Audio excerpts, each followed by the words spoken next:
Kia ora, councillors and staff. Welcome to the council meeting of the 30th of January 2024. We'll start today with karakia. Chris, can you take us through? Kia ora tātou.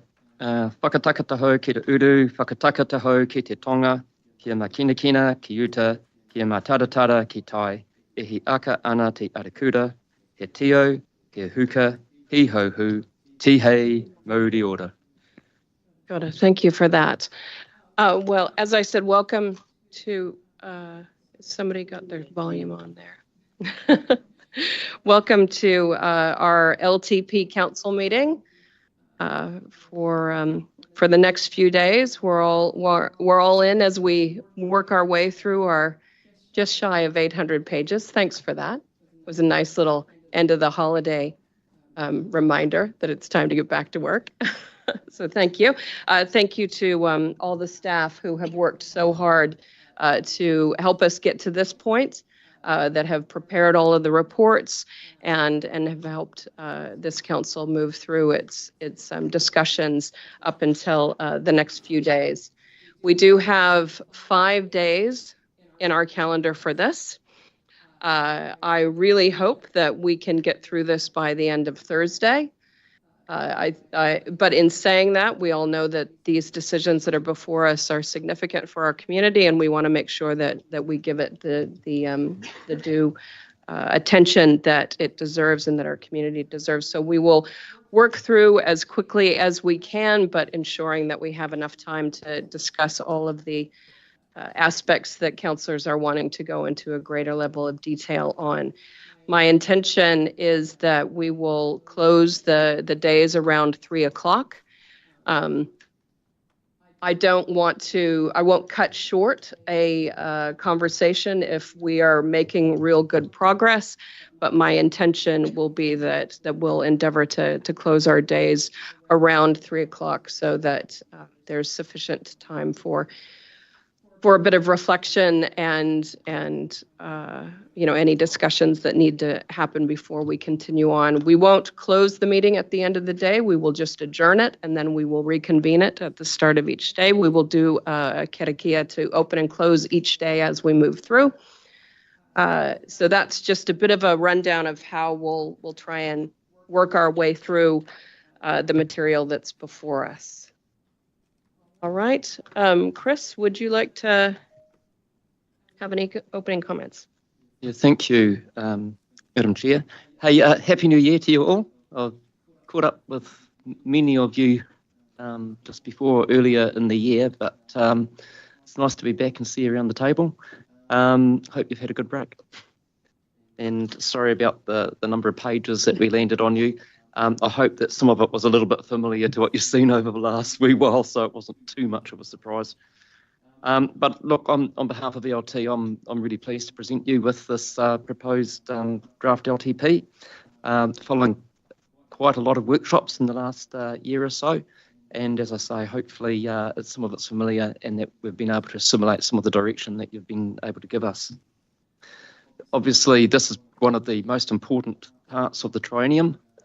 Is setting the LTP, and the council meeting, however long it goes for, is one of the critical council meetings that we need to have. I've previously discussed the pressure that's on our council in terms of cost pressures, no different to any other council in the country. And staff have been mindful of trying to get that balance between affordability and constraint. I know for some councillors affordability is a priority, and I know for others that you'll be possibly thinking that wish we could put more in it, for the interest of future generations. And no doubt there'll be some of that discussion as we go through. We have tried to focus on council's strategic direction and priorities. As I said last year, I note that there are some councillors who are concerned about the current costs to catchment targeted ratepayers and whether there are opportunities to do things differently and reduce costs. I've indicated I'm willing to undertake an external review of our catchment activities to see if there's ways of achieving that and amend the LTP in future if that's what's required. and is appropriate. But I do believe we're presenting to you something that's a balance between an affordable LTP. It strikes a balance between constraint and making progress, and especially trying to make the region more resilient in the future. And I'm confident that the staff recommendations will be amongst the lowest of any council in the country, certainly presently. That I'll pass over to you. Great. Thank you for that, Chris. I appreciate the scene you've set. I suppose from my initial read through, I would concur that the previous discussions of this council have been well captured, but obviously we still have further discussions to have on what's before us, and if there are aspects that councillors are wanting any points of clarification, always good to flag those with the relevant directors ahead of time, so that they can, pull together what information you might need to enable us to make those decisions in a timely manner. All right, Janine. Oh, wait a minute. Sorry. Gosh, I'm out of practice, aren't I? We didn't do our health and safety. Take it as read. All right. All right. There were no apologies. We've got Councillor Mahuta online. Welcome, Tipa. Confirmation of the agenda. Do I have a mover? Mover and Councillor Nicol, and a second and Councillor Hughes. All those in favor? Opposed? Carried. And that includes that we can sit longer than 2 hours. We'll see. We'll see if I can sit longer than 2 hours. All right. Disclosures. Yes. All reports be received and taken as read. Yep. I'm happy if the mover and seconder are happy to do that. Do that. Right. Okay, so we have a mover and a seconder. All those in favor? Aye. Carried. Disclosures of interest. Any additional disclosures of interest? Anybody pick up a new interest for Christmas? No? Yes, Pam and I have a new one. Sorry, I haven't been able to register it with Dave. I'm now the chair of Te Whakakitango Waikato, which is a partner to the JMA. Kia ora. Got it. Thank you for that, Councillor Mahuta. We'll have that noted.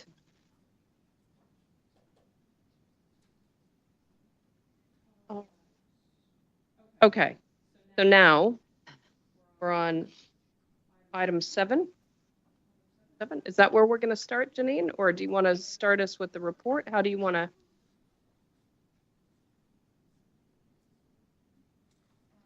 Item 6,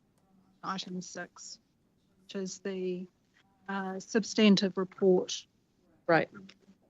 Sorry, we're missing number 6 on my run sheet. Apologies for that. So yeah, we'll start with item 6, which is the report, and that's on page 7. So Dave, you got the charge of the presentation? Do you want me to do that?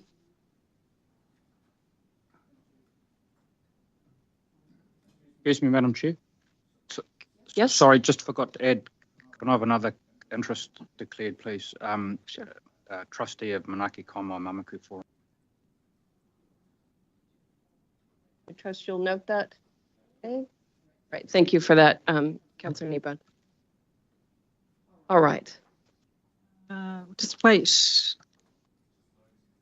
Oh, okay. Work out, Dave, whether it's easier for you to do it or me. Okay.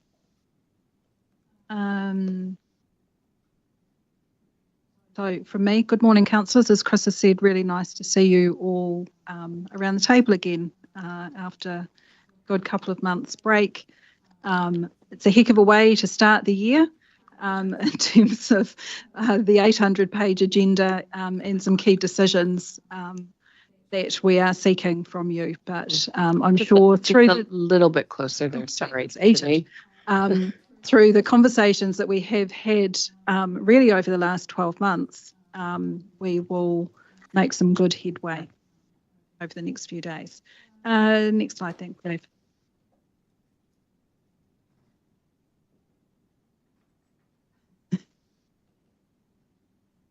So I really just wanted a very quick recap of the LTP journey that Council has been under, in understanding the work that has been undertaken to get us to the position that we are in today. And that really started following your election with the review of Council's strategic direction. And that strategic direction has been key to setting the agenda for this LTP and the priority for any areas of new investment that are proposed. We've done a comprehensive review of all of our levels of service across all of our activities.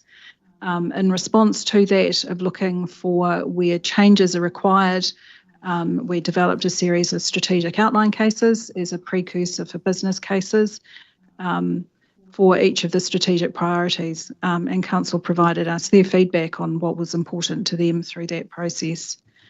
The final stage has been the development of business cases to support proposed new investment, and that is what you have before you today, as well as a recap in terms of the general council business that sits outside of those.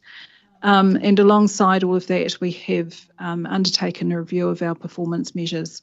So what are those major matters that we want to be accountable to our communities for delivery, noting that they are major matters, they don't need to encompass all of the work that Council undertakes. Next slide, thanks, Dave.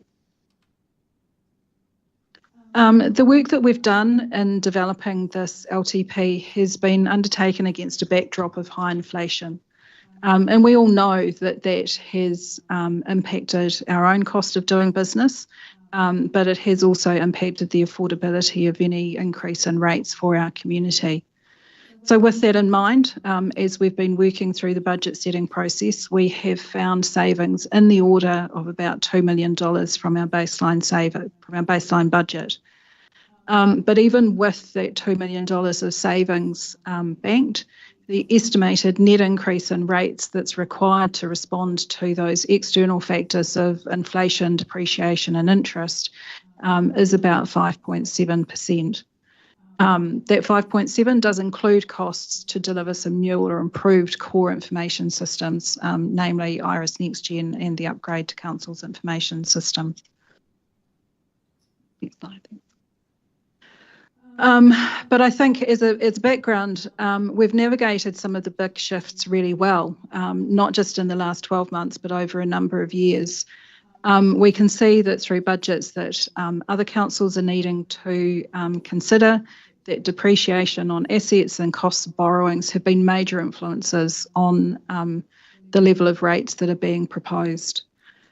Through our process, we've retested our depreciation assumptions that were included in the 22-23 revaluation report that was undertaken against what we had in our 23-24 annual plan baseline budget, and we haven't had to make any additional provision for that immediately. That will increase over time as we spend more on the renewal and maintenance of our assets and as we revalue them, but that we've actually kept pace with that cost over time.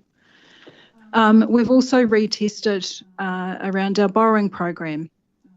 So we've looked at where we think we're going to be at the end of this financial year and reduced our forecasts accordingly, which means that we're not seeing any significant impact of that in our 24-25 baseline, but we do see those costs increasing from year 2 onwards as the projected borrowing increases.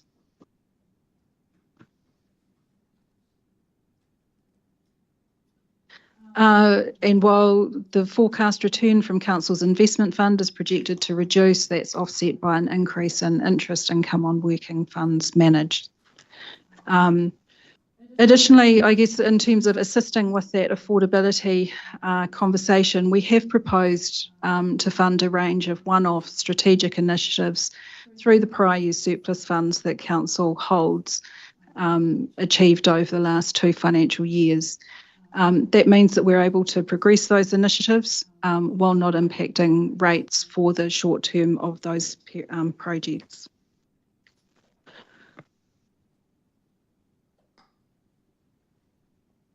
Is that's the end of the scene setting, right? Of the journey so far. The journey so far. Yep. Yeah, sorry, just to interrupt. Sorry, I've got Councillor Mahuta online who had a question. Just Tipa?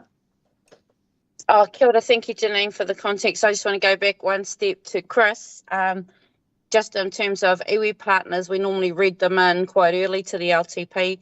Has or when will that process happen? Or will this be the first time they see it too? Because this is my third LTP like this, and they would have been read in by now. So I'm just assuming that's happened or not. Kia ora, Tipa, and congratulations on that new role that you just referred to earlier. I understand that in the latest round of JMA meetings that there was discussion about the LTP, and I know, for example, in the Waikato Tainui JMA, there was the matter about scheme lands that come up in it. I'm just looking to see if anyone can help me about the level of discussion that there's been about the process for their involvement. Don't have Māori. Again, what you're seeking that clarity to new councillors was mainly that we were already putting investment where there's some gains we could make together. Those were the kind of, we from the start of the JMAs, the push has been, how can we plan better together and understand your planning process so that we can be more engaged and even a partner at some point. So if that hasn't happened, it's an expectation, Chris. I just need to be able to say when we'll go back around and not through the JMAs. That's too passive. So again, I'm leaning into the other councillors who've been on with me a while, but I'll need to explain this and I'll just need some words from you. Thank you. Got a Tipa. Okay. Next slide, thanks, Dave. Sorry, we can skip over that one. Yeah. Oh. Thank you. So overall, the budget that staff have presented results in those shifts in rates revenue, which are set out in your report. Just noting that the higher increase in 25-26 does reflect the recommendation that's included in the agenda to move to a regional rating model for public transport services. So that number is higher than what you saw in December when we sort of gave you a preliminary view of these numbers. But it's expected that offsetting the increase in our rates that is shown there, we would see a reduction in the rates charged by the district councils for those services. So from a ratepayer perspective, that should be technically neutral. Did you have a question on that, Noel, or are you wanting to wait? Yeah, that graph that's up there. And I've always had a problem with this in whichever LTP I've been involved with. The issue for me, particularly with targeted rates, we've got some massive increases in percentages in targeted rates. I would like to see a further graph in our consultation document that reflects the range of percentage increases, because if a landowner looked at that and said 7.3%, well, that's about inflation. That's everybody's talking about that. But some of them are going into hundreds of percent, and that will ring the alarm bells for some and make people look at what may impact on them. So I think to have something in there that reflects the range of target rate increases would be more reflective of the true situation. And some of those large percentages actually are skewed because if it's $10 and then it goes to $40, not a lot of money, but it's a huge increase. So there's pros and cons, but I make the point early. Thank you. Thank you. And as part of our consultation document, we do have to provide sample property rating impacts. So that will pick up some of those differences through there. I think we can expect, hopefully, Greg, to see some feedback around some of the increases that have been shown in the agenda around drainage rates in particular, and how they can probably be mitigated to some extent through the use of reserves that those drainage areas hold as well. But it is the challenge in terms of talking averages and medians. We have no average or median ratepayer who will end up with exactly this rating impact. But from a council-wide view, this is where we're sitting. I appreciate that, but my request still stands is to have a separate table showing the range of increases rather than just relying on those property. Thank you. Stu, sorry, Councillor Niwan. So just want to flesh that one out a little bit. Typically in the past, when we've had particularly big increases, we've actually ensured we've engaged with those affected ratepayers directly. To me, that's a much more logical way to deal with it than just telling the world that there's going to be some really high percentages in places, noting your comment that it's all about relative, and dollars involved. So I just don't want to just chuck a blimmin' statement in there, no, and when the majority will potentially take it out of context. It's more about ensuring that those affected know what's coming. Have been actively communicated with, and given the opportunity to provide feedback. That's right. Probably a great segue, though, to the next couple of slides, which will be new information for councillors, but just converting those, the 24-25 budget impact anyway into some regional rating impacts at an averaged level. So next slide, thanks, Dave. So this graph shows the distribution of rates, proposed rates increases based on the budget as it is presented to you. So for an estimated 83% of current ratepayers, the proposed budget results in an increase in rates of less than $50 per annum. And then if we just flip to the next slide, thanks, Dave. And so this shows across the territorial authority areas the median increase for ratepayers in that district or city. So median being half of people will pay more and half will pay less. And this starts to show potentially where different targeted rates are impacting in key shifts like such as that.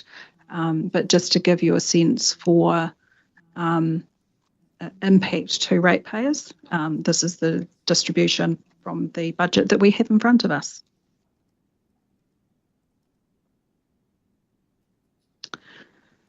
Noting, so the proposed budget does include over the term of the LTP requests for about 33 new full-time equivalent staff, with the majority of those being driven by business cases.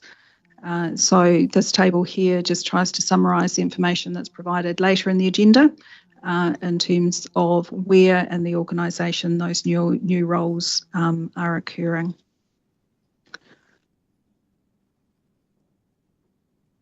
And then this table, just from page 10 of your agenda, notes that the proposed budget sees Council's borrowing program increase from its current position of about $30 million up to $122 million over the term of the LTP. Now, it's noted that one of the key determinants to this borrowing program is the proposed capital works program for flood protection and drainage. So the actual borrowing program will be contingent on the delivery of that full program of works, which is why every annual plan we go and check in again in terms of how far through we are, what our actual borrowing position is to be able to take a course correction if needed. But we also have new borrowing assumed for the Iris Next Gen project and the purchase of new rolling stock for the Te Huia rail service. I've noted in the report that in light of this projected growth in the borrowing program, it is probably timely for Council to reconsider its position in terms of the achievement of a formal credit rating to give us an advantage reduced borrowing rates through the local government funding agency. So that will be a matter that we can pick up and progress further with the Finance and Services Committee.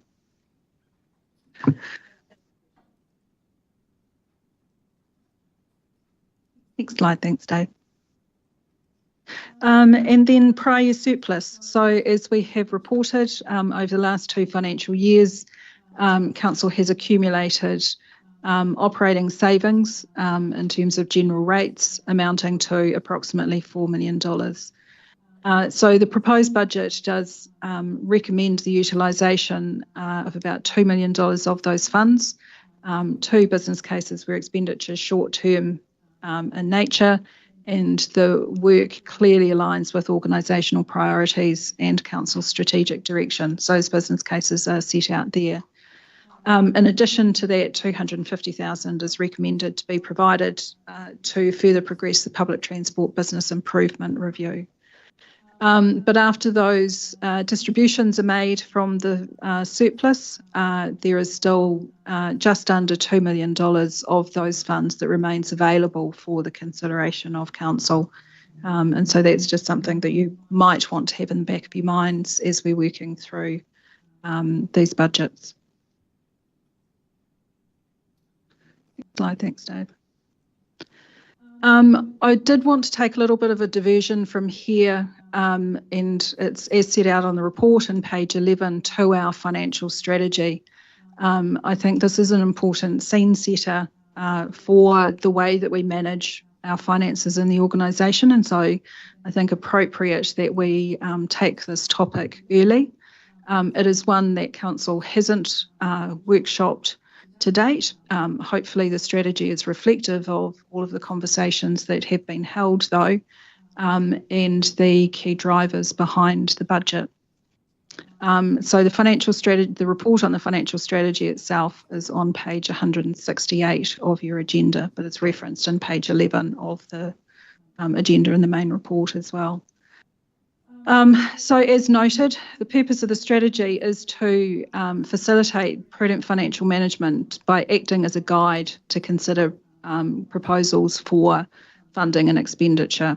It is also one of those documents that will form the basis of consultation on the long-term plan around the parameters that are set within the strategy. There are particular financial parameters which are required to be articulated, which is around limits on rates revenue increases, and borrowing. So those are all set out there. And we report on compliance with those limits through our financial prudence regulations, which are also included as an appendix to the main budget report. And so the strategy has been updated from 2021 to reflect the key issues and challenges that Council needs to navigate through this long-term plan.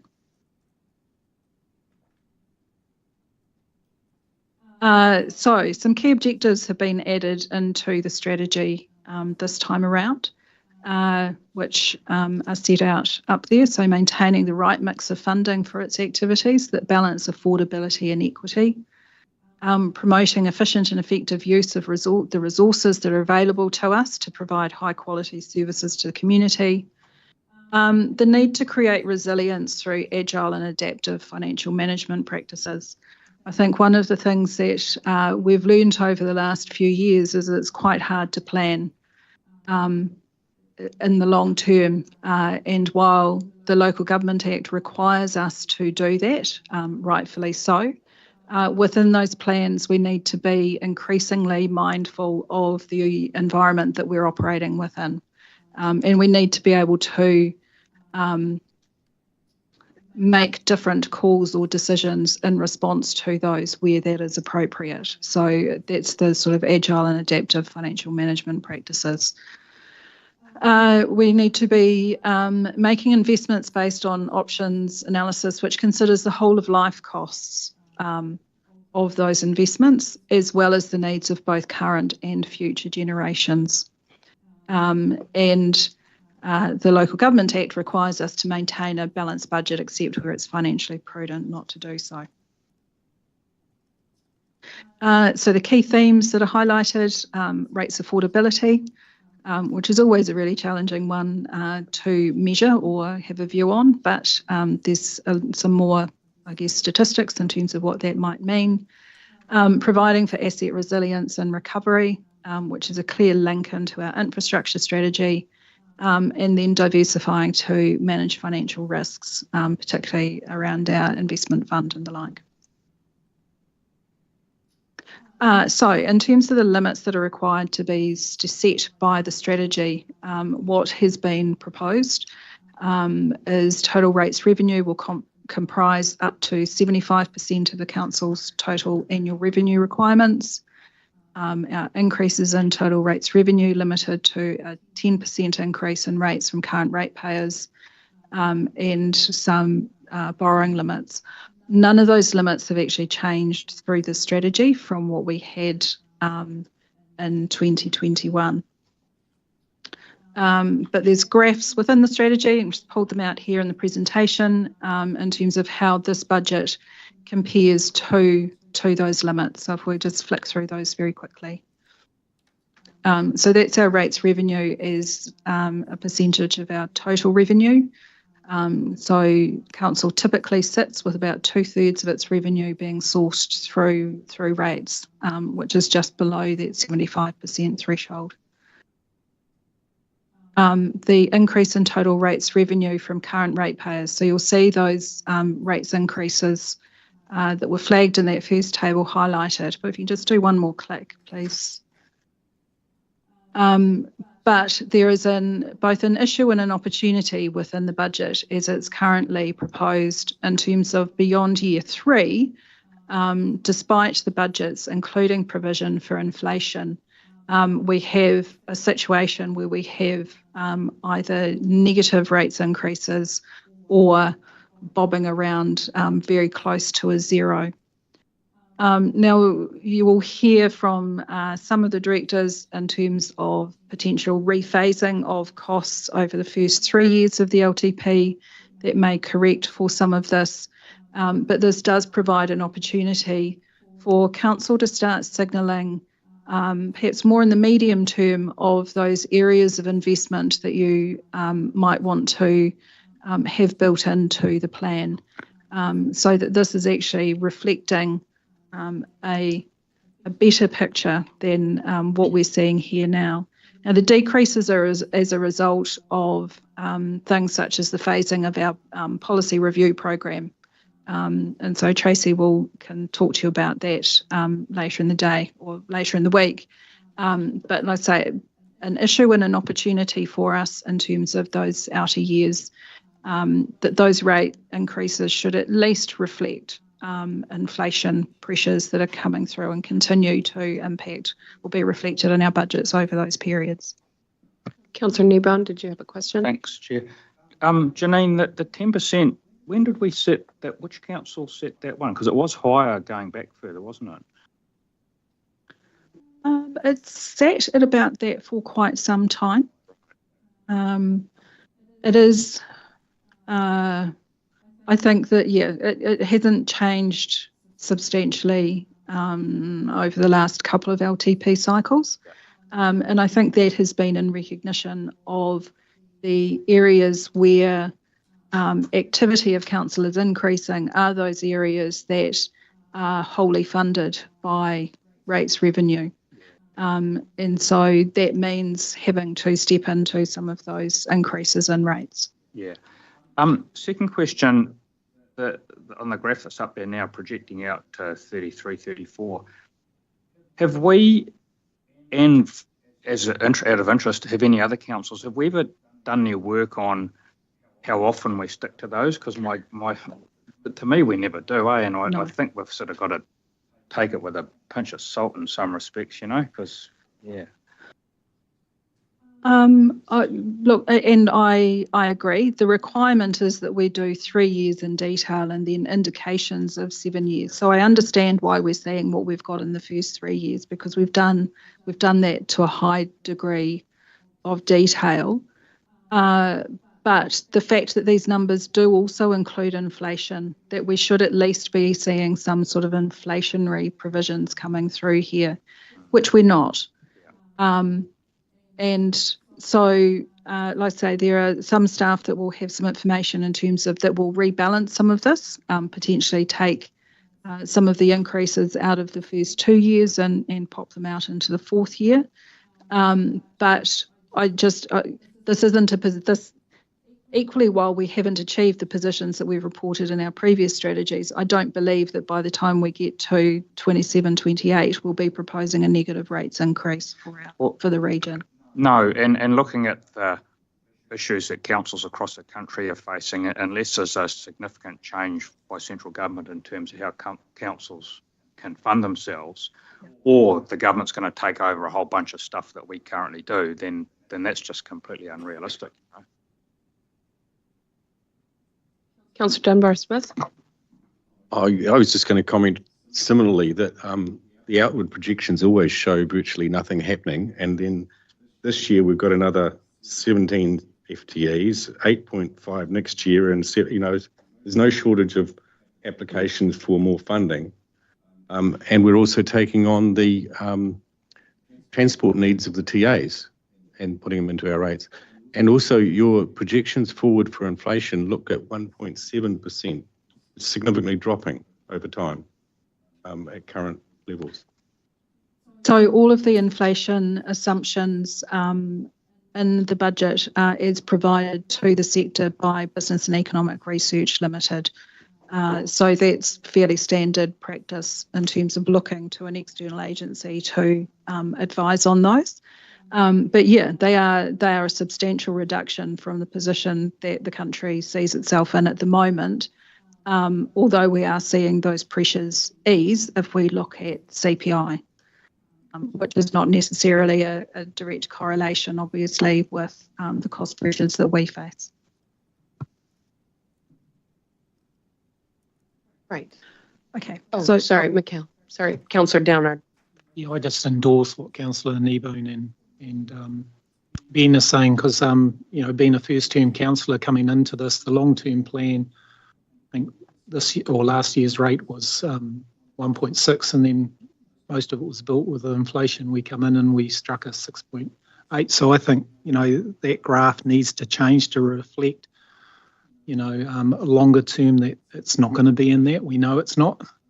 So can we have that inflation put in there? It is. It is in there, yeah, but I can't see how it's so low when this year we come into it, Sorry. So I think the question, Janine, is it possible to build a higher rate of inflation outside of what Bill are suggesting, if that's felt more realistic? Or this is standard council practice across the country to do this? So the use of Burl is pretty standard across the sector. I think to be providing for anything else, we actually need another source of information. We'll be tested around those assumptions. We do have things like wakakotahi in relation to some of our public transport costs. So if there's a more relevant reference point around aspects of our expenditure, we can use those. But I guess the test is that it's not staff trying to predict what the market may be. We are using independent external advice on what those pressures might be. Wouldn't there be any testing from past long-term plans to say that especially after that first 3 years, that it's never in the negative or 1%, that it always goes up, And I guess that's my point in terms of when we get to the equivalent of year 4 on that graph, we're not going to be in the negative 1.6%. So, from an underlying budget perspective, staff have indicated that there's a decrease in programs of work at that point in time. There is some proposed rephasing of some of those costs that will address that. But given from what we know now and what staff have put up, this is the result. That signals that if council is interested in framing additional investment, you have the headroom to be able to do that over those latter 7 years of the plan.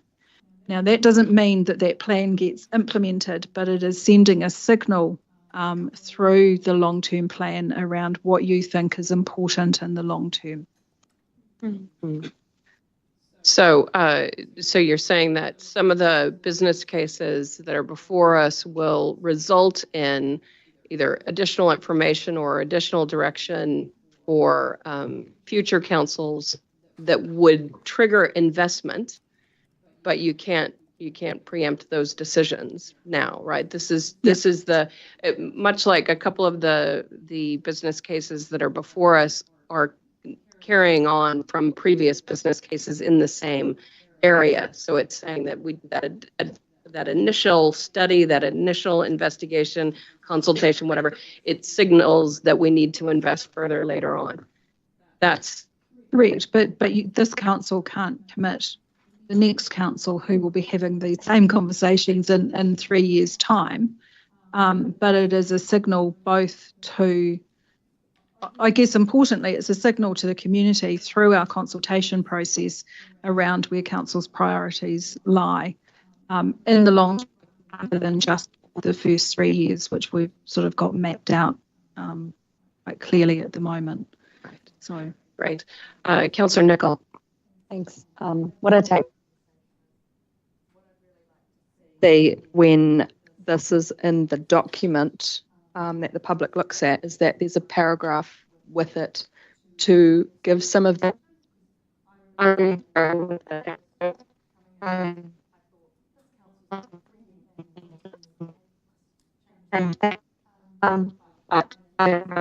through the second time round, there is so much detail of or depth that we go into with these business cases to then, in our knowledge business, discover more to then figure out how to go forth, that it would really, if you put the numbers in of what it could be, it would be so vague to almost be useless. So it's what I take from that graph now is a totally different story, which is that we don't have things baked in right now that are going to become a big problem for us in the future.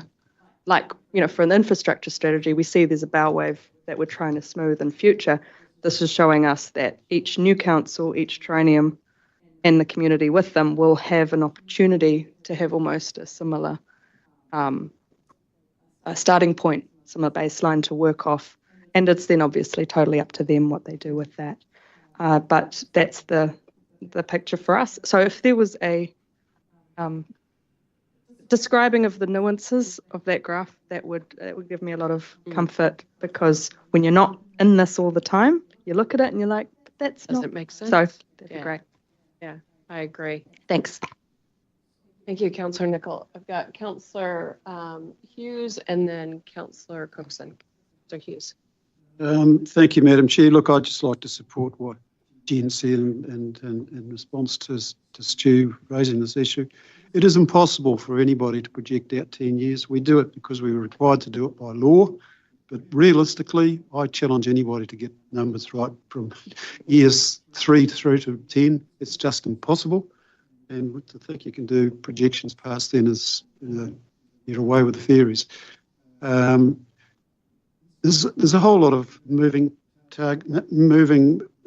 subjects in there, as we well know. If you read these papers, the policy, for example, what we were looking at last year, we will not be doing this year, and we see things that have been cancelled. That has an impact on the budgets. And to try and pick what the governments who drive a lot of this for us, what they're going to be doing over the next 2 years, I challenge anybody to come up with an answer to that. It's not possible. So I'd just like to commend Janine on what she's done. If you look back at last triennium, we projected a minus 1.7, I think, current year. It's not happening. You can't predict what's going to happen with inflation, despite having the best of advice from Burl. So what you've got is what you see, and I support Jen with having an explanatory paragraph in our report that goes to the public explaining that. I think it would be sensible. Thank you. Well, and with that explanation, is that our opportunity to signal where at this point in time we see further investment could be warranted? Because I do think it is important to signpost for our communities where we see the issues coming up. So, right. All right. Councillor Cookson. I'm not trying to be too simplistic, but that financial strategy, would it be actually interesting to see one below it that actually had the targeted rate of what it would be changing over that time as just of the total revenue? Yeah, I did try. Because that may show that those things are a bit different. Yeah, totally. And I did actually have a graph that said specifically around the catchment rates and what those increases looked like. Because some of those things might smooth out or go the other way, or to show why it's doing that. Yeah, I think from memory, when I had graphed it, it was still a bit lumpy. Lumpy is better than that. Oh, better than it certainly didn't have the negatives at the tail end of it. And that's what these guys are complaining about. Yeah. Look, I probably do have that I can share at some stage through the meeting and see if that is a useful addition. I think that is obviously our pressure point in terms of the rates, in terms of what's happening with those scheme rates. So like I say, it was something that I had in there and then took out, but we can always reintroduce that as well. It speaks very much to the infrastructure strategy and affordability and the need to do things. You could do it in 3 colours. You can put transport in there in a colour and infrastructure and just see what it all looks like. It might be something totally different comes out. Thank you. Councillor Downer. Yeah, sorry. For the Joe Bloggs, the ratepayer, that looks probably out of this whole document, this is probably something that is very clear to them to see what their kind of rates are going to be over the next 10 years. But that's what I'm trying to get at. It's just false because they look at, the rate's going to be this and then it's going to flatten out. But I guarantee every 3 years, like 27 to 30, the graph's going to look exactly like 24 to 27. So to me, if I'm a ratepayer and I get, I'm reading this document and I want to consult on it and I look at that and I think, it's not too bad, for the first 3 years because it's going to flatten out over the next 3 years. So, I'm talking about consultation out to the public, and to me, this one form of the financial strategy that probably, everyone will understand, and not the other 750 pages if it goes out to the public in that form, like it has to us. And it's a great job, but that's where I'm coming to. We'll make sure that as part of our consultation document, we have narrative that includes what we see coming ahead, as opposed to what the level of detail that we could plan this so that we could graph it accurately. But I think, Madam Chair, as you said, it is an opportunity to be signposting where some of those pressures and increases may be. Know the exact dollars, we can put some notional provisions in for what that might look like as well, so that we're not sort of in this negative territory. I think if you look at that graph and there's a bit of focus on the negative, but a couple of the bumps that are out there probably reflect some of the transport program, the likes of Tahuia, rolling stock in there, which of course you've got to try and make a projection for now, not knowing if it's, there's a lot of factors, as Councillor Hughes said, that decisions that central government makes that can help determine that outcome. The other comment I make is that, and I think it's something that Councillor Smith might have said earlier, there's the borrowing program and the catchment rates probably has an impact much further out. And this is only a 10-year window, which is, it's something that we're going to have another close look at over the next year or so, just to make sure that we understand exactly what the impact of that would be, notwithstanding there's an infrastructure strategy review, which is going to be addressed at the same time. Councillor Smith. Thank you. Notwithstanding the discussion that's already gone on, because it's taken a while to get here, but when you look at 30 million now and 122 million borrowings in 10 years' time, and then look at this graph, people will look at it if they've got any sense and say, there's something going on here that doesn't stack up. So it's going to be the narrative. And the other issue is if the council adopts the infrastructure strategy, that will also challenge landowners significantly as to whether we continue to pump water away from the land so that they can continue to produce, and that therefore is a wider discussion for the whole community. If they want food to be produced on land, should the landowners only be the ones paying those targeted rates, or should it be a community response?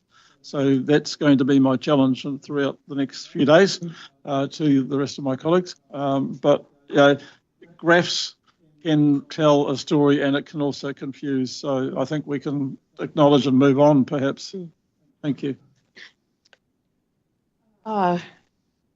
Councillor Nicol? Yeah, really brief, and it was just something Mike triggered in me, is a narrative to include, say, the last 10 years of what the annual rates rise was, and even in a range, just in one sentence, will probably really help someone to see that if they want to plan for the future and what it's likely to be. This council has a general trend of being between 4 and 8 or something, then that will really help them know where that future might be if it's not there, well, having the other narrative with it. Thank you. Councillor Strange? Yeah, thank you. Just briefly, Janine, can you just help me understand that bump in 25, 26 when we do move to a regional rate for PT? That graph carries on that regional rate for PT? Yeah. So what we see is we, I guess, get the step change in terms of that transfer from what for us at the moment is fees and charges. So we bill the territorial authority to that transitioning onto our rates bill. Once it's in our rates bill, it doesn't continue to increase unless services increase. I guess the disclosure that we all understand around that increase is the availability of waka kotahi funding. And so the percentages that we have assumed in there at the moment are approval of the whole low cost, low risk program, which is probably unlikely to be what ends up being approved. So reality might look slightly different to what we've got up there anyway by the time we get to the final LTP. And just the next question would be, over that 10 years, is Te Huia in there at the 75% for the 3 years, and then beyond that at 50%?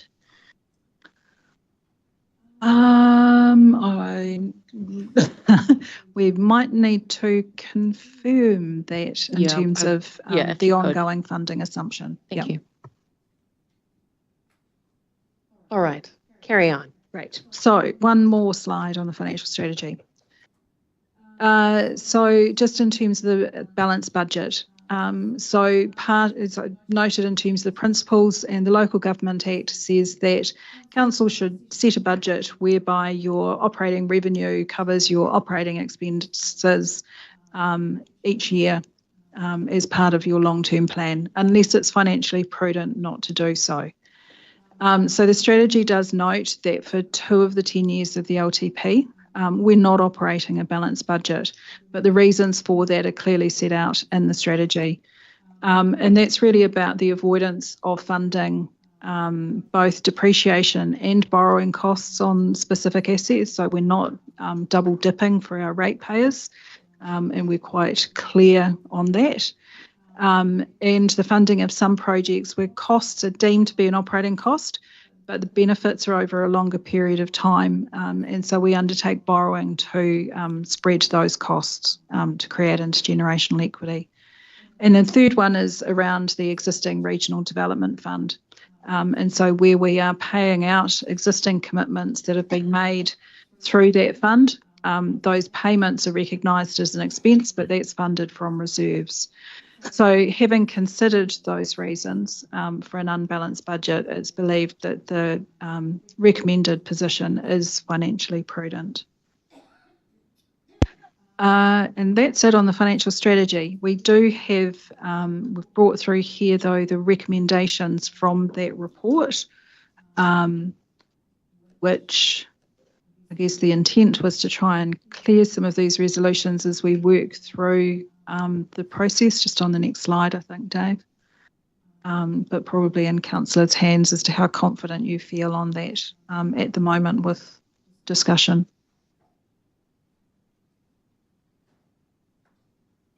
The strategy will obviously be updated to reflect the impact of any decisions that you make this week. Councillor Nicol? Yeah, so we've obviously already passed that first one to receive the report, but looking at what you've presented and in the report around the draft financial strategy, I'm comfortable with that, so I'd be happy to move that one. Keep it.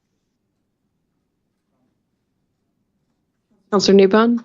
Also, just checking the consultation document, it's got to be subject to a few changes, so. Yeah, so the financial strategy itself will be updated to reflect any decisions that you make this week. Yeah. And then it is one of the matters that needs to be covered off within the consultation document as well. So there's an opportunity to get feedback. It's just, to me, the wording says we're approving it when we haven't really seen it. Includes. For inclusion and. Yeah. So we're saying you can include it in the consultation document, which will come back. So it just says for decision. inclusion in the draft long-term plan and consultation document. As a quick question would be, when is that due to us, the consultation document? Is that like a month away? Or? End of February. Thank you. Yes. Madam Chair, it's too early to start approving anything like this. Just looking here or here. Sorry, I didn't get Councillor Smith's comment. Through you, Madam Chair, I'm just checking the intent of the resolution. Is that a financial strategy is included in the consultation document? We are asking the current financial strategy to be included in, because I think that's where the questions are. They want to see what the change, if there's any changes, what they are before they pass it. Okay, so we can pick it up at the end. I guess the intent is the noting that the strategy will need to be updated to reflect the decisions that you make. But outside of that, then we would need to change the wording, I think. Say that. Okay, let's include. Well, that either we can include it in this motion, or we just leave it and just leave it lie on the table, and then we'll pick it up at the end. At the end, noting I won't have an updated strategy for you to represent at the end of it. Yep. No, but this I understand this recommendation is simply saying that it's for inclusion, but the idea that noting changes from this meeting would have been good text to include, so that it's very crystal clear. Right. But I'm happy to wait until later. People more comfortable. Process. Mm. You know, like I'm just looking to. I don't want to end up with wording that hamstrings us at some stage. So after strategy and any amendments made during this process. Yeah, including. And any amendments made in this process. Okay. All right. Dave's made a good suggestion, just reflecting the conversation that we'll leave this to lie on the table. We recognize that there may be some further information that comes through our ongoing discussions. We'll bring a whiteboard in during the break so that we can note what things we are leaving lie until we work our way through the process, or at least until we get to a place where we're comfortable that now we can start crossing some of those off. All right? Okay, good. Everybody happy with that? All right. Then, because we did have a mover for that, but there was no seconder. So, no, and that's and right. we won't, I'll just leave it open. All right? Not enough? So Dave will be. So Dave will be keeping us honest in terms of which resolutions we've cleared and which ones we still need to come back to. We will just need to be careful, I think, in terms of the sequence of those when we get to the end of the meeting. Yes. Yeah. All right. Okay. So the next part of the presentation steps through the key financial planning assumptions on which the budget is based, noting the resolutions earlier in terms of receiving the reports and taking them as read. I'm happy to go as fast or as slow on these topics as councillors would like. Probably just noting the topic, and if there's any questions on it for clarification, then happy to take questions rather than pondering on them for too long. So we have noted up there to start with regional growth from new properties, which is really just used to calculate the impact to existing ratepayers.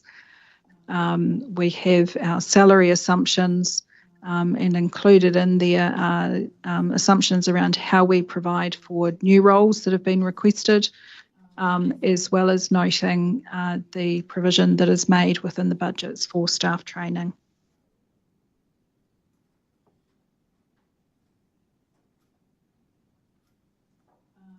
So here we have both our interest income and our interest expense assumptions. Probably the key thing here is the rate that has been assumed.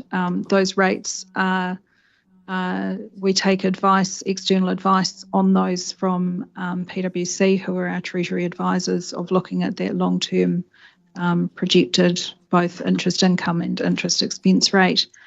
In terms of insurance, we have recognised the degree of shift that we had seen in the current renewal year into 24-25 in terms of the budget, so that's included.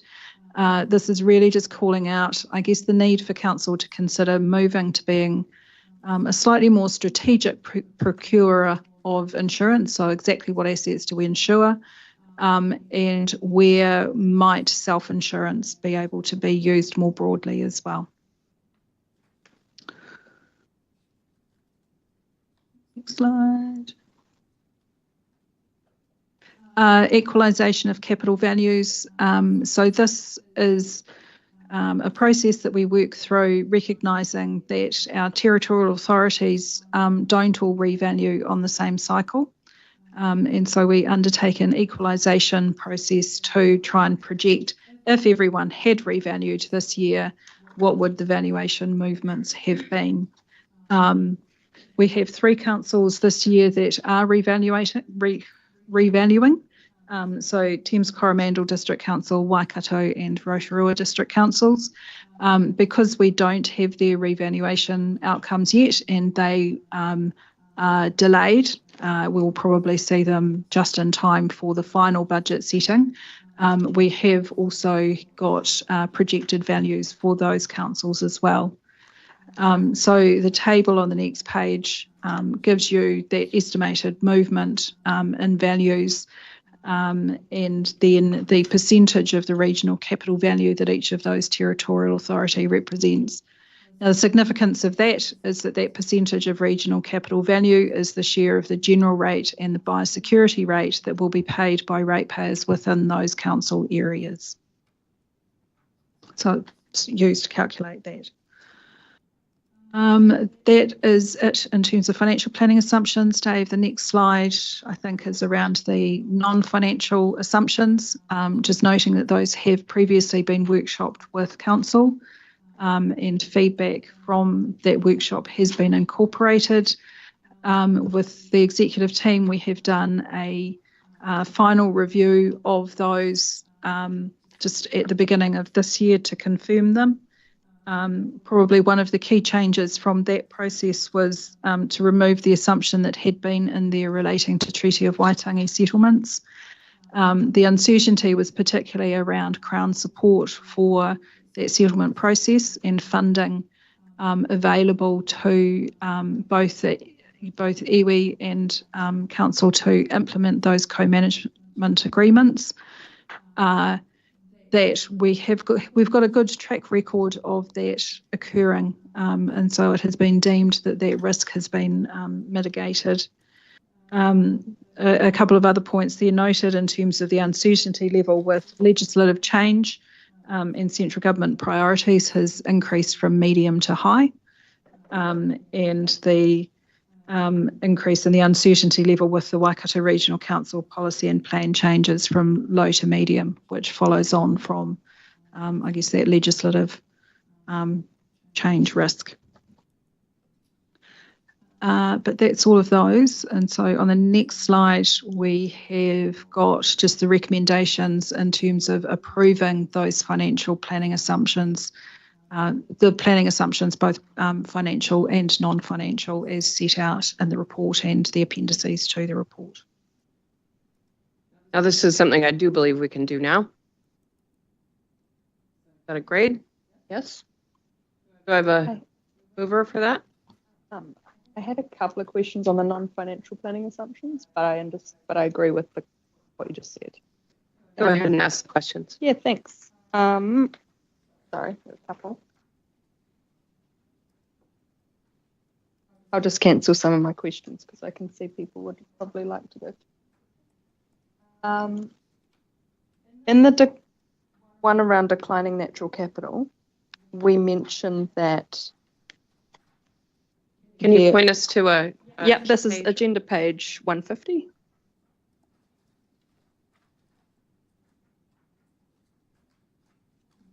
We've got there the uncertainty level is low, and about a greater level of service may be required, leading to increased funding requirements. And this is around the fact that our reputation and our performance in protecting the environment is often questioned. And so I was just wondering, how come we haven't seen more compliance monitoring capacity come through when it's so clear in this one that we are describing it as such? That it obviously does need a step up effectively. I'm not sure who wanted to answer that, but. Can we maybe put that on the board when we get it, and we can pick it up through the resource use group of activities? Yep, that's fine. In terms of the level of resourcing in there. That sounds good. And then the other one was around page 154, which is economic change. And I was just wondering around, because I remember in a previous training, a councillor had mentioned it, and it is in quite a few discussions. Because we mentioned a few risks here about economic change, and one that I thought was missing was the concept of the alternative proteins for in the agricultural sector. Just since that's an arising thing, and since that is 8% of our GDP in our economy in the Waikato. So it was more feedback as to whether that could be included, or if anybody else had an opinion on whether it shouldn't be, but it just seems to be a conversation that's out there. And any feedback? Happy to take that. Happy to take that? Okay, thank you. I'll leave it at that. Much appreciated. So we've noted the question for Rudd around that page 150. Still happy for the motion though around these assumptions. Yes, do I have a mover in that? Councillor Hughes, do I have a second? Councillor Marr, all those in favor? Opposed? Carried. Carry on. For my friend at the end of the table. Sorry?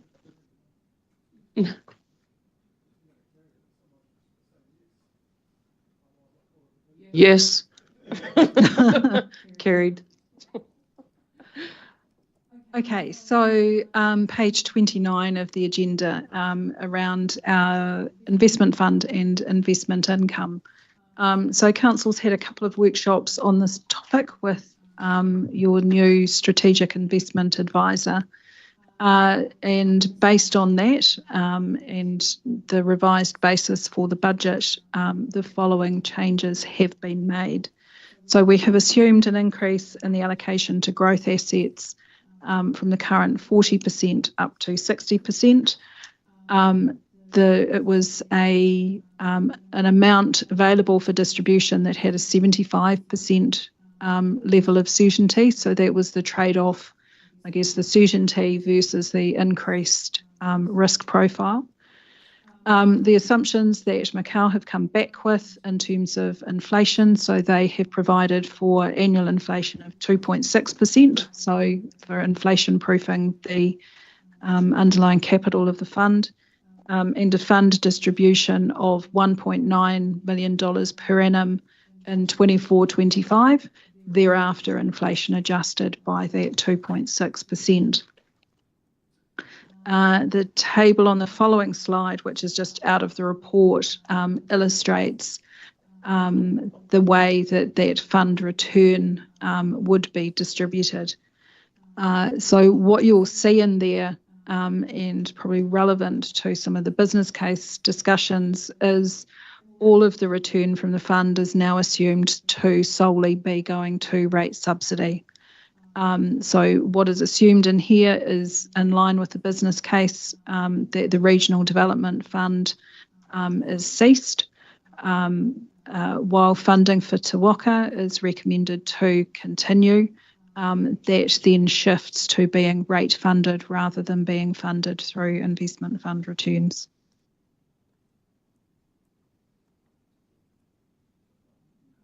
Councillor Hughes? Just a couple of observations. The first one, the rate subsidy. If I understand it correctly, Janine, the previous council set a minimum of $2 million, which was to be inflation adjusted annually thereafter, which I understood to be council policy at the time. Is that correct or not? It was a position that was landed, and it was in the last financial strategy in terms of the distribution as a year one of the LTP and then inflation adjusted thereafter. So the numbers that are in there reflect, in terms of from a baseline perspective, reflect that position. But this is the opportunity to reset that. I personally don't believe we should be going in unless there's a really good reason to do so. The adjustment is not significant, but I think if a council sets policy, there should be very good reasons for changing that, and which is what's being proposed here for the quantum of the money involved and the effect on the fund. I'm suggesting that we should stick with previous council policy. So yeah, that's my observation on that particular aspect of the paper. Thank you. Councillor Smith? I think I agree with what Councillor Hughes is saying. The issue for me is that Janine just mentioned Te Waka, and I see from the graph the Regional Development Fund.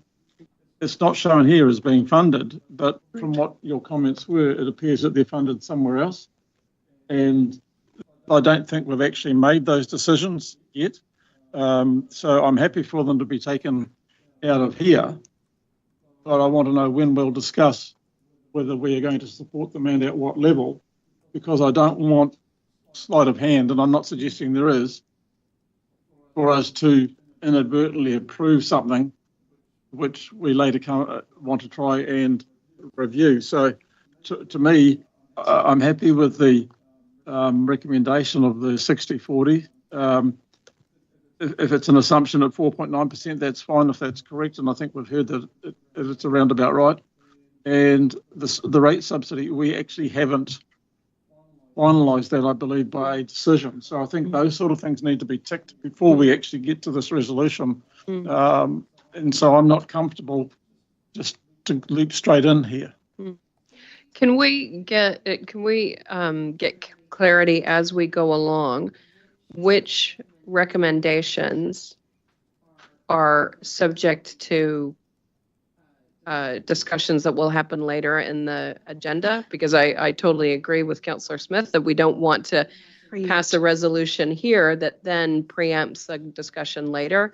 So can we be very clear with Council which parts of the recommendation that may be subject to? Yep. So certainly, and happy to do that. And I've just noted an easy change to the recommendation for this may be, rather than an annual provision for rate subsidy, an annual provision for distribution. So that says what you will take from the fund. It doesn't say how it will be spent. So so I guess just to clarify the basis on which the budget has been prepared, it's been prepared on the preferred options from the business cases. Obviously around the Regional Development Fund and Te Waka, that is covered off by a business case with recommendations in terms of discontinue the Regional Development Fund but continue to fund Te Waka. The continuation to fund Te Waka won't impact on the 1.9 million distribution that's actually available from the fund. But if you funded Te Waka from the investment fund, there'd be less available for rate subsidy. But it's swings and roundabouts on that one. Right. So Janine, just for absolute clarity on the question asked, if you do go to that distribution of $1.9 million, the discussion around the funding of Te Waka and the Regional Development Fund can still be held elsewhere in the discussions in the next during the meeting. The numbers that are presented here are based on the discussions that have been held with our strategic investment fund advisors, who had presented us with basically a distribution or spend available from the fund of $1.9 million per annum. From there, it is Council's decision around how that $1.9 million is applied.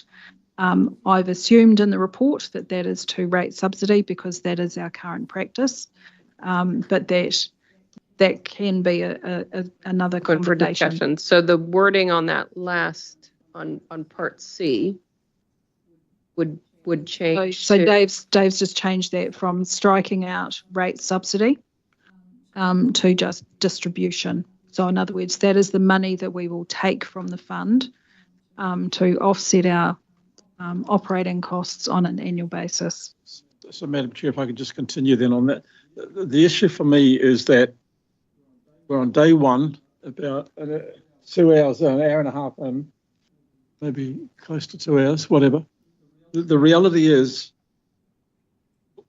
in my experience, this is my 6th LTP, you get to the end of the discussions, you put it up on the board, and you've hit 7.5%, and we wanted to keep it at 6. Yeah, and then we do. We understand that. You know, we start getting to the real business of the day at the end of the. And I think we understand that, Councillor. So we're ensuring that the motions that we do put forward don't preempt those further conversations. And that's my concern, is that if we pass this, we're locking ourselves in, and then we've got to pass a resolution to change it again. And so that's got to be by, I think, 75%. But we're not with this change, we're not. So through the chair, this is the position that has been recommended by our strategic investment fund advisors and has been workshopped with council. So all of these settings were the policy position that council had through workshop, and I understand that, approved. And I appreciate the advice, and at the end of the day, the decision makers, the 14 councils, have to take a position, and whether we listen to advisors or not. I've had advisors over time. I've listened to some advice. I've not listened to others and made my own decision, and I've rested on that. Council has to do the same at the end of the day. So if this does not lock us in, I'm relaxed. The end, because at the final decision is when we will juggle it all up and come up with what we want to go out with. Yep. So through the chair, I don't believe that these recommendations actually lock you in. What you are locking in is the $1.9 million distribution from the fund, which is the advice from our advisors based on those settings of a change in asset allocation and a degree of certainty around that risk that will give you a distribution of 1.9 million. There is a subsequent decision that council can take if they so wish, that is spent in a different way to the rate subsidy that I have assumed within the report. Right. And that's why we've taken it out. That's why we've taken that out. Rate subsidy out. So the council still has that option. But here we're just locking in the assumptions under the advice of our financial planners. Correct. Okay. Councillor Niba. So just to clarify, and I think I'm on the same page as Chris, that 1.9 is what previous LTP agreed to. So the previous LTP actually had a higher spend distribution. So because we had a 3% return and we were spending 4%. So what we had previously was 1.8 of a rate subsidy plus 750 for Te Waka. So about 2.6 million across those two versus the 1.9 that we currently have. And then there was the Regional Development Fund of 680,000, which in essence was a discretionary distribution if the fund had made more return. So by going to 1.9, you're actually reducing the amount of money that you are receiving from the investment fund. Okay. So if we went back to the assumption from the previous LTP, your distribution would actually be higher. So the 750 for Te Waka, it's not mentioned, so are we going to end up, as Noel puts it, horse trading over Te Waka? No, so through the chair, the 750 is currently assumed within our budgets, but it is assumed to be funded through the general rate. Okay. So it's included in our numbers. So which is for a targeted rate. Which is a relatively substantial shift.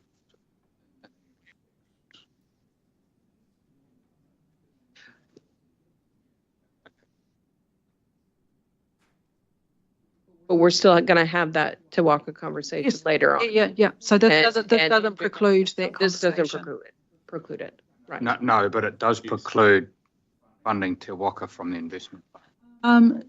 No, it doesn't, because you could take the 750 from that distribution. Because we haven't tagged any of the distribution. We're just saying this is what we have to distribute. How that gets distributed is a future conversation. It's going to be Bob each way in some respects. It is. It swings and roundabouts, because if you fund Te Waka from the 1.9, that will reduce what's in your general rate, but you're reducing the subsidy that's available. So it swings and roundabouts. Now being funded from the investment fund, yeah, on the basis that it's a little bit different to operational funding. It's kind of how it's been viewed. I appreciate there might be different views on that, but we can still decide to carry on. When we have that Te Waka conversation, we could still decide to carry on with funding that through the distribution of the investment fund, or in a different manner. Which drops us down to 1.2 or something of rate subsidy, which I mean, hence, yeah. All right. Councillor Strange? Yeah, thank you. Yeah, I'm comfortable with what's been changed up there, on the understanding that it is for distribution, which conversation will come later. So, yeah, if others are comfortable, then I'm happy to move this one. I have a quick question. So I have Councillor Dunbar-Smith, Councillor Hughes, and Councillor Hodge. Councillor Dunbar-Smith. Chris, can I? This may be something we've already approved, the financial planning assumptions. I just note page 24, number 56, provision of 4.5% for budget for salary increases. And then number 58, the movement from March to September is 1.5%. Now that would be a 3% increase over a year. So I just wondered, are we locked into a 4.5% pay increase, or is it going to be subject to what is the latest indicators in March? So what we have included in the budget is a provision for 4.5% for both market and performance increases for staff. So it is not just market movement, it is actually performance recognition as well.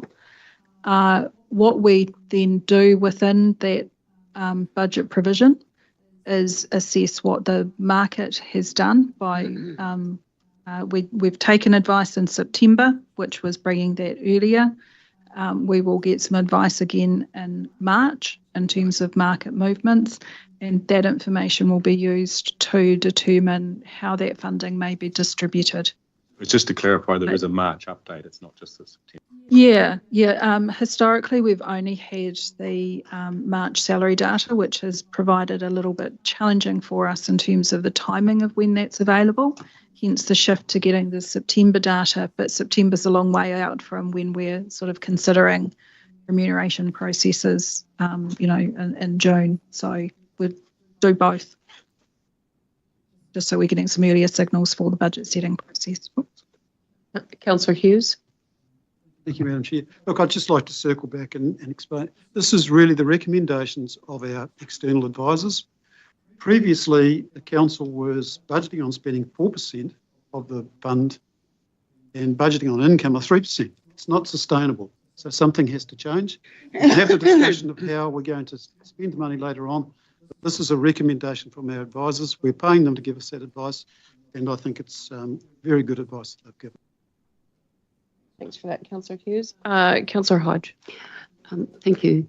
Janine, just because Te Waka is there, I'm asking where is Maungatautari and the regional theatre?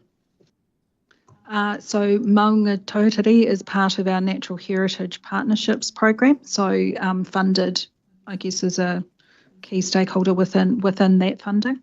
The Waikato Regional Theatre, we have a targeted rate for that that's set regionally, sub-regionally. So they're all included. All right. Okay, so we have a recommendation. Oh, sorry. We did have a mover in Councillor Strange, a seconder in Councillor Nicol. All those in favor? Nice. People speaking up. Fabulous. Anyone opposed? Carried. All right. Okay, so we're an hour and a half in. And I know people have been used to being able to get out and move around in the summer sun. So I think we will take a little break. Yeah. All right. And so we will adjourn for 10 minutes and come back. We'll come back 10 past 11. Okay.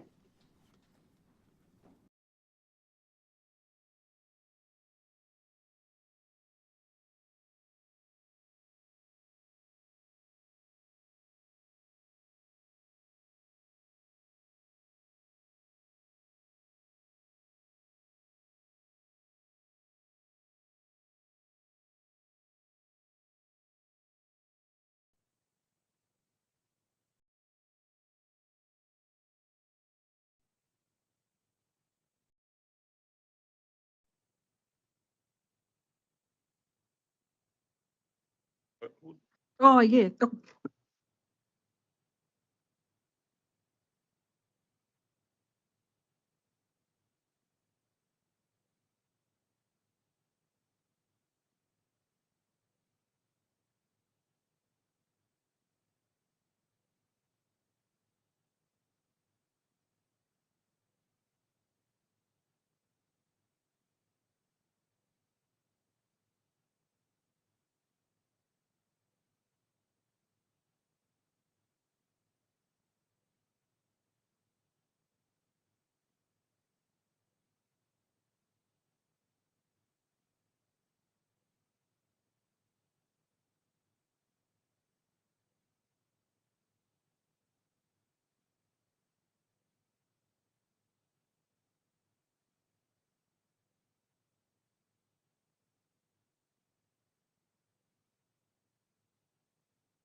All right, shall we get back to it?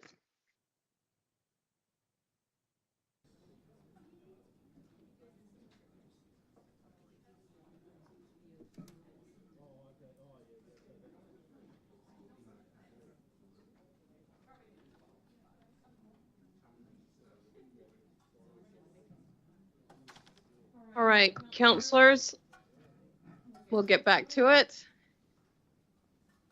So we'll reconvene at 11:13. Thank you, everyone. All right, so we're now on to page 31 of the agenda. Is that where I'm at? Or no? Page No. 18. I keep going Sorry, going back, backwards sorry. and forwards. Just keeping everyone on their toes.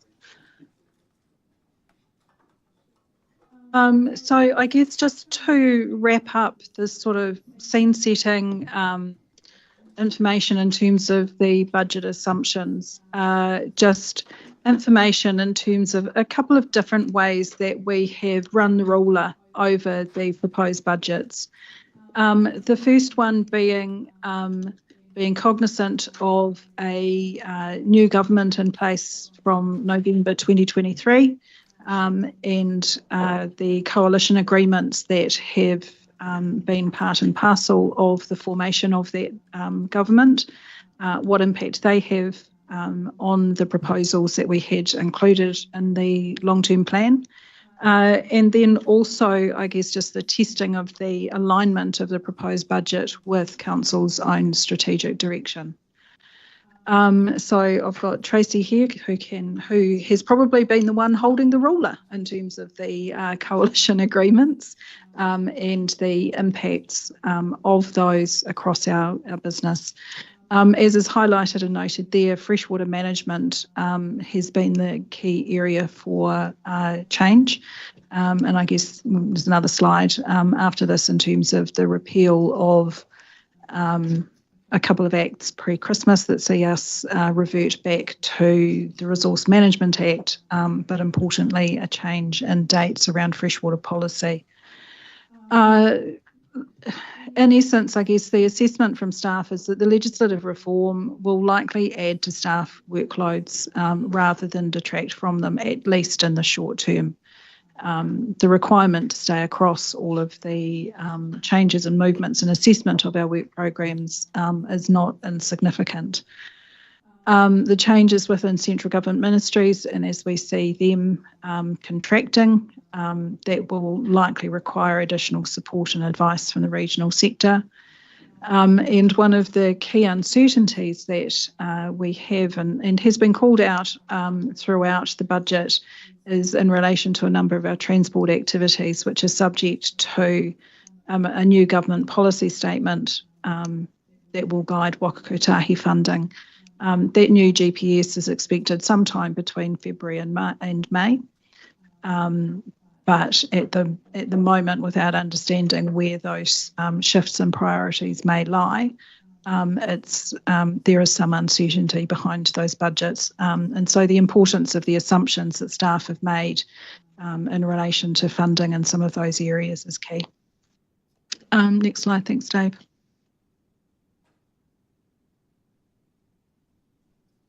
Trace, did you want to talk to this one? Thanks, Janine. Morning, councillors. Happy New Year. For those I haven't managed Happy New Year yet. So a lot of what's on the slide is self-explanatory. I shan't read through it line by line. When we get to the Healthy Waterways business case, we have spent some time recasting the policy budget and just go back to some of the comments that were made previously this morning by Councillor Hughes, really saying, look, it is a movable feast. So many things change in terms of our resource management policy program to try and predict in 10 years what it's going to look like when things can change is a bit of a challenge. The Natural and Built Environment Act and Spatial Planning Act were repealed. The enactment came in on the 22nd of December. The key change, as Janine said, is in bullet point 2 there, and that the timeline of 31 December to have the freshwater policy review of 2024 has been extended to 2027.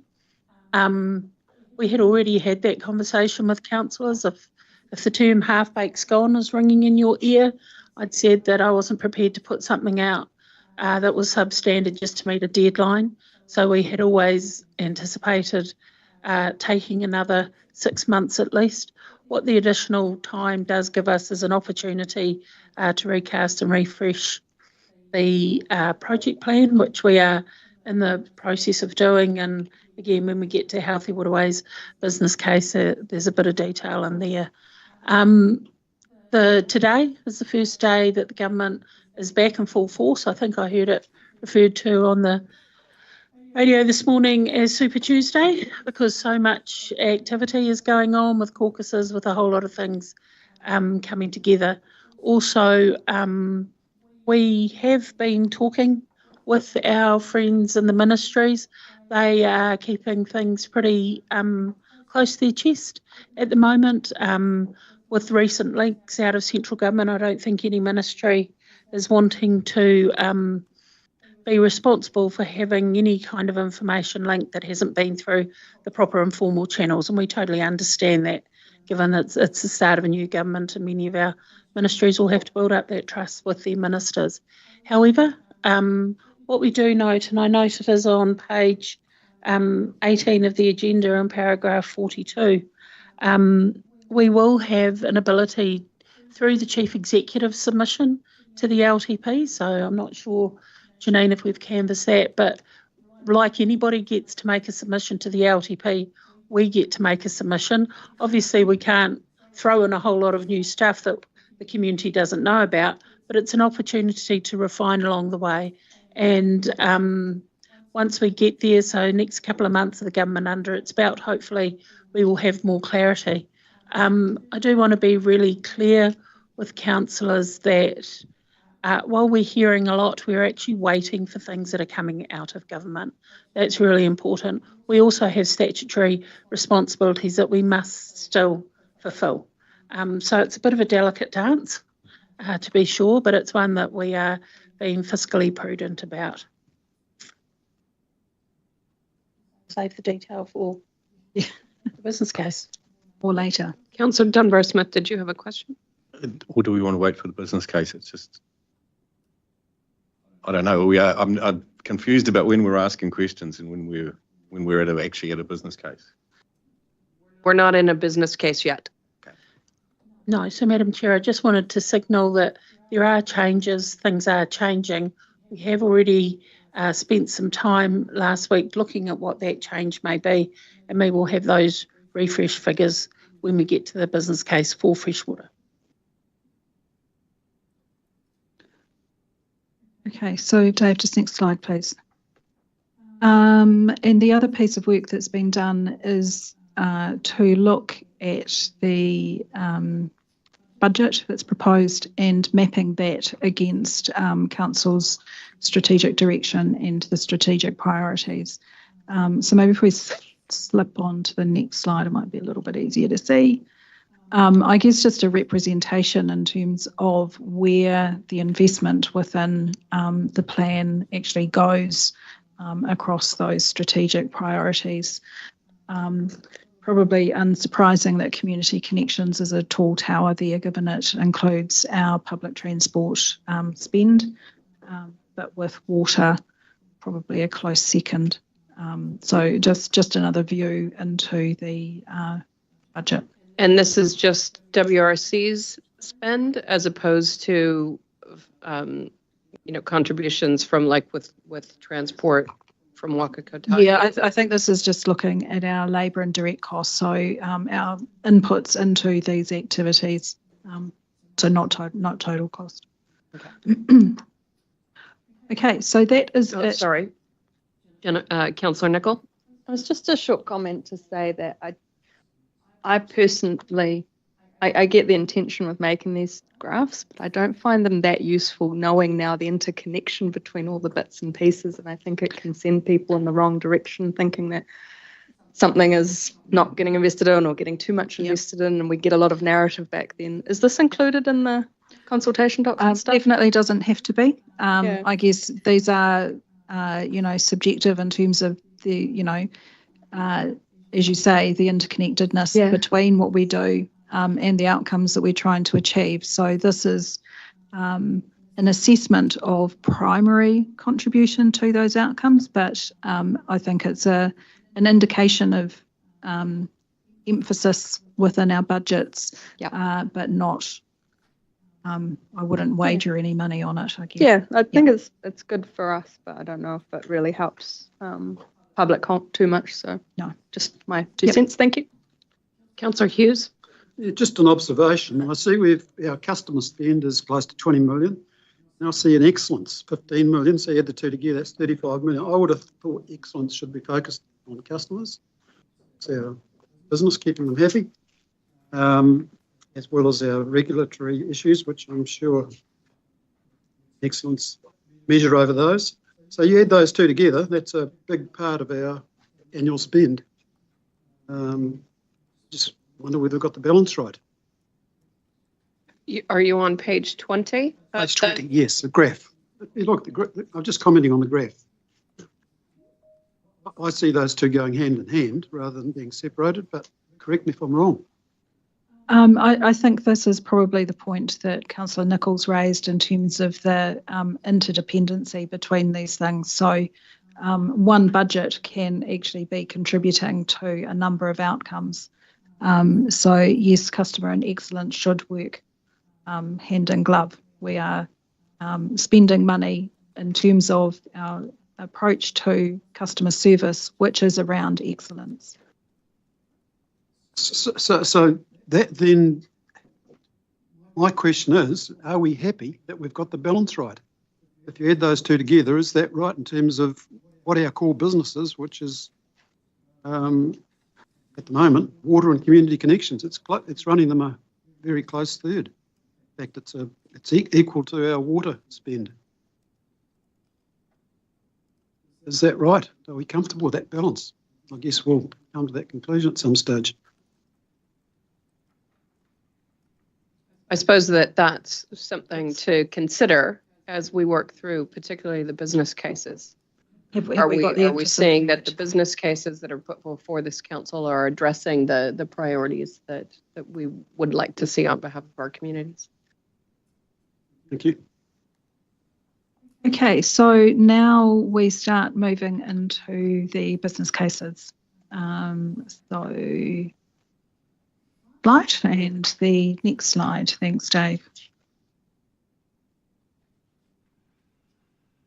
So in terms of the overall long-term plan and the focus for investment through this plan, what from a staff perspective we are suggesting is that regional and community resilience is effectively the theming or the focus for the long-term plan. We're dealing with complex and interrelated challenges exacerbated by cost pressures that have meant that we have had to focus in on those critical few issues. But in essence, everything that we are doing and the initiatives that are recommended to Council, the focus is around safeguarding resilience from an environmental perspective, but also economic, social and cultural. And so the diagram that's up there really just tries to represent, I guess, that central theme of regional and community resilience, supported by all of the business cases that you will now hear from directors and their staff on. So that is probably my time to exit stage left and leave you in the very capable hands of Tracy May to kick us off in the business cases. All right, so just to sort of foreshadow based on some of that earlier conversation, this is where we are focusing on the business cases. So this is where we ask all the critical questions to ensure that we understand what each business case is going to deliver in exchange for the impact on rates. But we won't be making any, we won't pass motions one by one as we go through, because we recognize that all of this knits together somehow. So just signaling that to everybody. That's how we're going to work through these business cases. All right. I have a quick question on the process. If we work through the business cases now, does that mean that the infrastructure strategy comes after the business cases, and the transport, like fares and special events, all comes after? Okay, I just wanted to be sure. Yeah, so through you, Madam Chair, the way the agenda is structured is to do the business cases up front, because that's particular areas of change.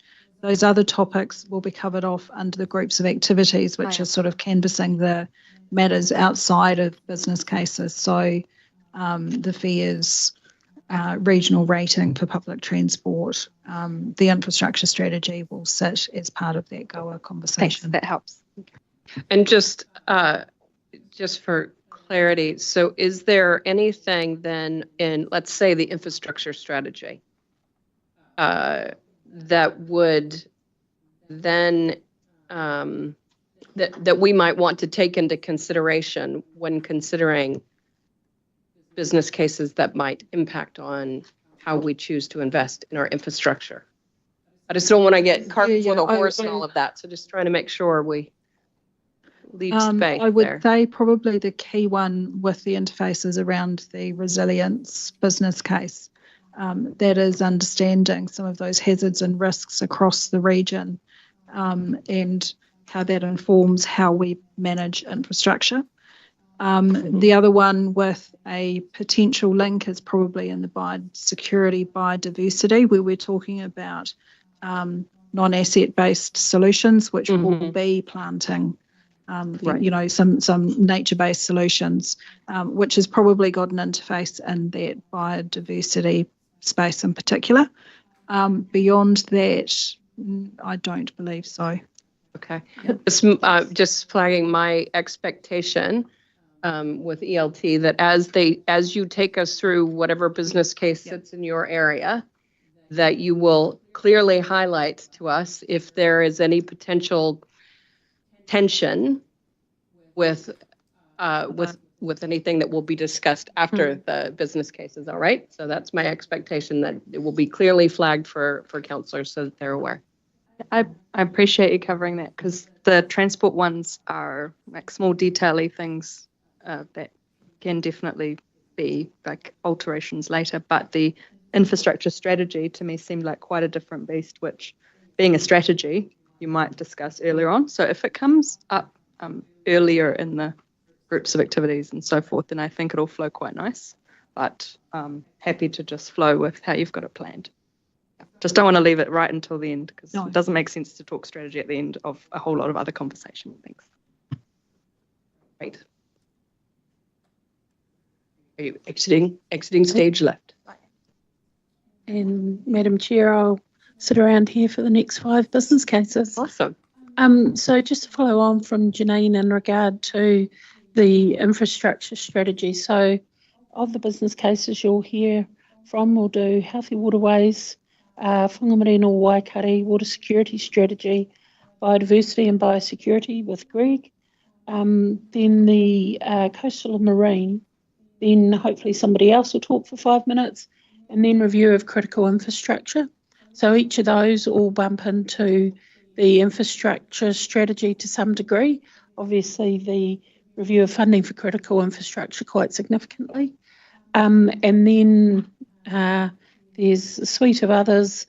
Then I'll come back for the strategic spatial focus and sustainable peatlands, which again both very much intersect with the infrastructure strategy in terms of future land use.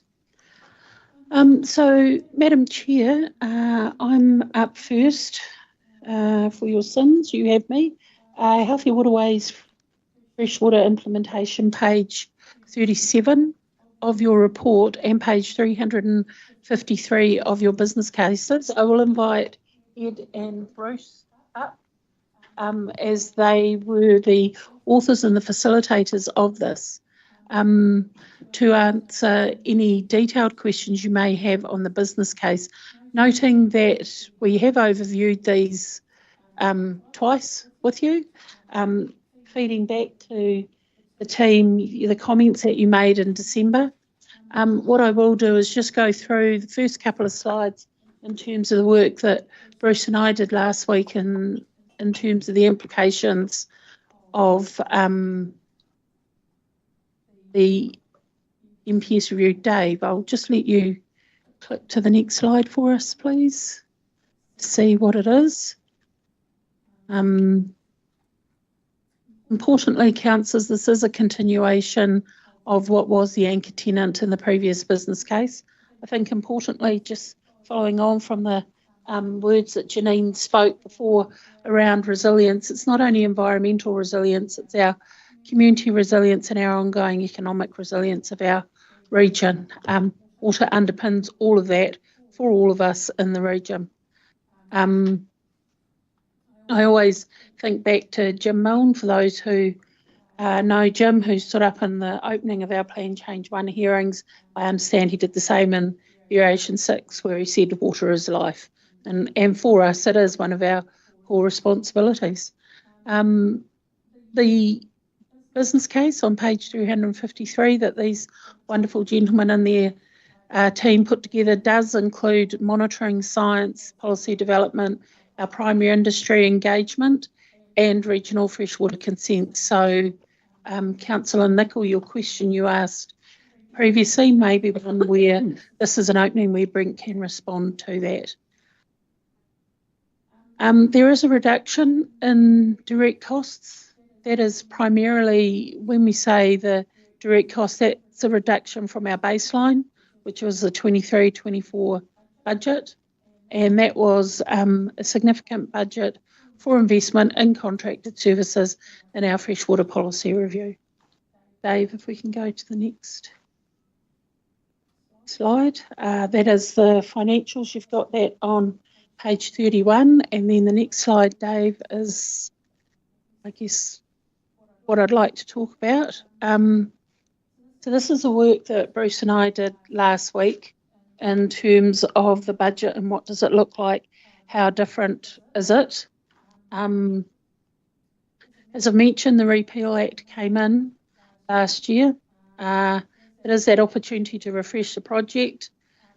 We have a new target in line that we'd like to take you through some of the detailed workings that we've been doing on that for a workshop scheduled on the 8th of February. We've got 2 topics on that day. The Parliamentary Commissioner for the Environment, through Blair Keenan, made contact and would like to workshop with Council some work that he has been doing. And then we'll also just like to talk to you about freshwater. Dave, if you can just go to the next slide, just so councillors you can get a feel for what we're talking about. So the blue line is the existing LTP that you have in front of you, the budget that you have in front of you for the freshwater policy program. The line that shifted a little bit to the right, and that is brown for anybody who may be colourblind, is the recast budget that Bruce and I have spent some time on. It is moving things out by 18 months.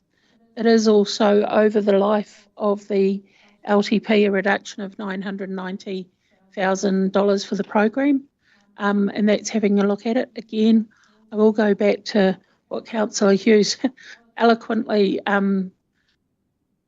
shared with us. You know, this is the next 3 years, we can make a very good guess. The 3 years after that at this stage is pretty opaque, and the final 3 years in terms of a 10-year plan gets far more cloudy. So this is where we've landed. This is only the freshwater policy program of the wider matters that have been covered. Ed or Bruce, is there anything you'd like to say that I haven't covered? We'll respond to questions. Okay, so the blue is what is before us? Correct. The brown. If we go back to the previous slide, Dave, is those figures. So in that table, light grey at the top is the LTP budget that is within the Healthy Waterways business case for freshwater policy. The kind of looks violet almost, is the edit that Bruce and I did last week. The numbers at the bottom are the change. So we believe year one, there'll be 400,000 savings, 428 following year, 1.2 the following year. Okay, so if I'm looking on page 37 of our agenda and I've got that, the financials down the bottom, you're saying that those are no longer what you're proposing, this is what you're proposing? This is in addition to what's in here. Remember, on page 37, that is the total of the Healthy Waterways business case. Yep. Freshwater policy is one line of the Healthy Waterways business case. What we're saying is within that business case, for the next 3 years, there will be a reduction in spend, but the 3 years following that, because we have moved everything out 18 months, there will be an increase. So this speaks to what Janine was talking about earlier in terms of some of those dips. Sure. I just want councillors to be clear, we're all collectively operating off of the material that's been put forward to us in these homes. Yes. Just want to make sure if anything has changed that we're very clear with councillors where. Can I just check, Tracy? So what you're saying is for the policy program part of the freshwater business case is that councillor, that you've had another look at the program in light of the new information, and that you're suggesting that next year another $400,000 can come off the rating requirement. Correct. Which means that the current 6.8%, whatever it is in there, will come down a little bit. Janine, yeah, I've got nods going over there. Tracy, that's what you're suggesting. So you're updating the information that was sent out, saying that there's a reduction in years. There's a reduction in years 1, 2, and 3, but an increase in years 4, 5, and 6. All right, just want to make sure we're all on the same page. Yes, Madam Okay. All right, I've got Councillor Dunbar-Smith, Councillor Kneebone, and Councillor Hughes. Ben. Yeah, just to clarify, so the full agenda, page 356, is the 2021 LTP, or figures, which we're looking at 1.9 million. So we could ignore all that for now because that's all shifted, that's all moved with your graphs. So a lot of the business case that's sitting there with 4.5 water quality monitoring staff in this year is not happening now. It's shifting up a year or two. So the agenda page 356 was telling you what was in the previous LTP. Yep. So that is not now. The figures that are included within the business case, which I think are now on page 357.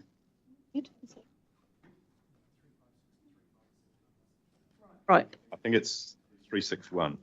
Right, yep. 361, thank you, Councillor Dunbar-Smith.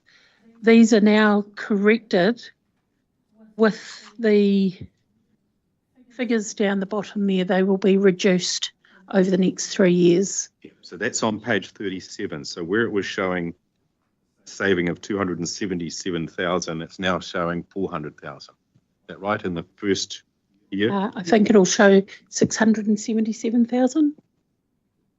200. It's in addition. Okay.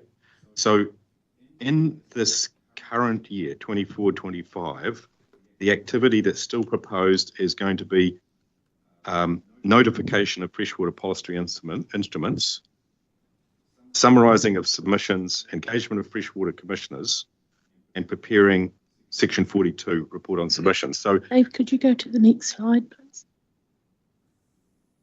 So, what all of that gets effectively lifted and shifted by 18 months. Okay, so this information we've got on our agenda is incorrect. Correct. Yes, it is out of date because Bruce and I could only meet last week because of holidays and all other things. You needed it in front of you, so we asked Janine if we could bring it to you today, updated.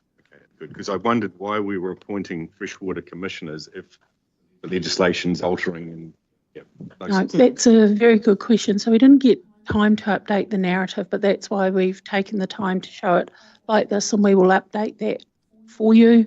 As I indicated, we will have a workshop on the 8th of February, which will have the refreshed timeline. Councillor Newbone. Couple of questions, Tracy, and Co.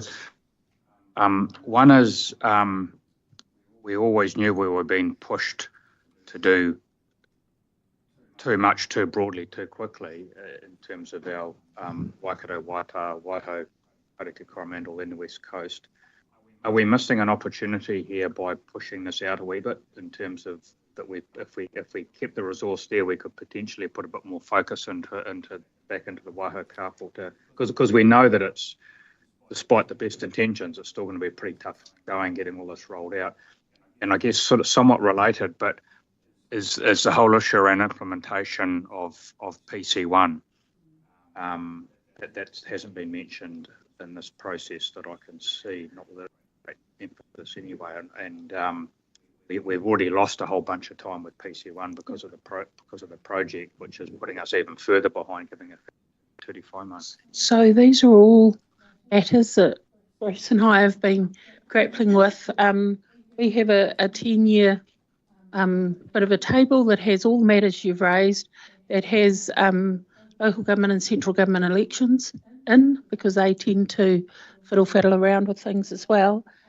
We have also a review of Te Ture Whaimana that we can't be inconsistent with. So would you notify a plan in advance of something coming out? Do you put something out interim?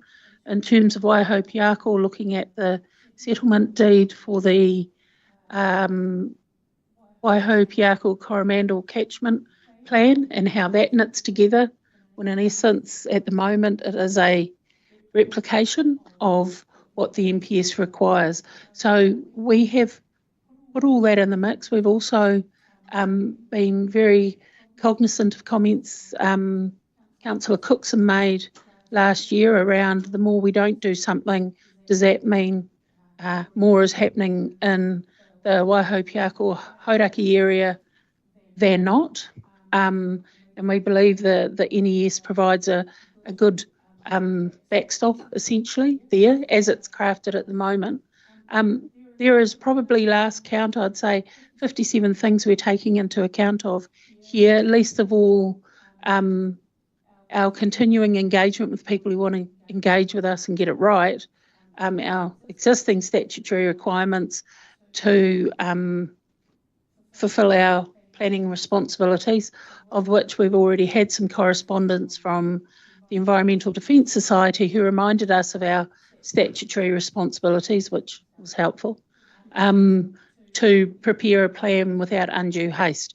So we are putting all that together, and that's what we want to bring you on the 8th of February and not take up, I guess, too much time as part of the LTP, but give you some comfort that we are thinking about it. In regard to Plan Change 1, I think, Bruce, our last intelligence is best case we can anticipate a decision mid-year, worst case December. Yeah, that's my understanding.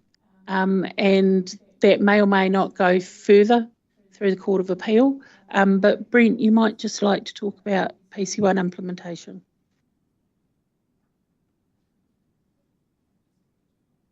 Bruce, can I get you to, there you go.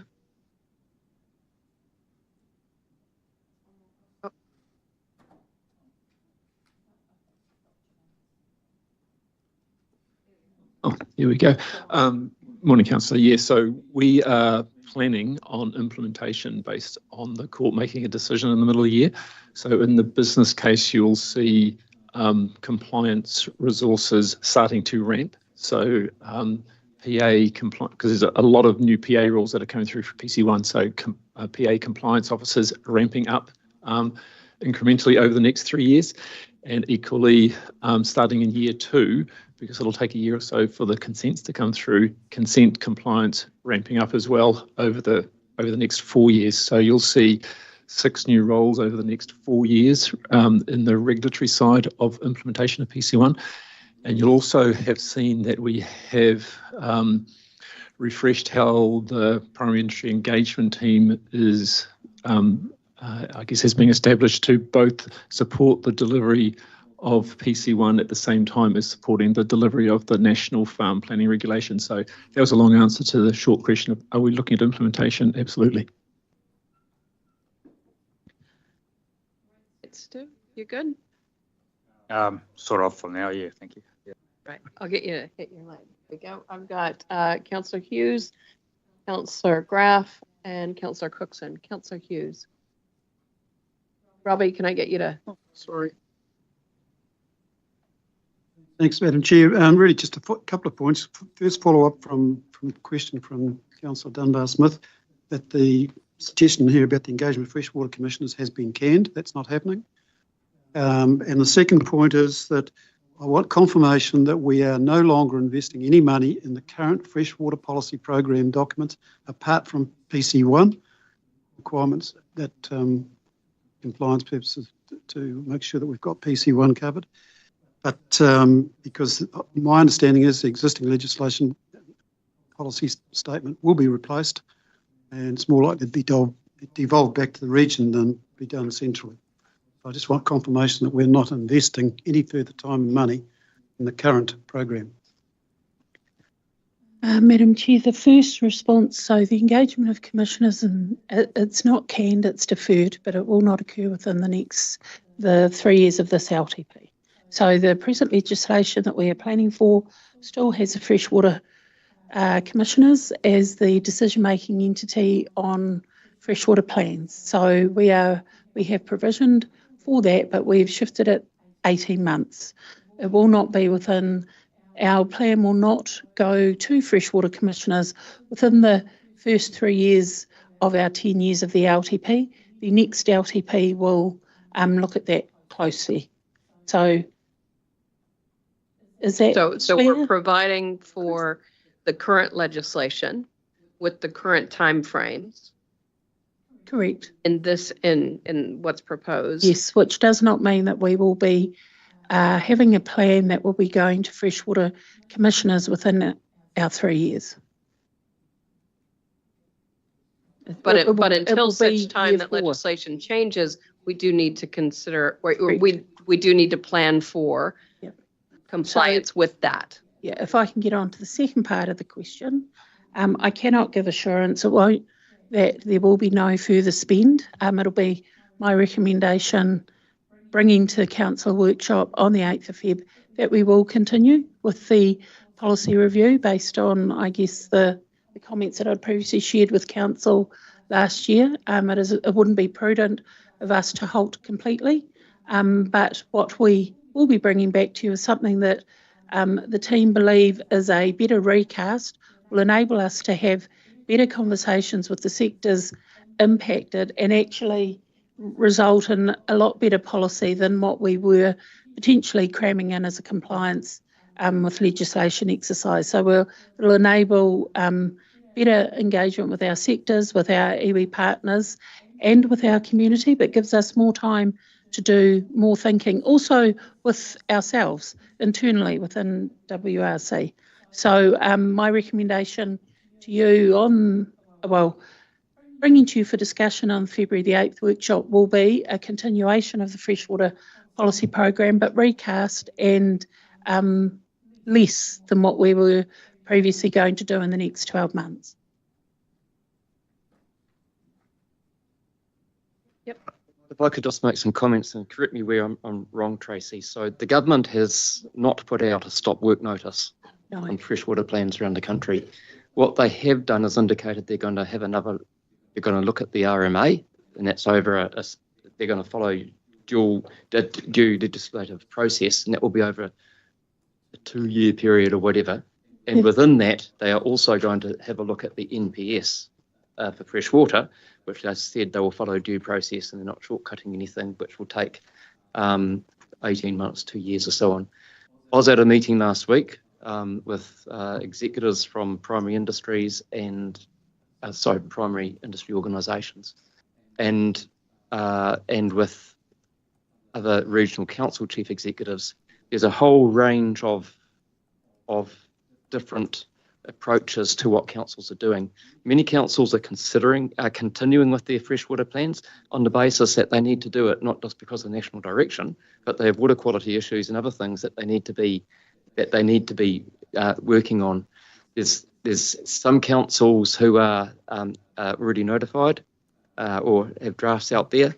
I know Otago, they have a specific deadline given by the minister in mid this year, but most councils are continuing to progress.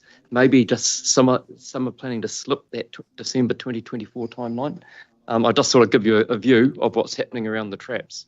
My understanding is that there hasn't been a stop doing work notice given to councils at this stage. No, that's correct, Chris. What we have heard is that there are 3 tranches to the RMA reform.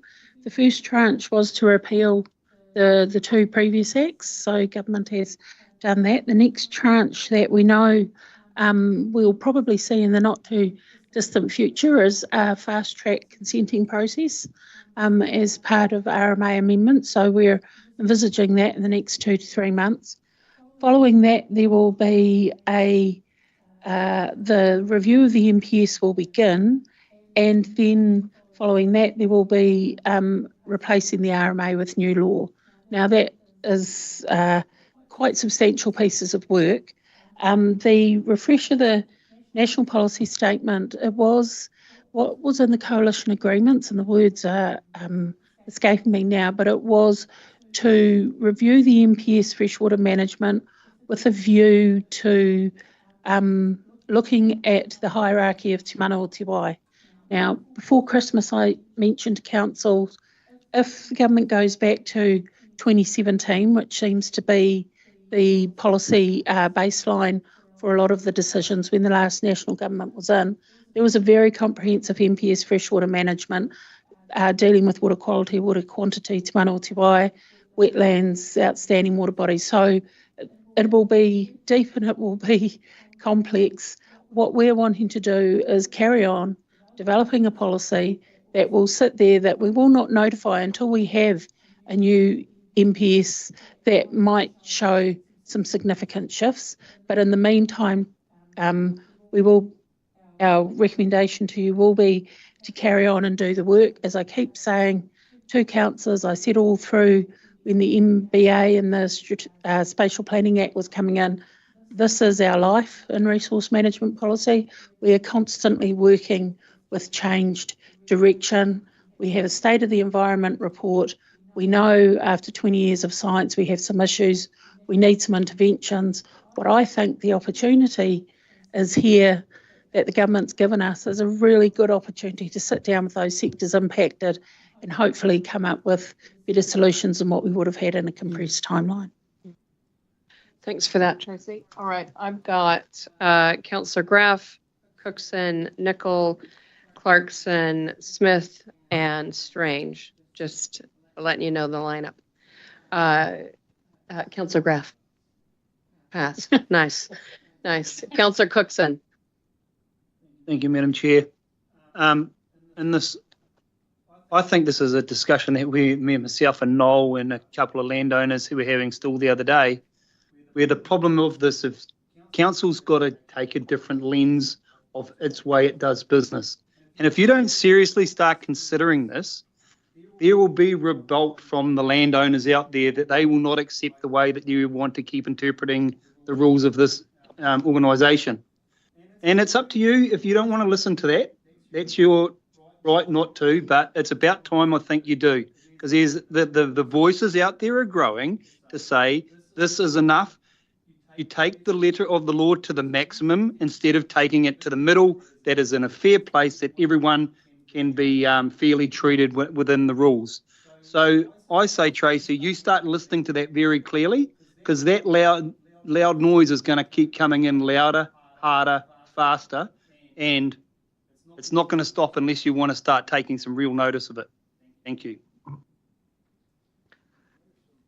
I look forward to the workshop on the 8th where we can go into this in greater detail.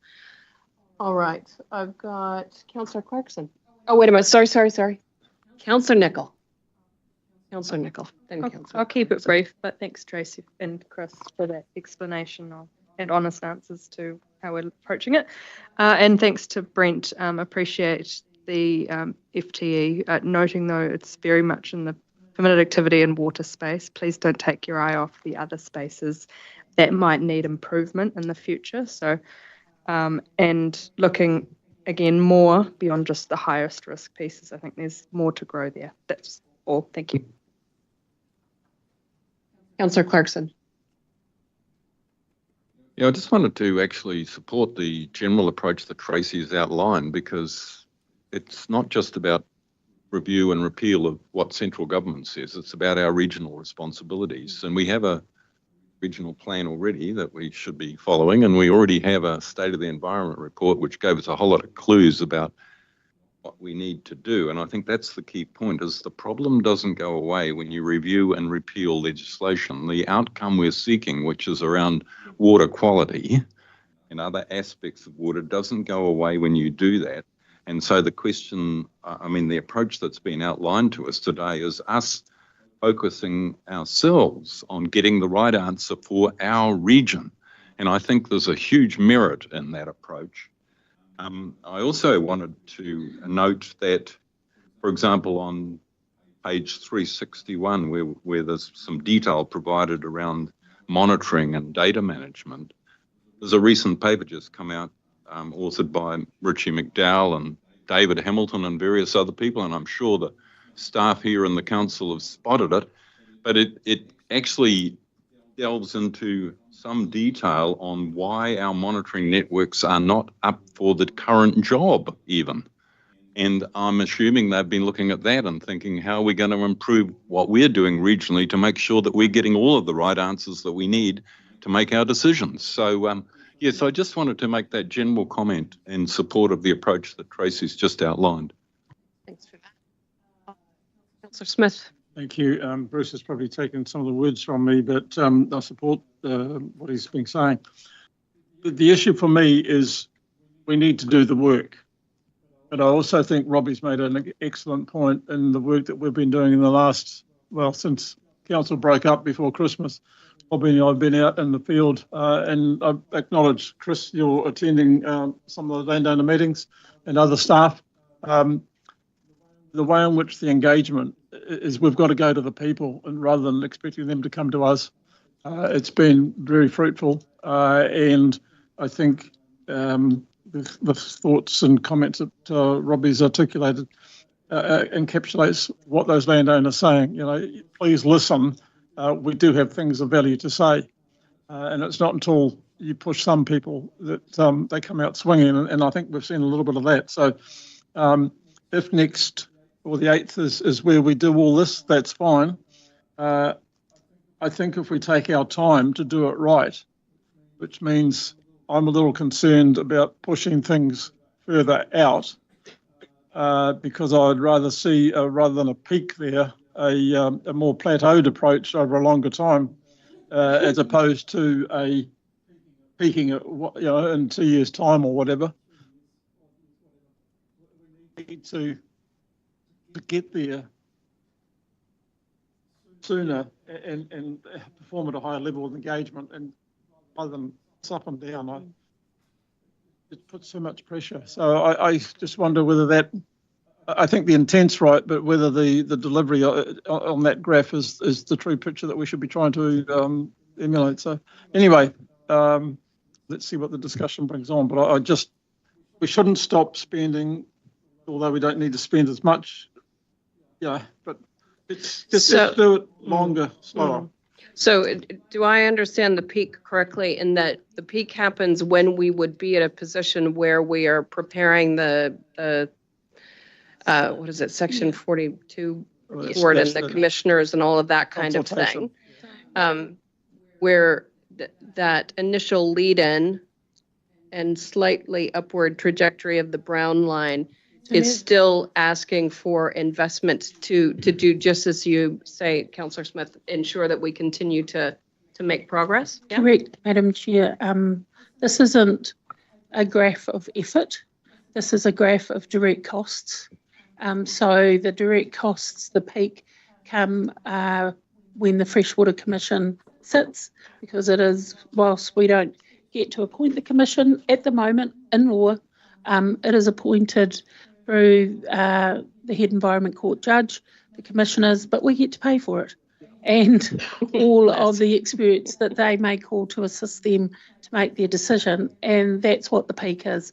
In terms of the effort, and Bruce's team that will be going, and Ed's team, Mike's teams, and the teams across the organisation, that graph will look quite different. So it isn't quite as peaky as you say, Councillor Smith. And that's probably the issue, is that that's a graph that is only about money.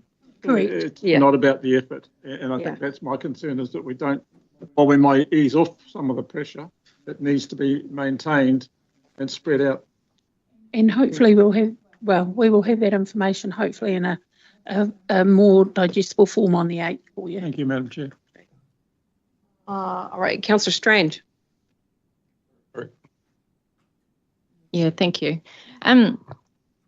Yeah, I agree with some of the points that have been raised so far. I do take exception to people talking to staff disrespectfully. And I don't think our staff are here to be talked to in a raised voice.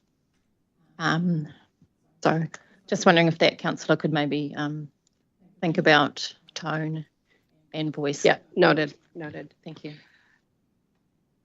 All right, I've got Councillor Marr. Thank you, Madam Chair. Tracy, the 260-odd thousand saving and direct cost saving, how was that achieved? Is that from 1.6 down to 1? So that initial 277 was a saving from baseline. So we used the annual plan 23-24 as baseline in terms of the work, and it's predominantly in, whilst Freshwater policy program seems to be hogging the limelight, it is the main saving in year one and two. So we've got a baseline from our 23-24 annual plan. That has been this year where we have invested a lot in consultants, in legal fees to help understand and puddle our way through things, to also commission quite a bit of work. Because we've done that over the last 18 months, and more latterly the last 6 months of this year, we will not need that level of investment going forward, because we have that foundation. Thank you. And I just wanted to reconfirm with you that, and going back to Chris's point, that we aren't engaging with Freshwater commissioners at all. Yeah, and I appreciate it's kind of clear as custard.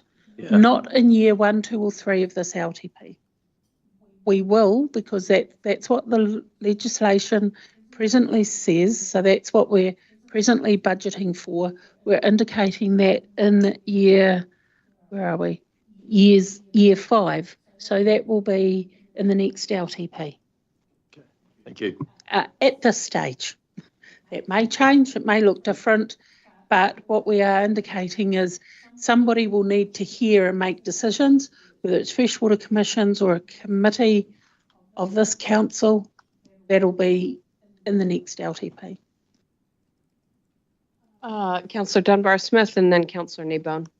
Yeah, I've just got a question of procedure. So if we've got this meeting on the 8th of February, what happens today, and does that, does the LTP get delayed until the 8th of February? What's the procedure for moving forward on those decisions? Because this information is not accurate. Yeah.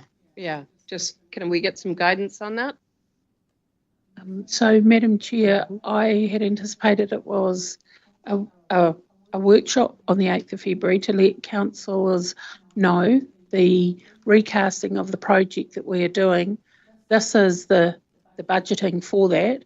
If council were to make any, well, you can't make any decisions on the 8th because it's a workshop. If council were of a mind to take something to a council meeting for decision, then that if it doesn't coalesce with the LTP, then that would come through in the CE submission to the LTP. Okay, so is that clear? Yeah.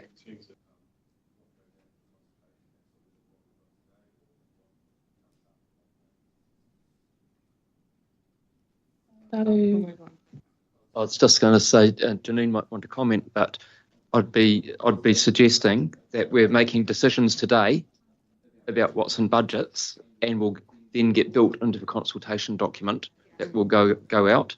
And as Tracy just said, if there needs to be a departure from that, that would possibly come through a CE submission later on. But what councillors are being asked to consider is the brown graph. correct. It is no longer the data that is in this agenda. It is what you are putting forward in front of us now. Dave, if you can flick to the Other than slide. it is just, And I do, it's just shifted. yeah, look, I do apologise for this, just things didn't get in the slipstream. Yep. So rather than wait for the CE submission, we wanted You're to signaling it today. now. So those highlighted, the bold lines down the bottom will be additional savings for year 1, 2 and 3 of the LTP, additional to what's on page 37.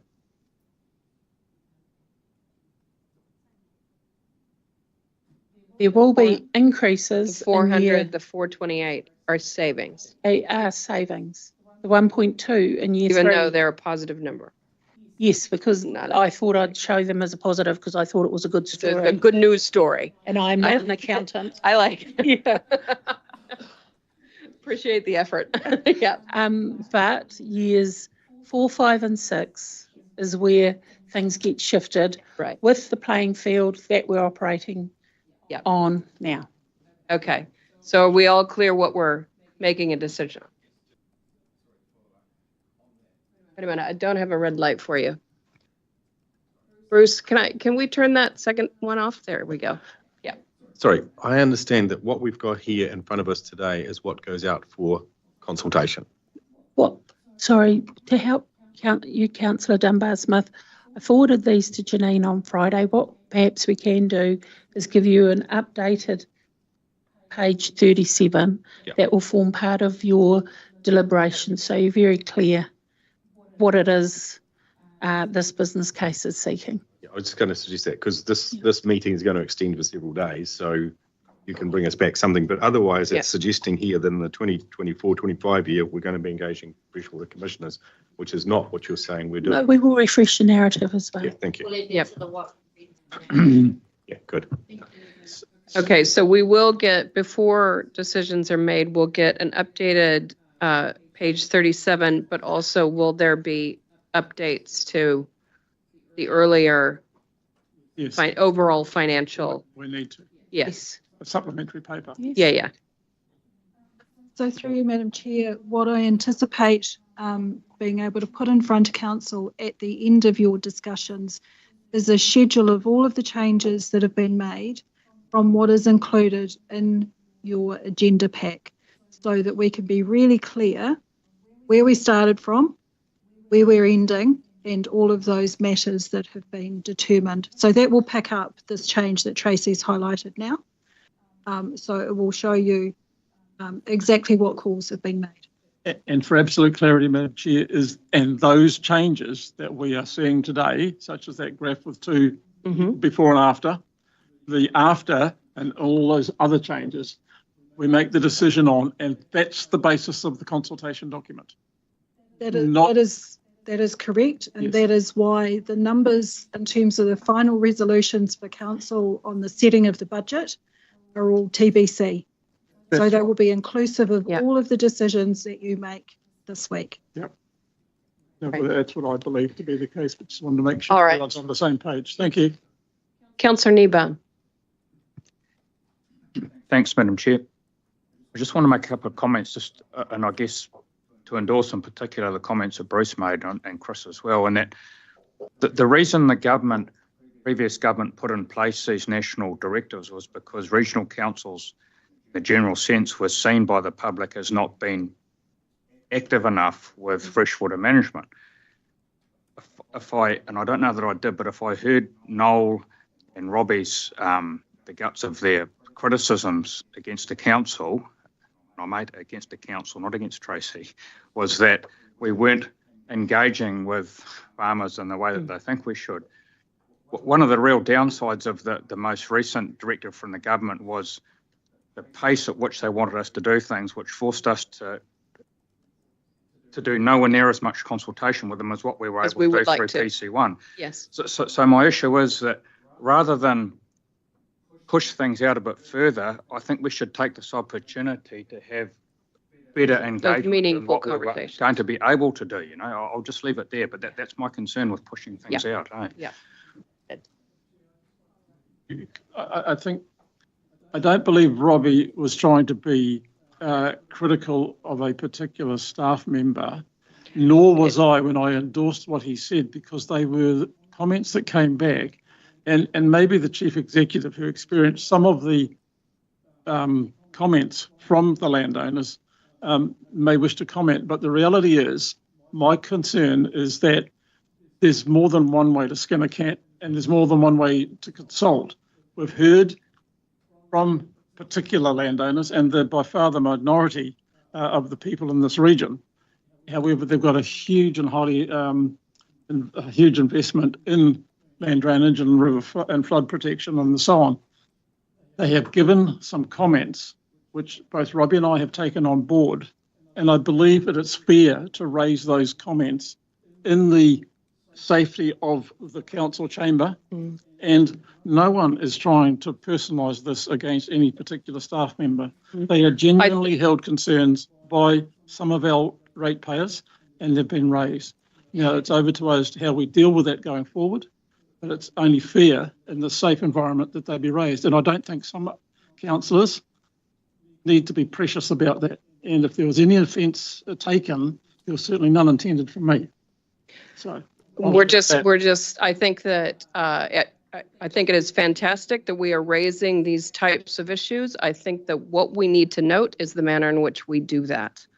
And that as we work through this, we have a number of days ahead of us, and there's a lot of material. We just need to be mindful of the tone that we use, but we are all welcome to share the concerns or the comments that we all hear from our constituents, as long as we're constructive and respectful in doing that. All right. I've got Councillor Downard. That long, Tracy answered my question. Okay. Councillor Cookson. I'm sorry. Noting what I've said so that we can move on. I'm just going to I'm sorry if I offended anybody. I was not intending to do that at all. But these landowners and Noel have had letters from MB explaining how this law should be interpreted, and we do not interpret it the way that they expected it to be. So that's where the confusion is coming in, and that's why I asked that our council needs to start looking at things in a different lens. And I don't think that's being rude. That's just saying, hey, we might be looking at it here, but really the best place we should be looking at is here. And that's all I'm asking for. Thank you. Thank you. Thank you. All right.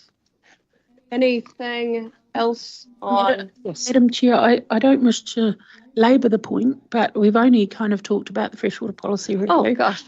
What? There's more? The rest of the Healthy Waterways business case, as we said, it does deal with science, with our monitoring. We are looking at an increased investment in those areas. I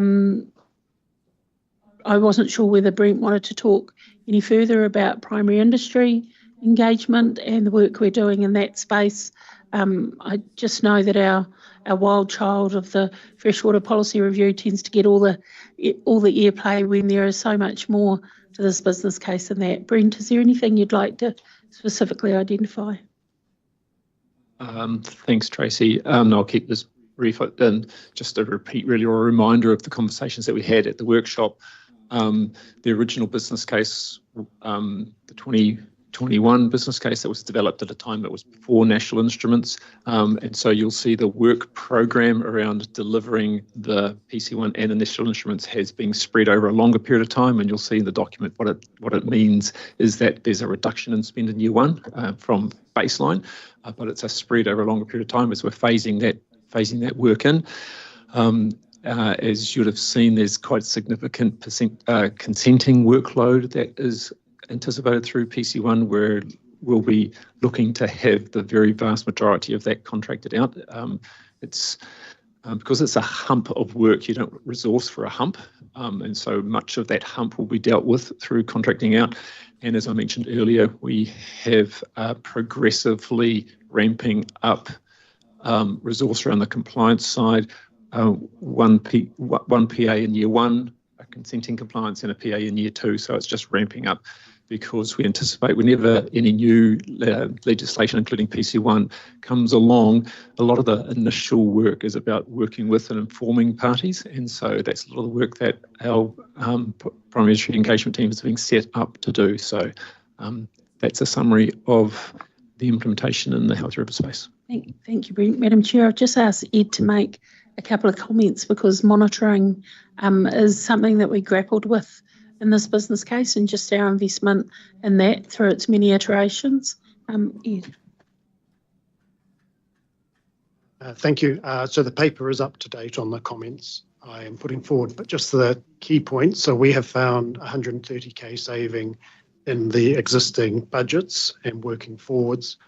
We are recommending a pause on the future monitoring that was in the original business case. So that was for dissolved oxygen in particular, that had a capex purchase of 325k plus 2 FTE. It's not that dissolved oxygen isn't an issue for the region. It was more how it was being prescribed with a focus of low discharges, where we view it's more in lowland rivers and we would do it a different way. So we're proposing a delay from 2024 to 2026 to see post the review of the MPSFM. Similar for the increase in monitoring that we were going to do for the 22 compulsory attributes, which had an associated laboratory cost of 100k and 3 staff. A particular aspect of that was the periphyton monitoring, and this is quite a labour-intensive monitoring, and it's not viewed by the scientist as a key issue for our region. We are working through a previous business case on emerging technologies to see if there's a technology approach we can use for that. So we're hoping that would actually, even when we do implement it, have a much lower labour cost. And the same with deferring the cyanobacteria monitoring. Again, it is an issue for the region, but we already have monitoring in place. We're also going to a much greater use of LAWA in education, and we now have field equipment that enables us not always having to send a sample to the lab, which is around $300 a sample. So we're able to get an indication in the field. A recommendation I've put forward is retaining the fish passage monitoring at around 50k per annum. And that's because this is an issue even without the NPSFM. And it is around doing that baseline monitoring with students so that then we can make the decisions to know which structures should be modified and to modify them correctly, and taking into account previous conversations at a prior workshop that not all structures are an issue because they may be stopping pest fish, but this would be doing the auditing work and to get us that right information. Thank you. Councillor Dunbar-Smith. Oh, I just wanted to say that this process is somewhat confusing when you're looking at the business case, the detailed business case, and then looking at page 37. Page 37 is primarily just talks about the policy on healthy waterways, whereas there is quite a bit of information about the farm engagement and the stuff Ed's just been talking about. Whether some of that could be referenced, I'm assuming that the average person reading this will just read the page 37 summary, not the rest. And so it's just a suggestion. Okay, so this was an agenda that's put together for councillors. And I know average people do read the council agenda, bless them. This isn't your engagement document, just to be clear. Yep. Yes. Ed, I just want to make sure it's clear for everybody. So the changes you've just referred to are already built into the budget. It's not like the change that Tracy signalled for the policy program. So that's not signalling any additional savings. That's already in the They are already baseline. in the business case as presented to you in this information. Great. Thank you for clarifying that, because I was not clear on that. So cheers. Appreciate that. All right. Yes. Yeah, Councillor Martin. just and along the lines that Chris just raised, just with the final comments around the repealing of the NBEA and the chance to actually recoup some costs for monitoring in that process, is that going to adjust any figures? Yeah, I'll grab that one, Tracy. Yeah, unfortunately, Councillor, that's the case. We had included in the budget in anticipation to be able to recover some of our monitoring costs. That opportunity has now gone with the MBEA. Yeah. So those costs will. Going to alter what we've been presenting? So no, I don't think so, Janine. I think it's in the permitted activity monitoring rate was going to be able to be, if you like, offset to a degree by some compliance recovery costs through the MBEA, but that opportunity is now lost. Can I just clarify, Councillor Marr, were you referring to compliance monitoring costs, or were you talking about environmental monitoring costs? Oh, the environmental. Yeah. So yeah, I thought that might have been the case. I think that there's a bit of discussion at the moment. I was in a discussion last week about what types of attributes could perhaps change that we might be able to signal to ministers, and I think a couple that Ed had just raised, the likes of periphyton monitoring in the Waikato, we didn't feel that we don't have those types of rivers and streams that are down the South Island. Is that what you were referring to, Ed? Correct, yes, that's the type of monitoring we're reducing, taking up. All right. So any further questions on this particular business case? Again, we're not going to make any decisions until we make our way through all of these. Nope. All right. Thank you very much. Appreciate the presentation. What's next there, Tracy? So next we go to Whangamarino Waikari, Options and Actions. So that's on page 38 and page 365. My trustee assistant on this one is in the South Island, Mike. So I think, councillors, this is fairly self-explanatory. Dave, if you can toodle us through the... Here we go. So we've taken you through this business case before. When you looked at this in December, you did ask that we rename it Whangamarino and Waikari to give an indication of it's not just focused on Whangamarino. That the business case, the detailed business case, which is on page 365 of the attachment, had enough funding to do the work. The comment was made around there is no provision in the outer years for anything that may come out of this. Now, that was a comment that was made in December. Again, it's very difficult to quantify how long a piece of string is when I think a lot of the work in the infrastructure strategy and some of our catchment modelling, our catchment spatial plans may be part of this. Also, this is tangled up a little bit in Plan Change 1. And I guess the other comment that councillors made was recognition in the business case that there will be other agencies who want to partner with us. And so that may give us additional funding. And also that last comment that was made in December has been incorporated in the business case, which is around, engaging somebody independent to undertake this work so that some of our own council assumptions can be tested. And so that, what are those three rules? I'm from the council, I'm here to help. People don't always necessarily respond to that. I'm here doing some work for the council. Please, I'd like to have a conversation with you. Might get a better response. So, Madam Chair, this one is very much self-explanatory, investment long overdue. As Janine indicated previously, this is one of the business cases that we are looking to seek funding from the prior year's surplus. Councillor Smith.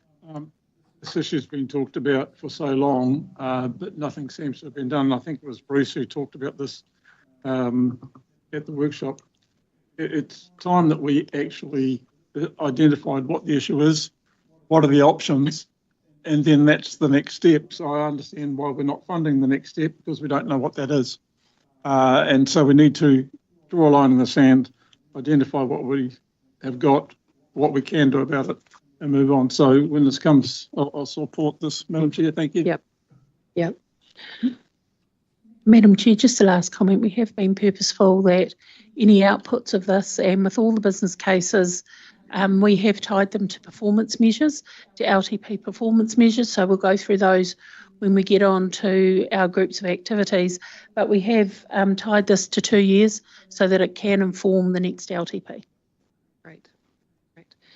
Councillor Kneebone and then Councillor Clarkson. Councillor Kneebone. I guess my question is, Tracy, could we not be a bit more aspirational here? And I just noted in the those blue, green and red boxes, you talked about one of the risks is that if we go to aspirational, we might not bring critical stakeholders along with us. And I suppose just on the back of Noel's comments, we could, and I'm trying to be a scientist, but we know that one of the fundamental problems here is that it's all part of the Implement Flood Protection Scheme, and I just, in all reality, can't see that ever changing. But I suspect there are lots of smaller things we could do off to the side that would really help. And I just wonder whether we shouldn't try and get some of those projects underway in the same time as we do this. But and I mean, for a start, it's just a massive blasted willow trees for a beginning, you know, and we just critically ignore it and say it's a great Ramsar site, but it looks pretty unappealing to the punter. Does that sort of make sense? Yeah, look, I get what you're saying, and of course we're two minds of this, because you could carry on nibbling around the edges and putting money in, and actually if you use that money to make significant investments, this isn't stopping any work ongoing now. This is in addition to the work that we're doing. What I would anticipate that will come out of something like this, and you know, we haven't even scoped it up yet, and that's something that we will do and bring back to council, is what are the quick wins and what are the ones that are more complex. I would suggest a lot of the quick wins we're doing now because they're easy, or easier, but what are the more complex? So much like some of the work we've done, if we look at Te Ture Whaimana, the Waikato Waipa restoration strategy, there's a weighting given to, you know, some of the less complex things we can do more immediate, and then some that will take a bit more conversation. So I don't think this impedes anything we're doing at the moment, but I do understand what you're saying. You know, do we need to take 2 years to go and do some work on the willows? Yeah, no, look, I acknowledge the policy part of it, but I just wonder whether the ICM side of things we shouldn't be looking for opportunities, because I know the River Authority would be only too keen to jump in and help as well, you know. So anyway, that's something that we can have a conversation with Sarah about. Yeah. Just along those lines of more aspirational, what would, if you wanted this piece of work to be more aspirational, what would that look like? For me, $400,000 to engage consultants to do the work we're looking at is fairly aspirational anyway. Okay. More aspirational would be a wider scope of work that probably would look to invest in some of the implementation. I think that might be hard to preempt what that might look like. I think it might be a bridge too far at this point. Okay, I've got Councillor Clarkson and then Councillor Nicol. Thank you, Madam Chair. Yeah, I just wanted to, I guess, flesh out a little bit about what might lead it to being aspirational, and what consultation process could occur even now in relation to an LTP to actually get some of the key partners lined up in a way that the bottom line here is that the cost of achieving this result is going to be, no, I wouldn't even like to make a prediction. It might have a B in it rather than an M. And so the point is that, again, we did get a comment earlier from Councillor Mahuta, who sort of indicated some stuff that needs to go on to get people lined up in advance, not wait before we release an LTP even. So I'm just asking that question, really, because yes, this has to be done, but to get the result we need is going to be a big deal. And of course, actually now the new Minister of Conservation is a local. And I'm always concerned about where is DOC in this picture and how can we get them on side really early. Yeah, thank you. So, Madam Chair, perhaps is this a consultation topic or something we can put on the board? Yeah, is there something that can we ask our community?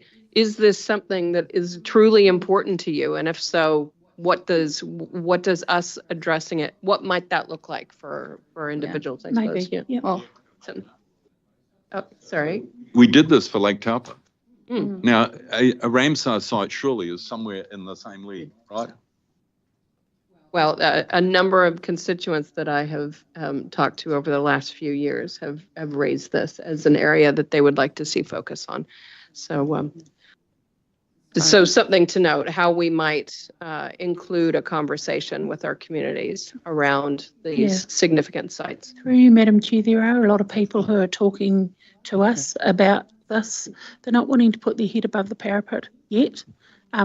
Some are ministries, and they are wanting to see what, again, we come back to that power of the regional council as the power to convene. So they are waiting for a signal from us, and then I think they will jump on our coattails. Councillor Nicol, then Councillor Mahuta. I think Councillor Mahuta might flow nicer. I'm happy to go after. Sure. Councillor Mahuta. Oh, no, just in support of Bruce's thing. I think the whole term I've been a councillor, it has been the government stakeholders that have been slower to partner, but we wasted a whole lot of money on legal advice that didn't help the lake. And that was behaviour driven by conservation. We had to protect our position and others. So if we're going to do it different, then we need a bigger purpose like the Lake Taupo one for Waikato Whangamareno. And I'd say the biggest affected stakeholder is transport. Both the rail and the road need that lake and wetland managed. They've never really been in the same conversation with us about restoration. Very good point. But if we don't do our job, then they don't have a railway or a road. So somehow, just for new council, we need to drive everybody into a room and to a space where they want to work with us. I just wanted to support Councillor Clarkson, so thank you. Thanks. Councillor Nicol. So with this business case, the discomfort I have is that I've seen sums of money like that before go into something to have a consultant to work towards an action plan. And I think, to think of an example, the Koi Carp one. And I have, as a councillor, haven't seen much come from that, but that's because I'm not in that space. But where I would have liked to have this business case go, because I consider option 3 as kind of a bare minimum after what's the attention's been on it and just the right thing to do. I see a jump from option 3 to option 4 as being a really big number, and I don't quite know what the difference is between them. And then the framing is very much about pushing faster, which is more of a how rather than a what. So I'm struggling to figure out, how to go a bit more above option 3, but not quite ending up with what was described in option 4. So a few points I wanted to make was really interesting discussion in the background around Kapuatai and Miranda as well, being Ramsar sites, being areas that also need some work. I would propose also that when we're trying to go into a relationship with others to say, let's all commit to this, if we only budget for 2 years, it doesn't show a lot of commitment long term. And so if there are other catchment action plans coming up in future, such as for those other Ramsar sites, why don't we look at a permanent staff member or a longer fixed term than 2 years or something where we get to have staff member kind of quality and retention of knowledge and everything else, relationship building, rather than a consultant. Sorry, am I assuming that was a consultant? Okay, thank you. Yeah, and signalling in the future that either there is money available for following through on what we agree with people, or there's money available for the catchment action management plans for these other sites from the learnings. And it kind of spreads that out a bit more over that 3-year peak we saw in the graph before, because we're committed, right? And that's the only way you're going to get people to buy in. The other point I want to make is that absolutely vital that central government is part of the conversation, and my reasoning for it twofold. One, they got us into this mess. The hydrology didn't change itself magically in the 1950s or so.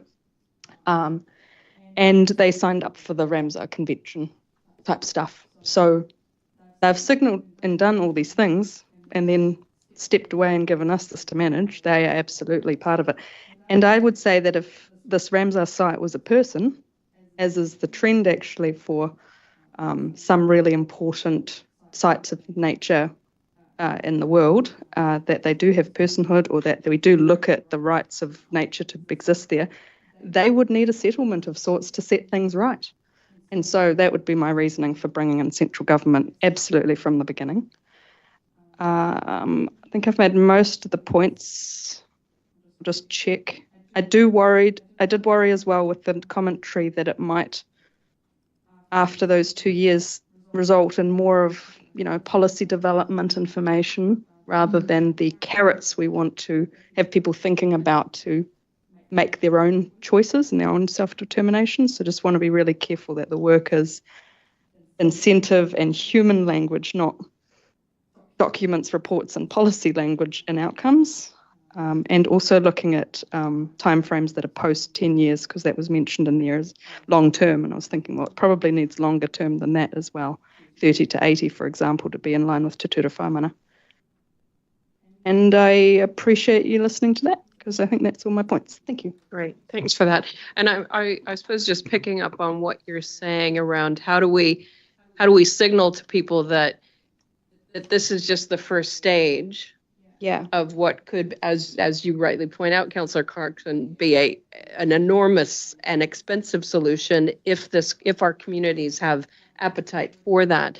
And I suppose it ties into the earlier graphs we were talking about, Janine, with just the long-term financial implications, that we're not illustrating to our communities how all of these decisions being made are about longer-term outcomes. So I suppose the challenge to the team is in our consultation document, how do we show that? How do we signal that this is all work leading to bigger aspirations? Please get on board. It's not just we'll look at it for a couple of years and then move on to the next thing we might look at. Yeah, because I'm worried about spending $400,000 and then we've just spent.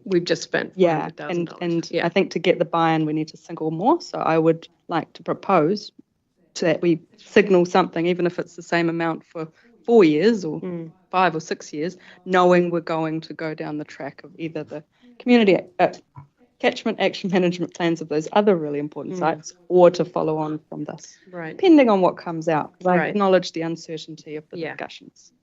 Madam Chair, can I take that as an action on the board? Because I think there are a couple of things there, noting we've got 2 or 3 business cases that kind of stop abruptly in year 2, but there is implementation.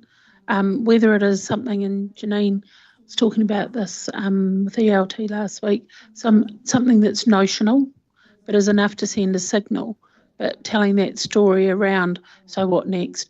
The flip side is, if we come back and put in year 3 a number that had a B on the end of it, as Councillor Clarkson said, that's not prudent. But I think we can take it away and come with enough to put something notional in there that sends a signal that it is an ongoing investment.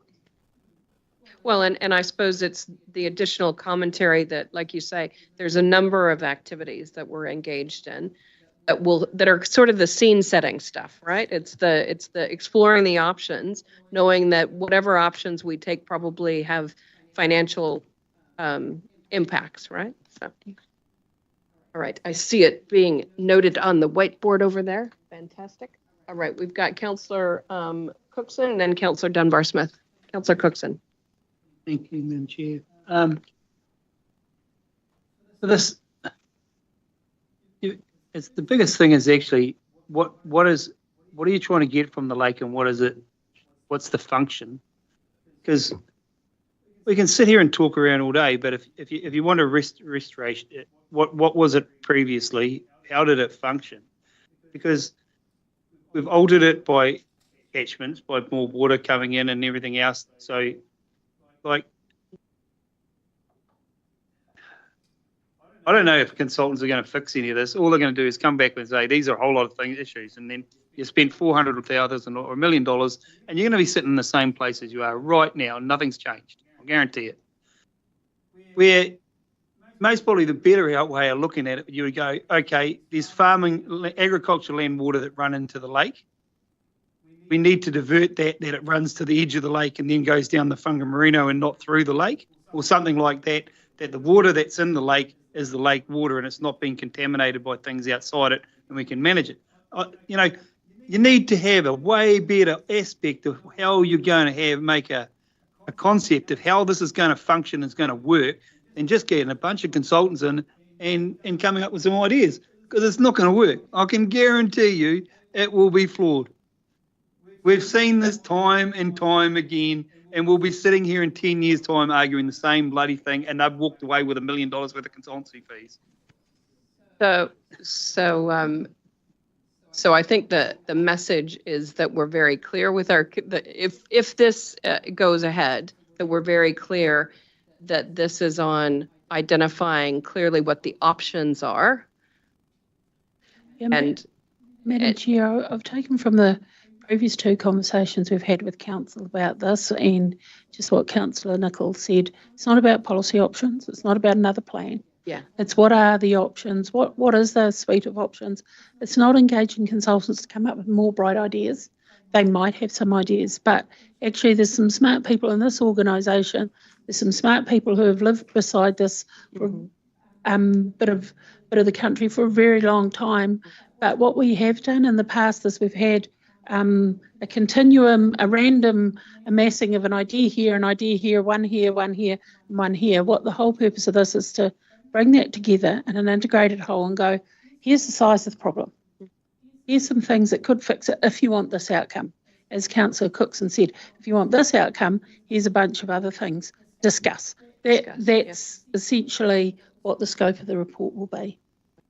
And it dovetails nicely into the work that's happened with stakeholders around our responses to incidents, right? Yeah, Madam Chair, we will not be starting with a clean sheet of paper. Yeah. You know, sorry, that was a clean slate, clean sheet of paper.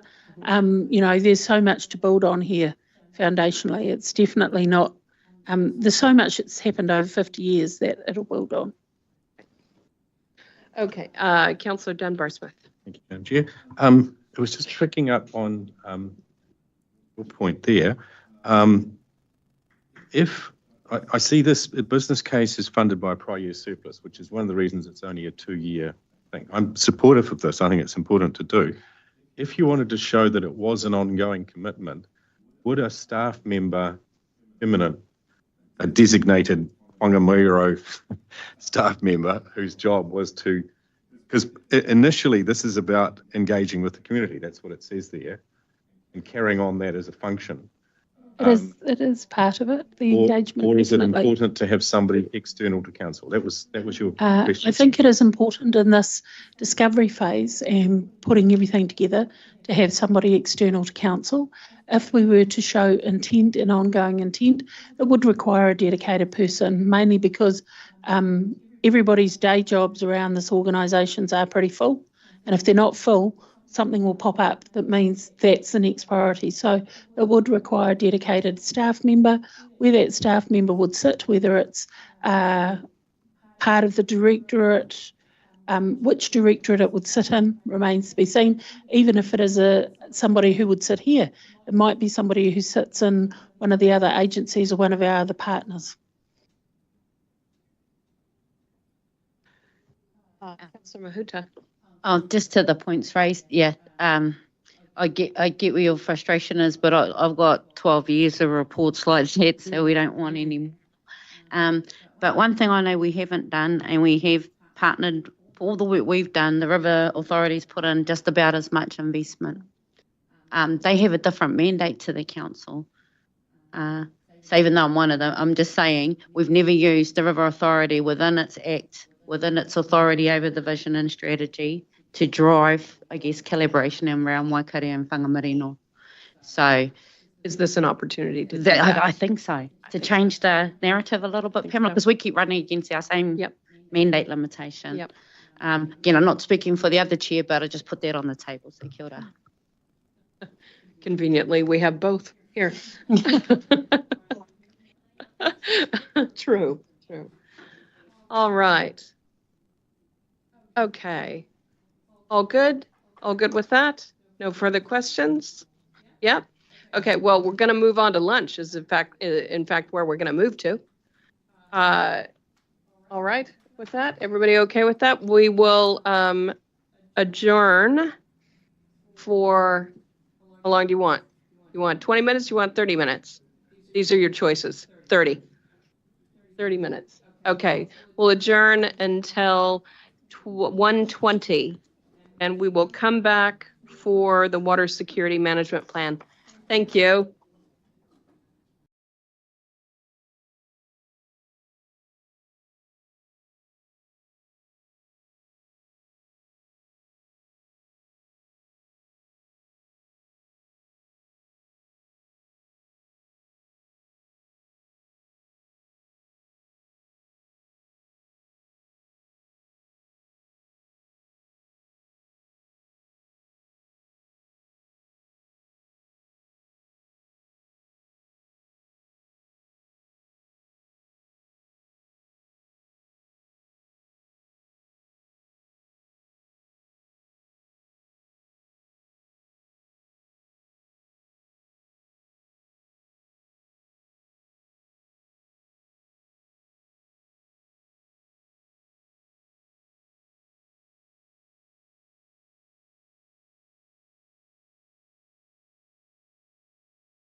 making your way back in.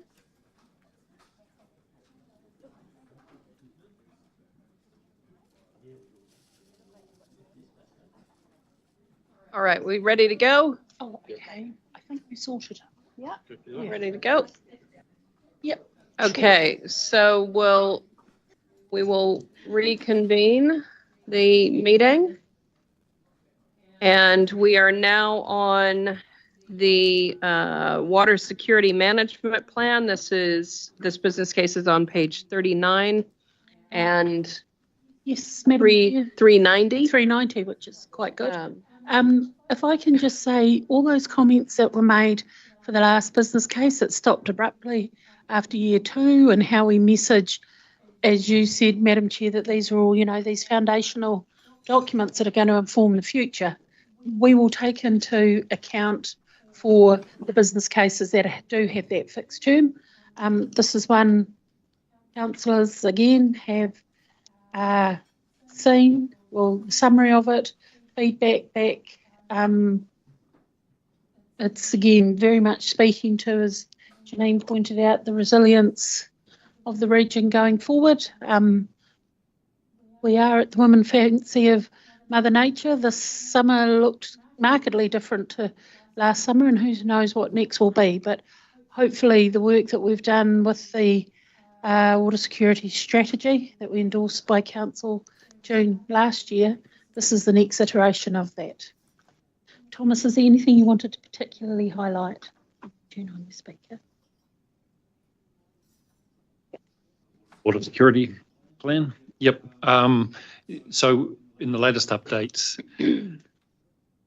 we've added a lot more detail around how this might actually roll out, how this might proceed over the next few years. That basic detail was lacking in the original draft, so hopefully that's cleared up some of the uncertainty.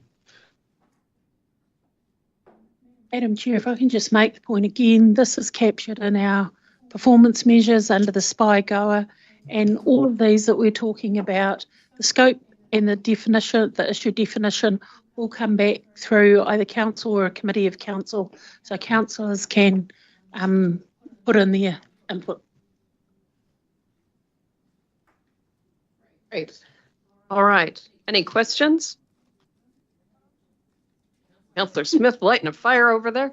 I love it. I love the ambition. Fantastic. Okay. Yes, go ahead, Tracy. Anything else? Nope. No, we're all good. All good. No other questions? Okay. Again, this one is funded through the prior year surplus, right? Yes. Okay. Yeah, the question. Oh, yes, Jennifer. The ambitious options seem to go in like a whole nother direction with talking about major infrastructure and stuff. What kind of prompted that? It seemed like quite a jump. Yeah, it's a bit similar to the conversation around Whangamarino, all the things you could do.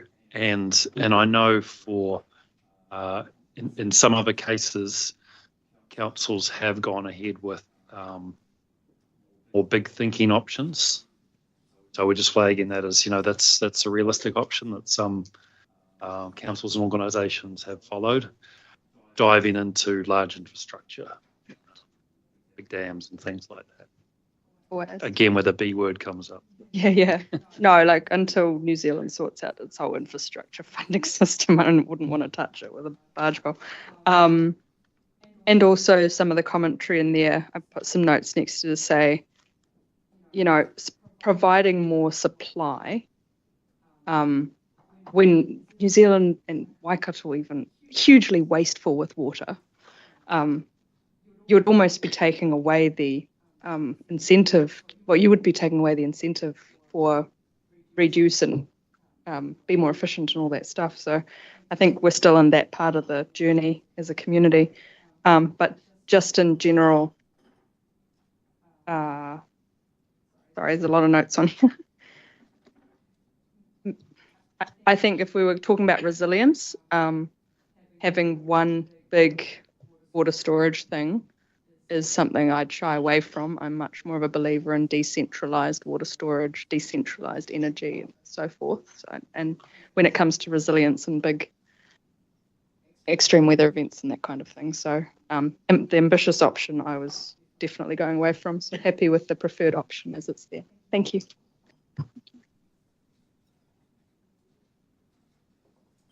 Right. All right. If there's, oh, you're looking quizzically. Yeah.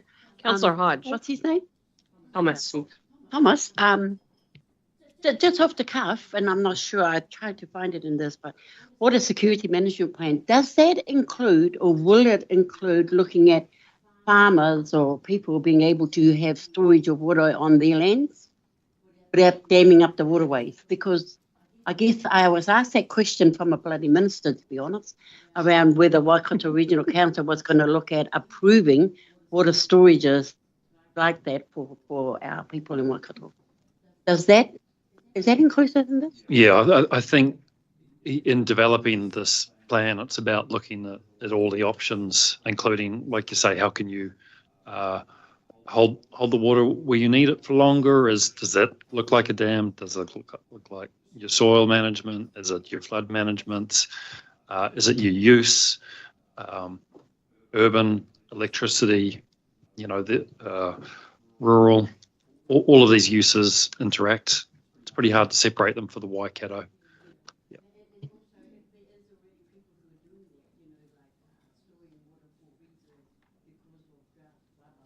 Your light. Is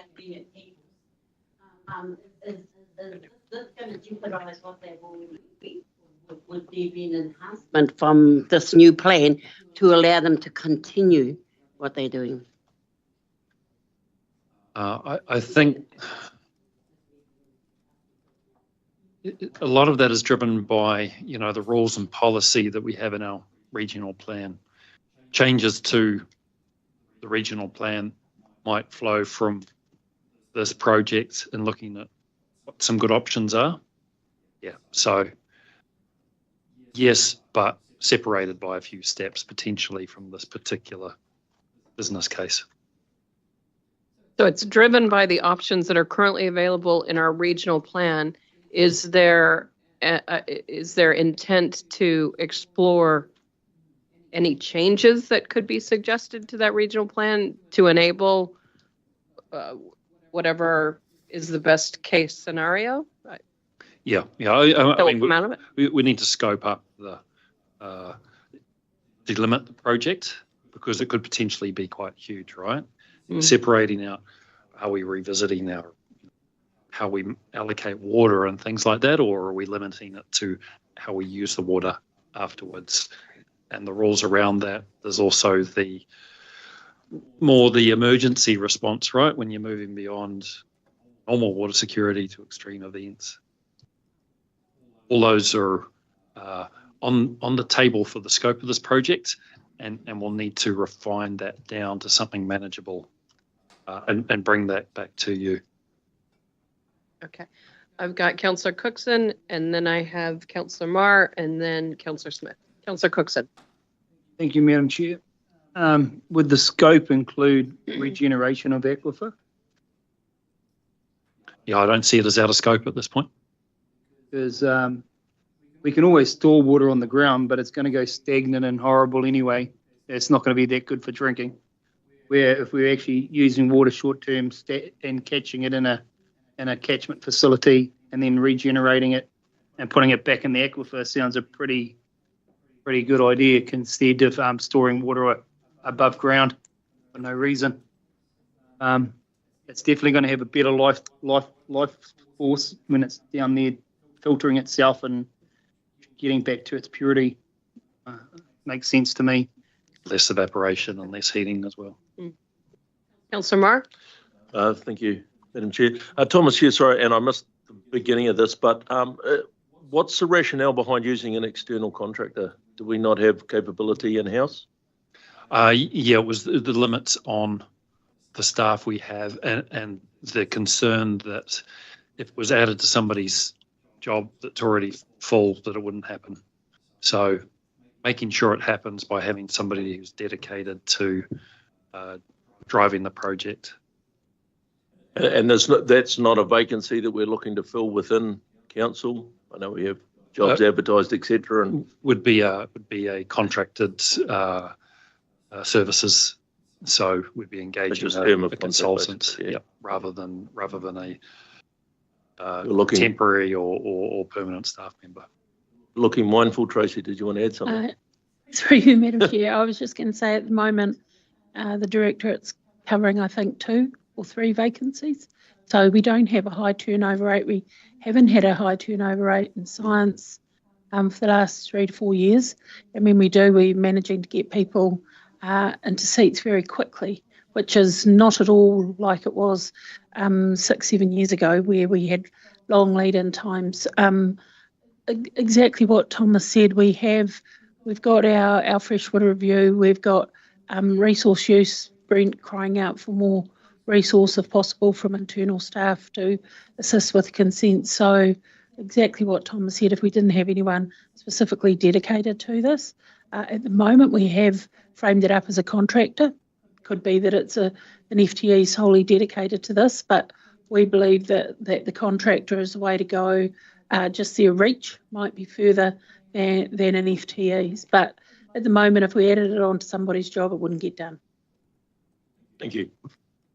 Councillor Smith. Thank you. This is an issue that the Waikato District has been confronting for some time and talked about, but always put off because of the cost and trying to get all the interested parties together. So absolutely support this. And I just, for example, you've got up at Maramarua, you've got the coal mines in Kaipua 1 and 2. I did a resource consent hearing to consent the take of the coal up there.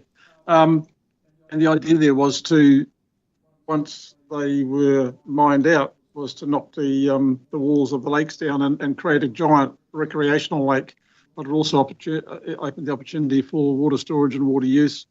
Likewise, I know Waikato Tainui's got the huge cavities out at Rotowara, which are incredibly deep and huge, and I don't know what their aspirations are, but that was always talked about with Waikato District as being a water resource that could be fed into the river for takes further up to benefit the people of the Waikato rather than Auckland. But you know, nice think, little add-on there. Yeah. But I do think there are opportunities that we need to finally get on and sort out, certainly for the benefit of the Waikato. Thank you. And I suppose that this work would include those broader conversations like you're talking about, ensuring that we're liaising with other stakeholders that might be able to.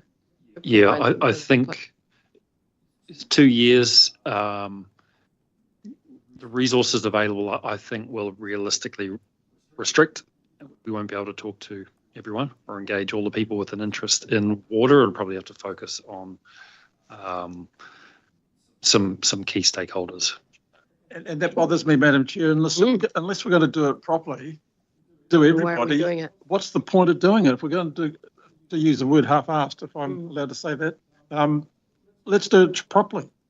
And if we or is the question, if we wanted to be, if we collectively view this as a significant area of work that we want to make some considered progress in, because we have been talking about this for, well, the 2 trienniums that I've been involved, and I'm guessing it's gone back even further than that. So if we wanted to make further progress, is this ambitious enough? If not, how could we be more ambitious? Yeah, I think we could, we can make progress for a fair chunk of the region. You know, we have existing plans, policy, rules in place for managing how we use water, who has access to the water. There's a lot of systems already in place. So this is the water security topic is part of that broader water allocation and use conversation, and we have put a lot of time more broadly into that water allocation issue. So I think we can progress a piece of the puzzle, if you like. which is the way I see water security. It is. It's, So it's, around the table is just a piece of the puzzle adequate? Or I've lost your red light there. Yeah, Sorry. Serena alluded to it earlier, is, we waste a lot of water. I think Jennifer even mentioned it. We let opportunities go by. It's about the capturing of it before we even get to the allocation of it. So are we taking the opportunities to retain it for later use in a way that is economic and environmentally sound? So I'm not interested in allocating it. It's a matter of getting it so that we can allocate it. So unless that's part of the conversation, I'm not interested in it. Suddenly. If I can just help. So, we've had a previous piece of work done which showed what does the future look like, which talked about it getting wetter in the south and the west and drier in the north and the east sort of thing. We know that, there's a whole 10% of the water that flows out of the Waikato River at the mouth comes from a different region and catchment altogether, it's which could change in the future. There's been a lot of discussion, Mercury-led, about how water is managed in part of our region, not the whole region. And I think at the moment we're getting a strategy done by experts who've done it in Queensland, I think, Thomas. That strategy is going to land, and that's going to help inform the plan. And then the plan will be putting that all together. So what do we need to have in place so we can manage water for the long term in the Waikato region? I think I'd take your point that we can't talk with anyone and everybody, but I think the idea is that you are going to be talking with all the main players who would have an interest in water management in Waikato. Yeah, councillors, again, we're not starting from scratch. This is the third in a series of documents. So we've made significant investment to date in getting the strategy together, the implementation plan. This is the first step of that. It is 380,000, which isn't insignificant. I mean, when we say we won't talk to everybody, Thomas is right. We won't talk to everybody, but we'll talk to the main players. I just wanted to pick up, Chris has alluded to the Wanganui River. So Te Hiki Ngāhuru, which is the Te Ture Whaimana equivalent for the river, has just closed. Those submissions are just closing. We don't know what will come of that. That will go through a process next year. So that is something to fold into this. For me, $380,000 over 2 years is a significant amount of investment based on work we've already got. As Thomas said, that is quite comprehensive, and the strategy work we've already got. So from me, looking at it, and this wasn't the first bid from the team, to be fair, but, the other thing is we've got to scope it up and put it through a project plan. I think we will hit all the high points that we need to give you the information to go forward. But again, taking on board the comments, this won't stop after year 2. There will be work programs that the outputs will be factored into. Thank you for that. Councillor Hodge, you hit your light there. It was about where do we sit as a council and with our TLAs around tanks. I remember last year during that drought, Waipai District Council went out to try and entice the people to put up water tanks for storage, but the weather's changed and they've let it go.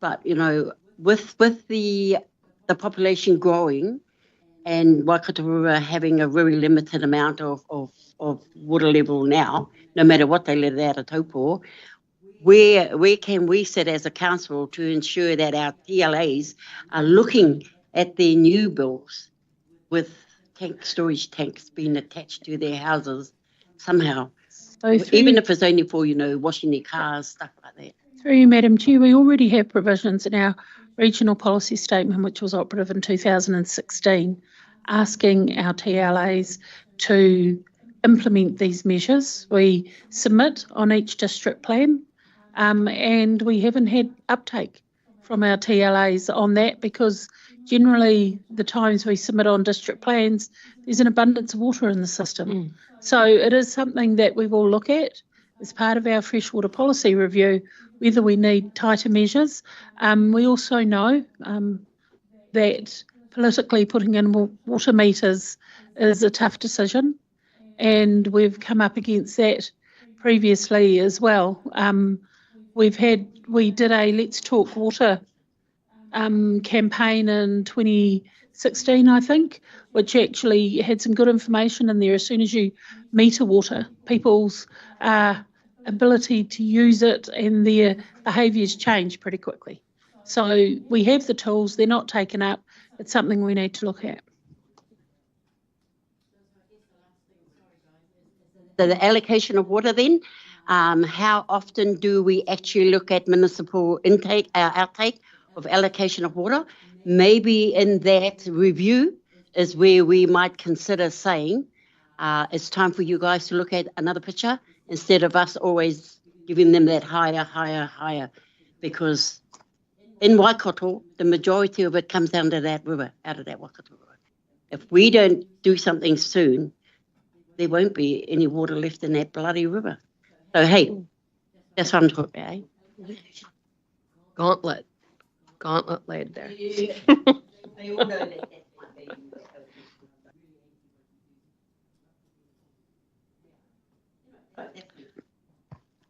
All right. Yes? That's my point, was that we talk about allocation, but the reality is we need to be storing water so that we can use it later through the allocation process. Yes. So unless that's part of us, we're not doing the whole job. Yep. I'm assured that it is. Yep, and through you, Madam Chair, I mean, you will see that there are a number, I hate to think what the Venn diagram looks like, but a number of these business cases that overlap, you know, particularly biodiversity, biosecurity that we're talking to, when we look at our infrastructure strategy, just the whole way we use our catchment is something, the spatial strategy is something we're going to have to look at. And as Councillor Cookson said, you know, not default to keeping the water on the land. It might be putting it back into it. Councillor Cookson? Thank you, Madam Chair. And this is a bit of rud as well, but anyway. I've brought it to council a couple of times now that basically every dairy farm in the Waikato uses around between 30 and 80,000 litres a day just to wash dairy effluent off concrete yards. And I don't know how many dairy farms are there in the Waikato region there, Tracy? 10,000. So you're talking about that. We need to look at that the farmers are with a scale that it's affordable to do, and it also gives them extra storage for their effluent. These are the things we should be talking about, because that gives all that extra water to the communities to be able to use that isn't being contaminated and going down drains or running off land. It's actually just staying within a cycle. So these are things that need to be included in these, and that will change the whole way we do things. And it's going to take it 10 years to get it to happen, but it needs to start happening. Some of us dairy farmers have been doing that for quite some time. And there's a lot that aren't. Yeah.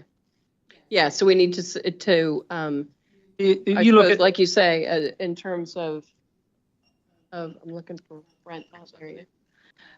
Just those conversations with our dairy farmer partners here in the region, just illustrating what are some of those other choices that could be made. It's it's millions of litres of water that are not going back into either that are getting to go into natural waterways or not being used to filter on land, then to go into waterways, or you just do a controlled system where that effluent just keeps going around and cleaning. So, you know, there's a whole lot of different benefits from it. I brought it to you 9 months ago now, Tracy. All right. Anything else on this? No? Okay. So next we have, this is on page 40, the biodiversity, biosecurity. This is on page 40 and page 411.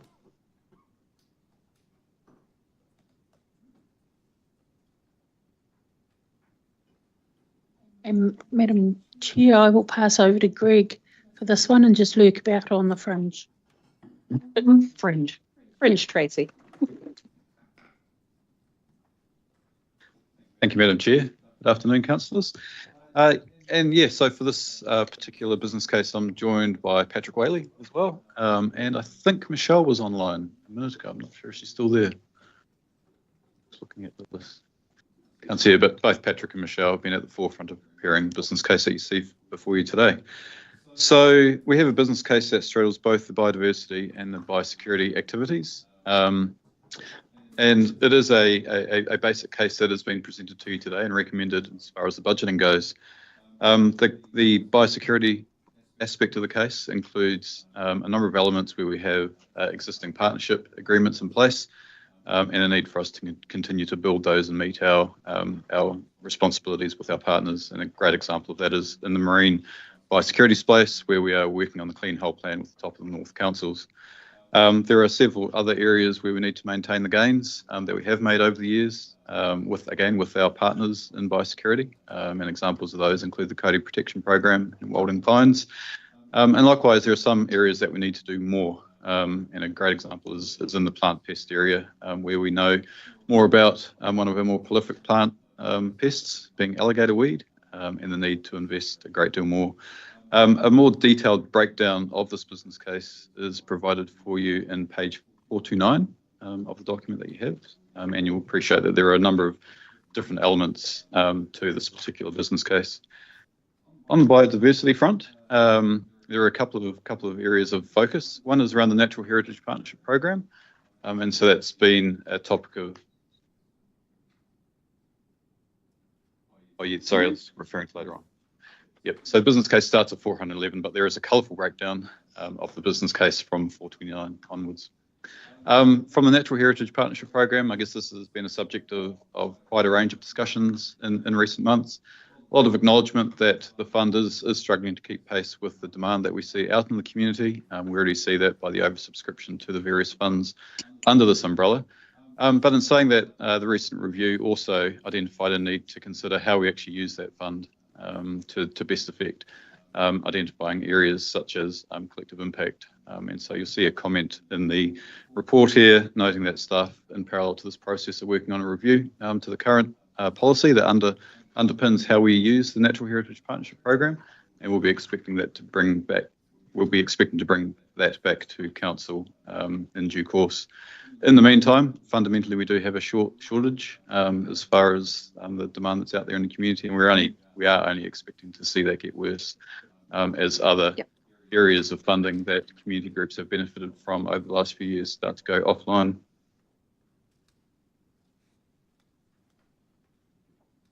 And again, that same breakdown of 429 provides that colourful breakdown in the biodiversity front. We've also identified the need for further investment in Tier 1 biodiversity monitoring to understand where we're at a regional scale. I guess fundamental to a lot of this business case is the fact that we know we are still losing more than we're gaining as far as the efforts that we're making in this space. And it's important that we do further work to better understand what that is and demonstrate, I guess, the gains that we are making as council invests into this area. So, Madam Chair, as I said, it is quite a complex business case, and that's a real thumbnail description of what's in there. A lot of detail to go through, and I wonder if it would be best to throw open for questions or discussion. There you go.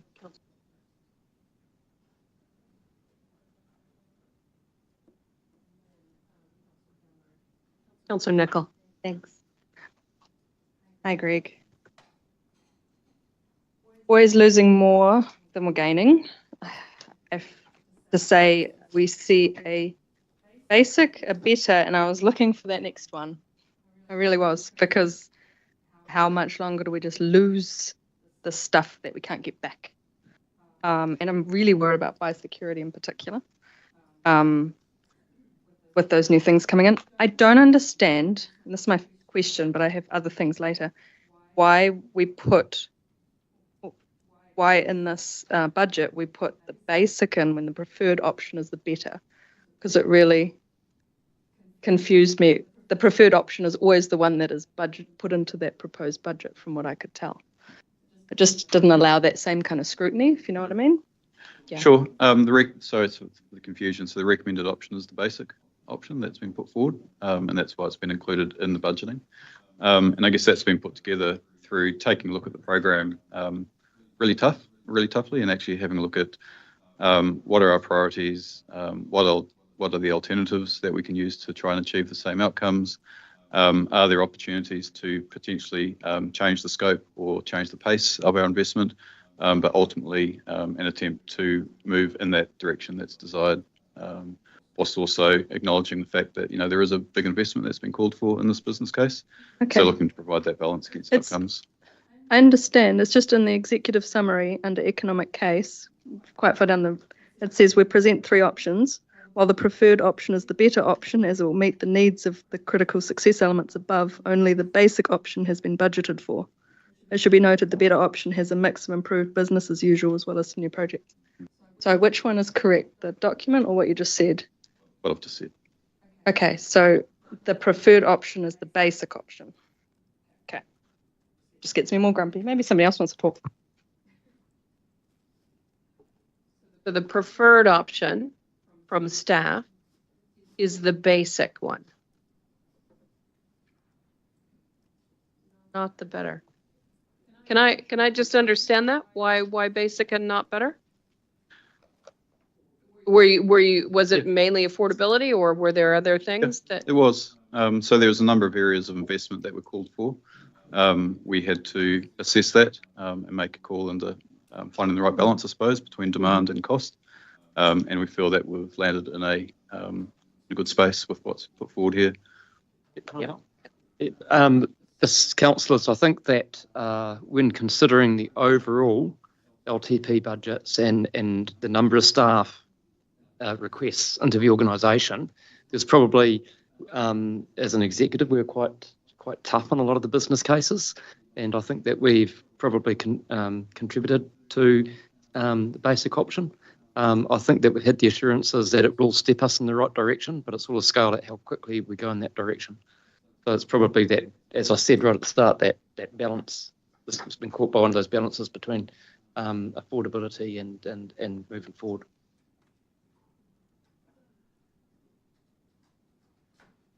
All right, I've got Councillor Downard. Did you still want to speak? Okay, I've got Councillor Downard, Councillor Clarkson, Kneebone, and then Nickel again.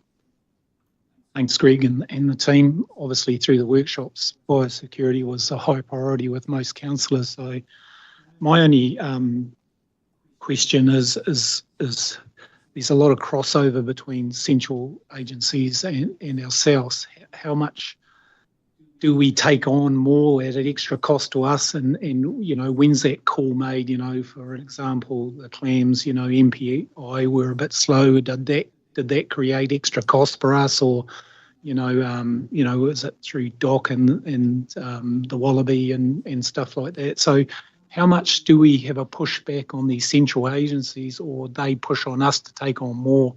That's my only concern. And I think we all, as councillors, agree that both of these have been left behind over the last few years, and we need to, spend money on this area. But yeah, that's the only thing that I've got to ask. Any comments? Yeah, thanks. Look, that's a good question, and I think through most of these partnership programs, we were really hard to have clear roles and responsibilities between what central government does and a lot of these programs that involves, central leadership if they're coordinating a wide range of stakeholders and numerous regional councils. They can provide some baseline funding. Where they tend to, so that's their kind of role, and where they've learned is that we're better operationally. So we often operationalise these programs. We've got people on the ground, but we're trying to always make sure that we're not doing their job, and also they're not kind of standing in and doing our job as well.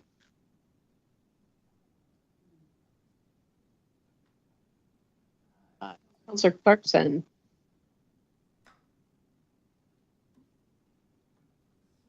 Yeah, I'm afraid I can't see the logic at all. And you would expect me to say that, wouldn't you, Chris? But you know, you've built a preamble and an introduction to a document which makes this case for serious decline. And then you're telling us that you believe that the basic option is the right selection. Well, I can't buy it, I'm sorry. I also think we've got a massive credibility problem here because some of the elements that let's start with biosecurity. Yes, of course, central government has a role, but of course, regional and district and local government all have a role. Biosecurity is not something that just emanates from Wellington. It's actually about the region we live in and what we do about it. And you know what? The current government is going to cut all budgets centrally by approximately 7%, 7.5%. So if you're waiting for them to deliver, you're going to be waiting even longer. So, yeah, I just don't buy it. I think it's an undersell. I think it doesn't bring the community with us. And I think that's another aspect of it I'd like investigated is how are we asking as part of the LTP process about what people actually want and need? And I don't see much evidence of that. And when you line yourself up and say stuff like, oh, collective impact, we're not going to fund it. Boy, have you got a credibility problem now. Been working on this topic for at least 3.5 years that I recall, and the meetings were instigated by this regional council. And now you're coming along and saying, oh no, we're going to drop it. We're just going to drop it dead. That's not credible, I'm sorry. I would be wanting some further work to be done. And when you say this was a collective decision within the organisation, I'm assuming you're referring to, are you referring to the Biodiversity Advisory Group, or are we talking about the executive leadership team? I mean, who is actually making that call when you say that basic is adequate? I really can't understand it. I'm sorry. And to answer your question, it was the call of the executive leadership team in terms of what comes forward to you today. So what is the role of the Biodiversity Advisory Group? And who is that group?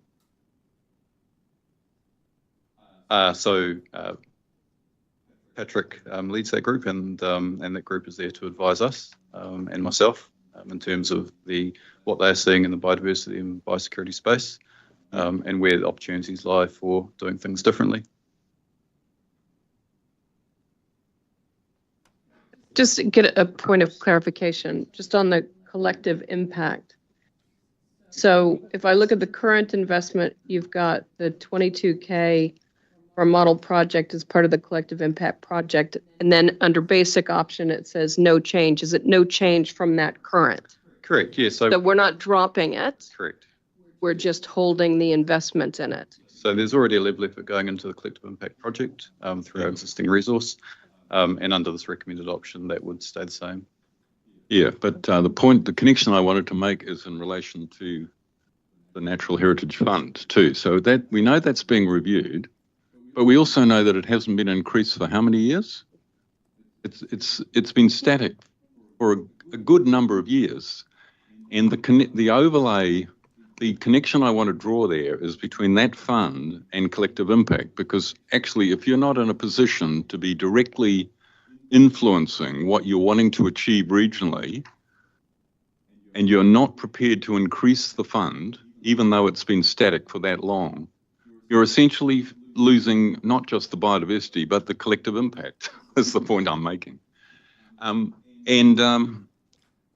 Yeah, so yeah, I just think this needs a much closer look, and to me, this contradiction is extremely worrying, because it does seem to be essentially a decision. Then it sounds like you're essentially doing it on financial grounds. Now, let's also think about the connection and the overlap with Whangamarino and that project. So where you've decided to take some money from reserves and invest in that. Where is the scope for doing something more in this space for biodiversity and biosecurity? That's the question I want to pose, and I'd like to hear some response to that, really. And is there two parts to that? Is there, 'cause I'd like some clarity on that Natural Heritage Fund and the level at which that's pitched. Where is that discussed in this? Where is our opportunity as a council to say, actually, there is an appetite to test with our community about increasing that? Yeah, could I just add one more thing too? When we last met prior to December, I didn't hear what I've now heard in this document. I did not hear it. I heard lots of support, particularly for biosecurity. And as Councillor Downard said, and I heard lots of support for other elements of the biodiversity proposal too. And that's the other bit that I find there's a bit of a disjunct here. Yeah, I can make a couple of comments. It certainly wasn't just about a financial decision in terms of what you see today. It was about balancing. As you can see from the paper that you have before you, there are a number of elements that have been presented in this space. And the challenge for myself and the executive was to find that balance between making some gains in the right direction against community affordability, and that's what you see before you today. In terms of the discussion around the Natural Heritage Partnership Program, so I think at the last long-term plan there was a discussion around it.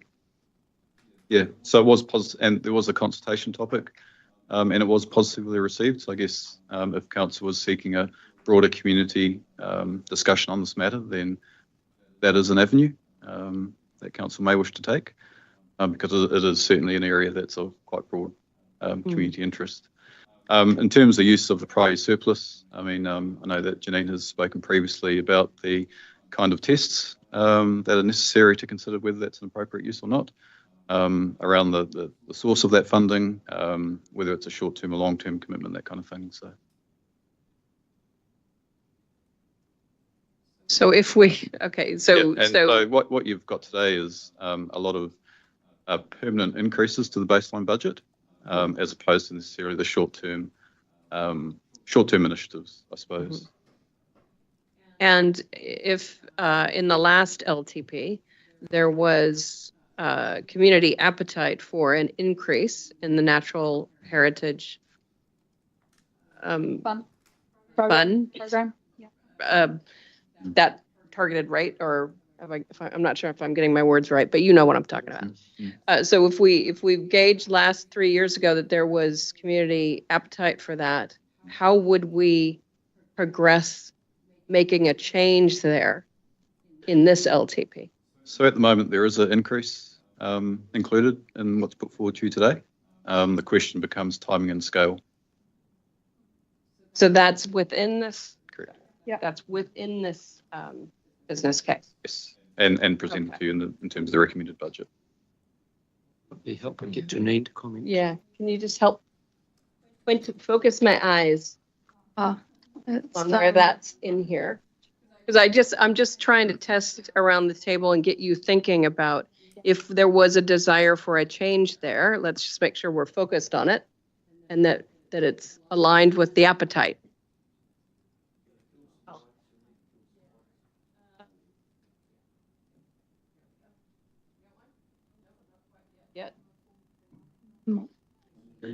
Just so through you, Madam Chair, there is some detail on page 431 and 432 in the green box on the table in terms of the Natural Heritage Partnership Program. So that's increasing by 50 cents. Am I reading it?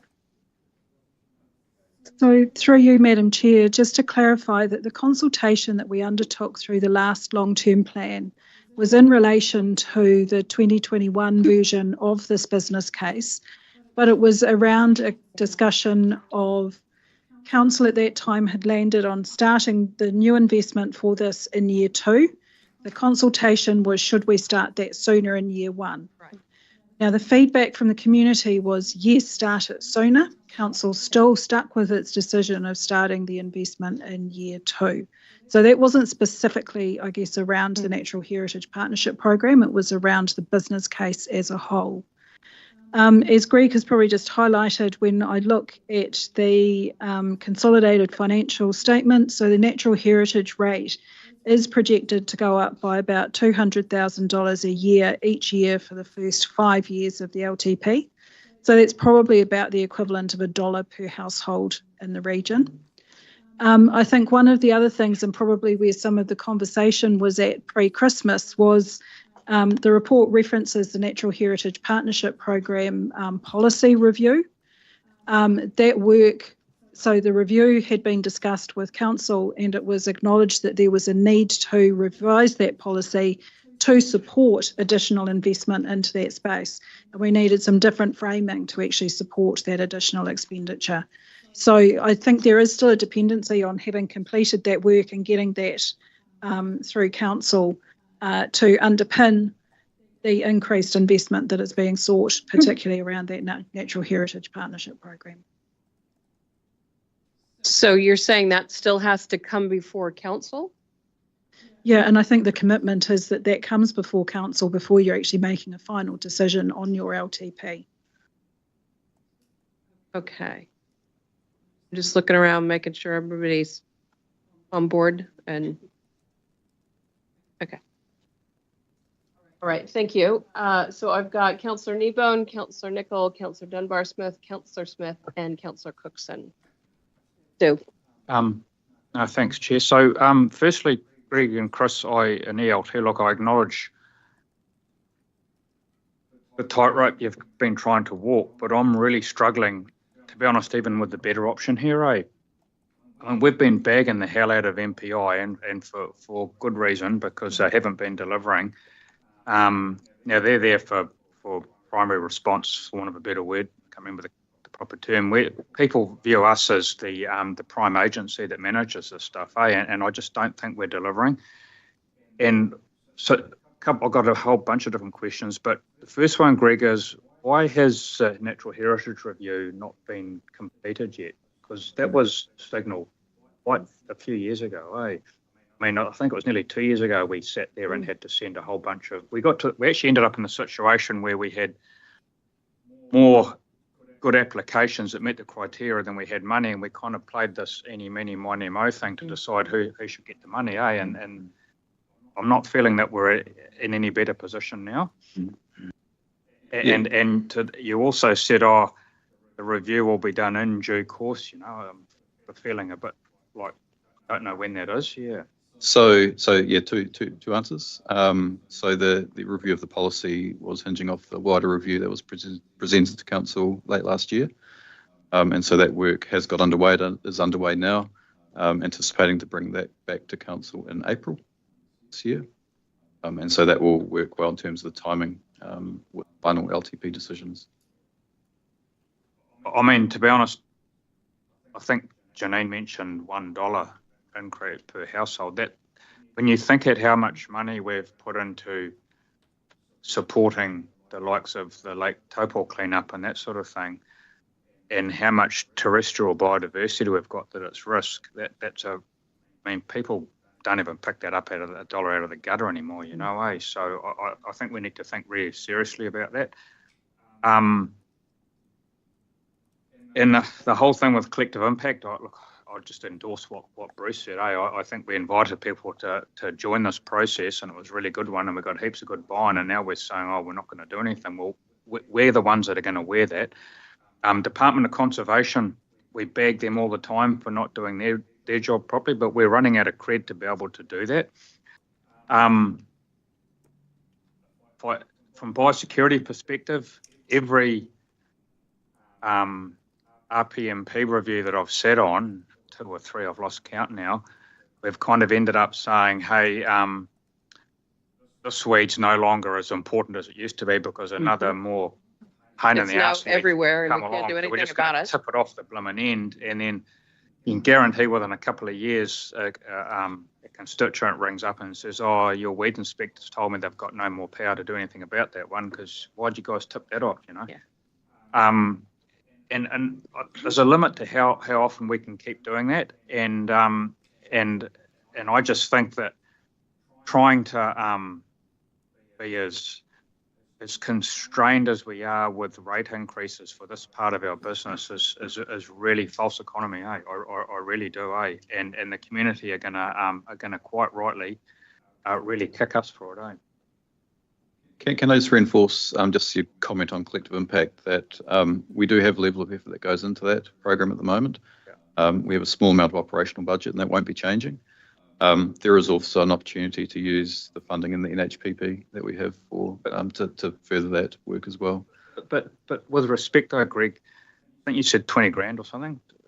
That's given what we could effectively get from that's nothing, eh? It's not even a fifth of an FTE, probably by the time you take the true costs of an FTE into place, you know. Well, that's operational funding. But look, I absolutely acknowledge the tensions you've been under, but I just think I want better than the better option, eh? And I think that I suspect that if we're really honest with our consultation, the community will probably come back and want that as well. So just so I'm clear, if we were to increase the what we collect for that, I'm going to get the name wrong, the natural heritage Program.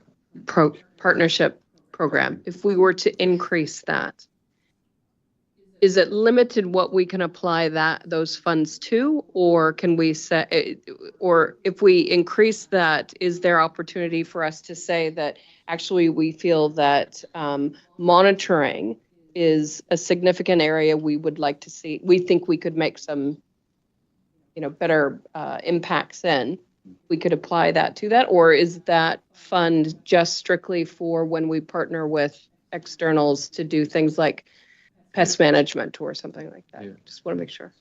So the fund itself is contestable, and it's assessed under our existing policy at the moment. It is funded in two ways. Some of it is funded by the Natural Heritage Fund. Some of it is funded by the UAGC, and I guess there's a bit more flexibility in the UAGC funding.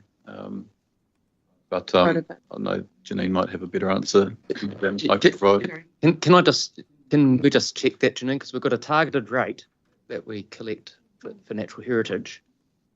Can you just explain the other funding mechanisms for biodiversity and biosecurity? Yes, so correct. We have a targeted rate for the Natural Heritage Partnerships Program, which is set on a uniform basis, so everybody across the region pays the same amount.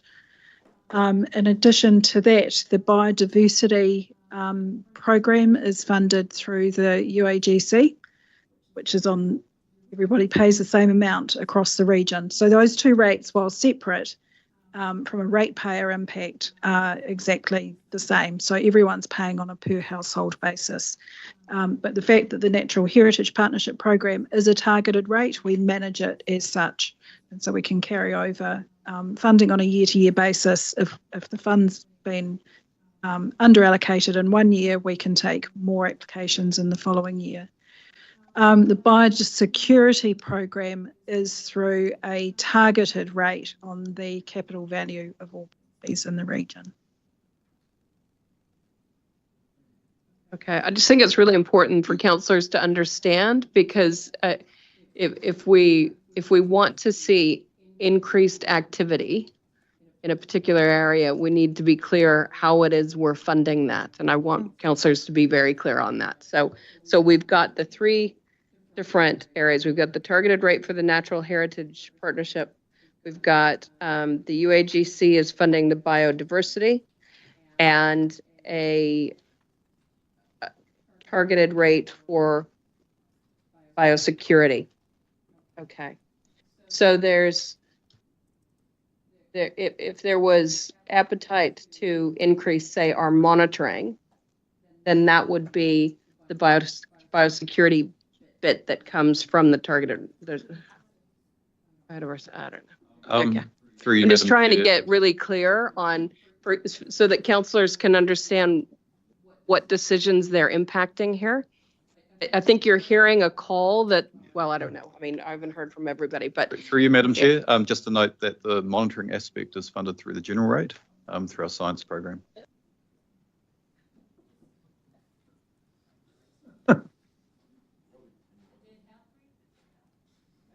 I've got, just so, Sorry, I've Madam got Chair. Jen, Ben, Noel, Robbie, and Clyde.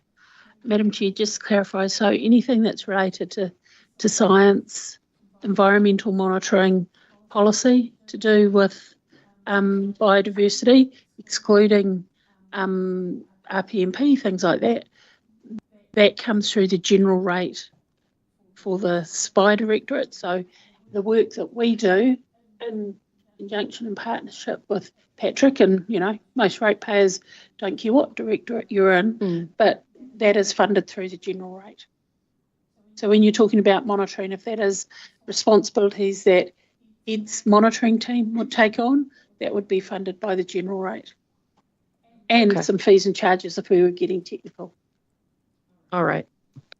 I just think it's really important that we get our heads around this, because just taking on board what Councillor Kneebone was saying, I reflect on the last time we did the RPMP, and just as he noted, there were a number of things where it was clear, oh, well, we can't do anything about that. It's too widespread, so meh.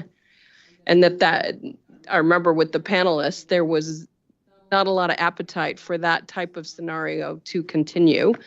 But we need to be clear as a council, what are the things that we can do so that doesn't continue to eventuate. So. The other little bit I forgot to add too, if you think of how much riparian planting is going to happen over the next 10 years, we all know what happens the minute you take grazing mouths away from pasture. It just turns into a seed bed of every weed you could ever imagine. Every weed, absolutely, yeah.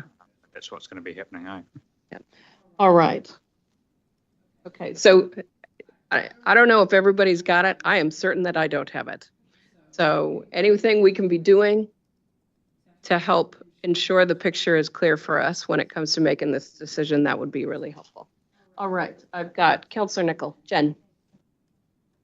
Thanks. I'm back track. I just want to point out, I'm not coming at this from an ideological point of view, I don't feel. I'll give you some numbers.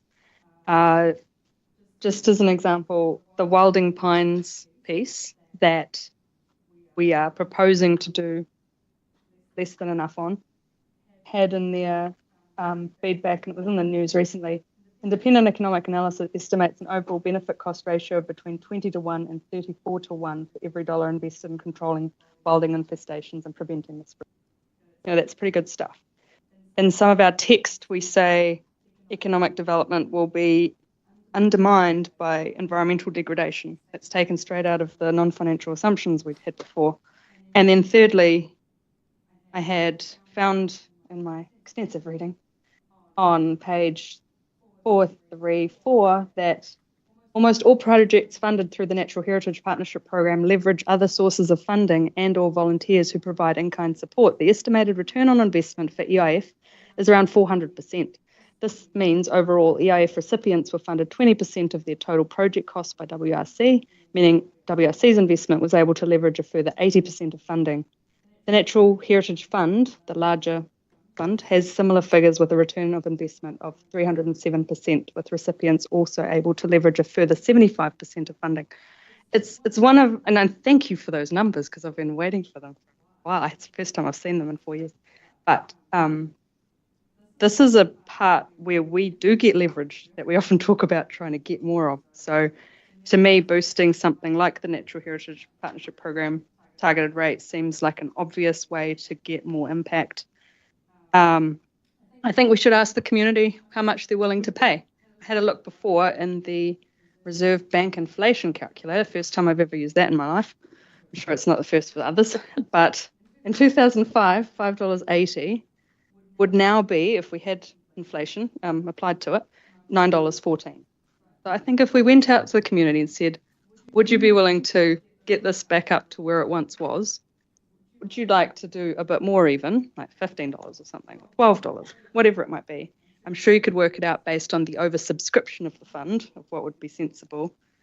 I'm thinking it would probably land somewhere, rather than the 100,000 or 200,000 that's mentioned in here, to say 500,000 or $1 million extra, since I think it says oversubscribed by 1.8 million.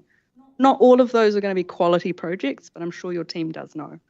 So let's trust the community to tell us how much they're willing to pay for this biodiversity stuff. That there's a question I think we should go out with. I had raised in workshops a different question, but I'm probably not going to pursue it because we've got enough other things to talk about right now. But I think we should look at it again in future as to how it's funded, because there is a disproportionate amount of impact based on the lifestyles of those with a higher income, a higher capital value to those on lower. And so that same amount per property, I feel like should get questioned.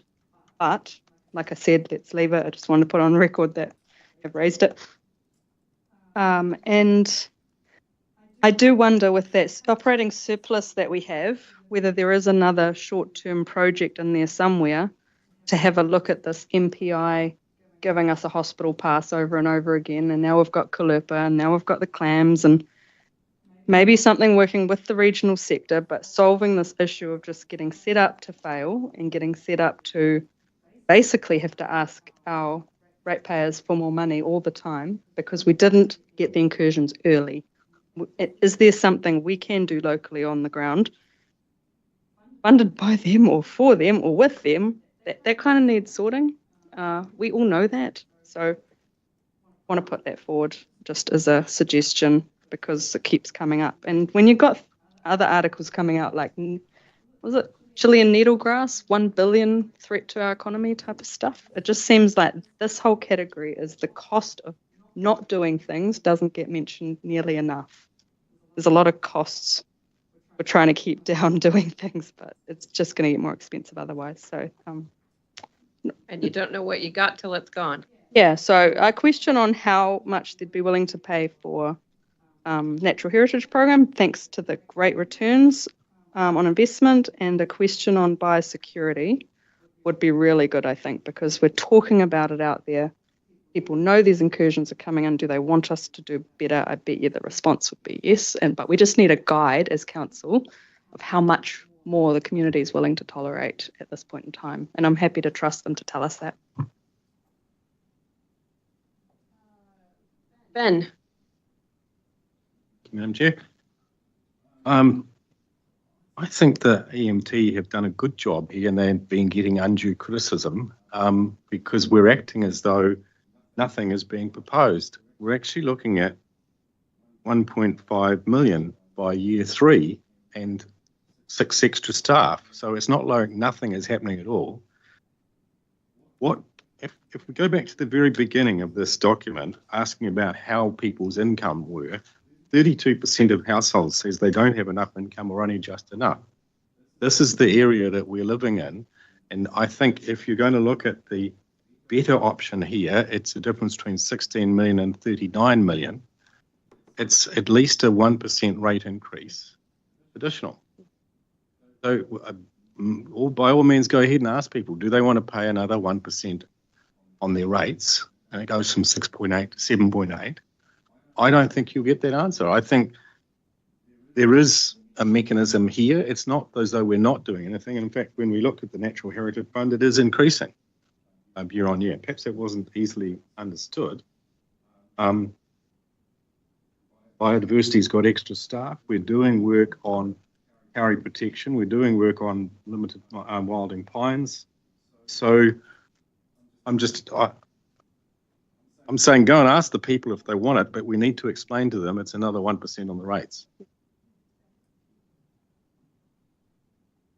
Councillor Smith. Thank you. I'm going to disagree with Ben because I do believe that ELT was having, I'm really impressed with what's been produced for us today, but misread the sentiment in the room when we did our dots on the wall or whatever. There was overwhelming support for this area of the business to the extent that I think we should be looking at the higher option because I look back and this organisation was what's called Environment Waikato. It would have probably been better to have stayed that way because it's so much about the environment here. But anyway, I think that we need to see the costs, and I'm going to ask that this matter is carried over till tomorrow or the next day so that we can see what Ben's just alluded to, the 39. I just want that validated. to not do what we should do, it's one of those scenarios, damned if you do and damned if you don't. But I would rather be kicked out of here if I stand in next time for doing the right thing than doing the wrong thing. And to me, doing what's proposed is the wrong thing. It's not enough. And I would rather see something else cut from this budget than this area of the business. So I would, to go back to something that Jen said, I too worked it out, and I've got it rounded out to $10 with the inflation at 3% per annum over 20 years. That's only to get back to where we were 20 years ago. At $10, it's $4.20 increase, a matter of 8 cents per week. And I know 8 cents on top of 8 cents on top of is compounding and adds to costs and rates. But I would rather see two issues here. We hold this if we need to, unless we've got sufficient information, and we may have. The preferred option is not the basic option, but the better option. And would like to see some honed-in conversation on these 2 points as to whether there's appetite to increase the natural heritage back to where it should be with inflation or higher, and secondly, to do the right thing in this space and go for the better option. Because I've listened, but I don't think and I think Bruce threw that challenge down to us right at the start, and we've talked around the issue. It's time to actually put our money where our mouth is and say which way we want to go, because otherwise we're just going to have a talk fest. Thank you. I think that there is a need for staff to do a little bit more work on how we might optioneer. Is that a word? This, it feels to me like there's a mix of rating devices and different options, and councillors are just wanting a little bit more clarity on the implications. All right. Did you want to make a comment? I see you've got a red light on there. Other than absolutely.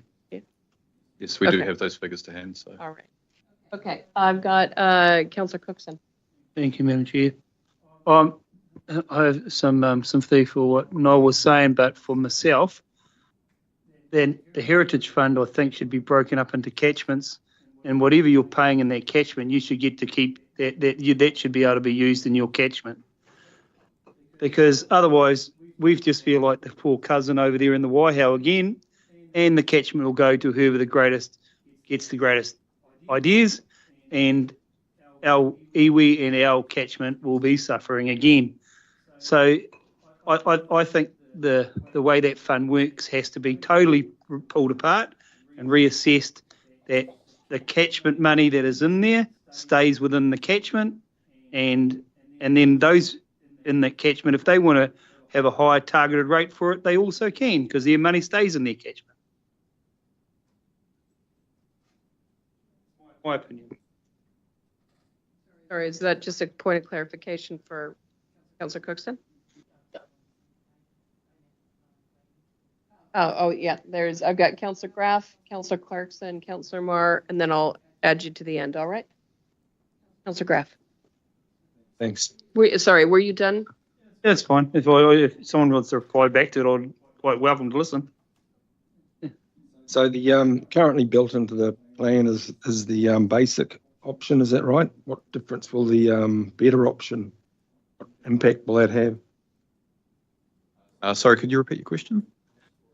Yeah, sorry, Councillor Graff, I've just asked Janine that exact question. Oh, sorry. To try and see if we can work out what the cumulative impact of doing the better option. We're sort of suggesting more money should be put into this, and my worry is, where does that money go? Where's it going to? What area is it being directed into? If it's biosecurity, that sounds like everyone's interested in biosecurity and needs to be done.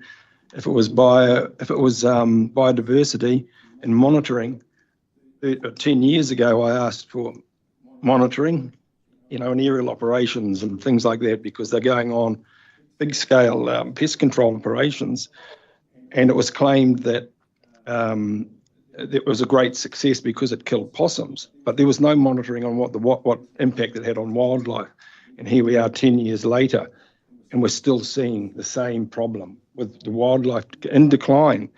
Interestingly, I've just put through an OIA a little while ago, but to do with kiwi in Northland.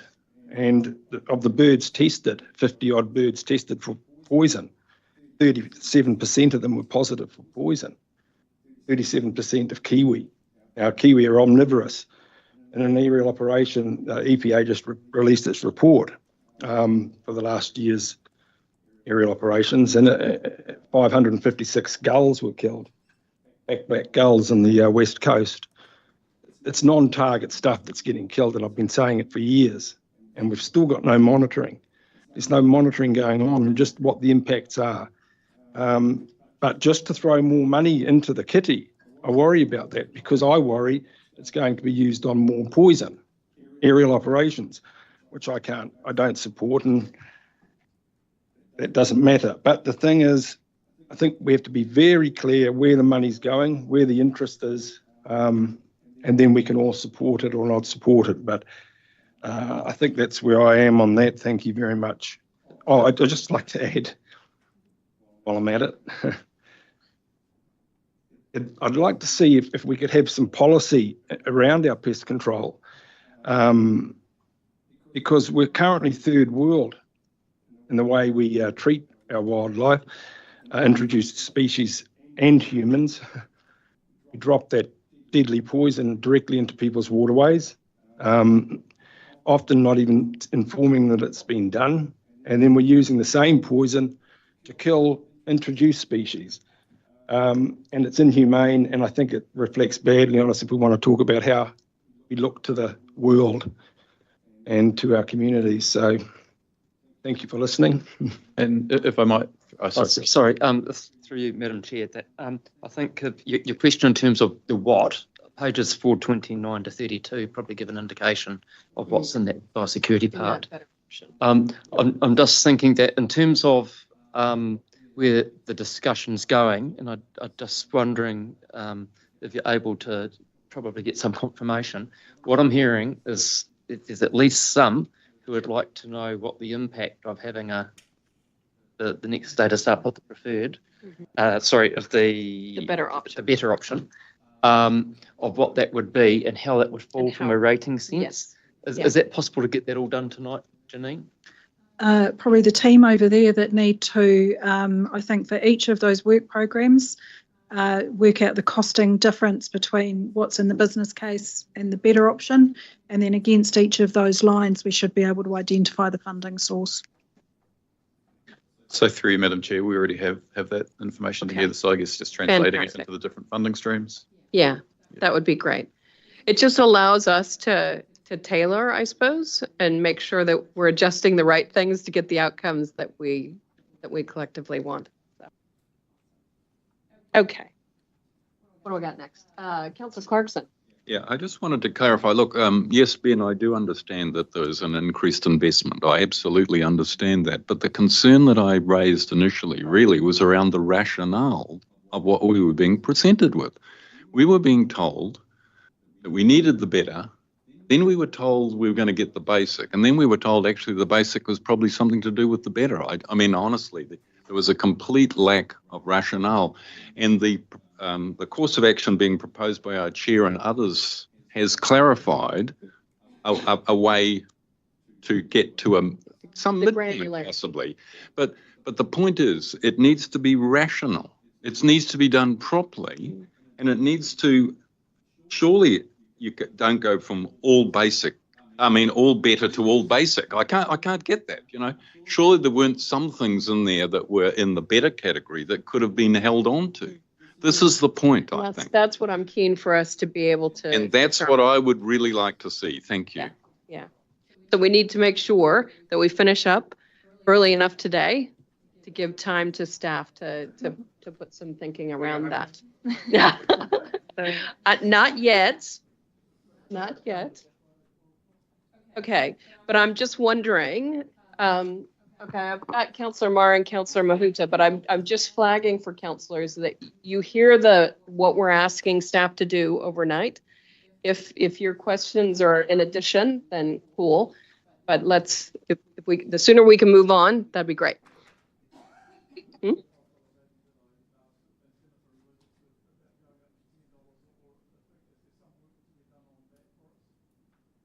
I'm sure that you've got it. And that is part of our decision-making process here. Councillor Mark. Thank you, Madam Chair. Just adding my voice to, we've seen the State of the Environment report, we've seen the State of the Gulf report, we've talked around workshops. Biosecurity and biodiversity is hugely important. The Coromandel has been a benefit of a lot of the Natural Heritage Fund, but it's also, it's showing our communities, and the feedback I get is that there's so many good people, community people on the ground, basically doing our work for us. And they're more than happy to be doing it, and we just need to be seen to be supporting them as much as we can. So whatever funding mechanism that takes to increase that Natural Heritage Fund, I'm all behind. I'd rather see no rolling stock and more money in that. I'd rather see no Te Waka and more money in that. So that's my 2 cents. Ooh, Just getting bold. Yes. Very quickly, I was just cogitating on the numbers around if we'd increased the natural heritage rate as we should have. It's quite a big jump. Just to throw into the mix, Janine, that there's also, I'm not saying we should or we shouldn't, I think we should consider the option of using perhaps some of the investment fund return just to help recorrect it rather than rely on it permanently. I don't know, but it's worth, I think it's worth looking at. It might be a silly one, but I'm not saying to be an answer now, but something to look at. Councillor Mahuta. I just wanted to note into the points brought up about the other catchments. When I started here, it was noted that the Waikato River settlement caused a whole heap of the energy given to the Waikato River because it provided another partner and another source of funding in a legislative framework. That's some 12 years ago. In that time, the Hauraki settlement was an idea. It's likely to land in the next 2 years. So I would like, to that view, there'll be another environmental investor in that locality and what are our potential options to partner with. And likewise with other parts of the catchment that have since been settled. But to the other councillors, since I've been here, probably Taupo, Coromandel have been the major beneficiaries of. Well, yes and no, but there were drivers to support that work. The West Coast feels equally aggrieved for the lack of attention, and if Fred was here, he would have said that. But again, just to our knowledge, the West Coast is a claim by Waikato, and that will go through in the next 3 years too. So just note that while we're the core, it's our core responsibility, there are other people with as much interest in those areas, and I just wouldn't want us to not have that in mind. Now, they're not settlements till they are, but within these 3 years, we might have to apply some flexibility if there's new opportunities. So saying that, and I do support what you said, there are catchments that have gone poorly. So it's kind of, how do we tell that timed out story about the last thing we invested in the area? Because while I'm in the Waikato Whangamarino area, it's the only thing invested in locally to me. So I shared the sentiments of the council. Councillor Nicol? Oh, yeah. I just remembered I did have a constituent get in touch with me as well who were quite concerned about merging pollutants. And when I had a chat with Brent, it seems that we have very little ways of tackling those with the way that the RMAs works. And so I would like to appeal for potentially a short-term project with some of the surplus or something else in this. I'm mentioning it now because of the monitoring aspect of this business case. Really concerned about microplastics in particular, and there's new methods out recently about nanoplastics. Forever chemicals, PFAS and stuff has been coming up over EPC for a few years now, and a new one we haven't discussed much yet, but is part of the same ecosystem breaking planetary boundary type science, which is endocrine disruptors. Just would be really interesting to see if staff could come up with something to have a look at how we could get on the front foot to then perhaps have a good conversation with EPA to do what they need to do to get us working in that space. And the other one was, as I've mentioned in the workshops a few times, soil biology. I think for the Waikato, we should know a lot more about our soil biology. It's really relevant to the agricultural side of things, and just simply because there's so much biology in the soil, and I think we don't know enough about it. I thank you for that, and I think in that review for the Natural Heritage Program, we should look at the thing that Robbie mentioned about at least finding a way to make that quite fair. Thank you.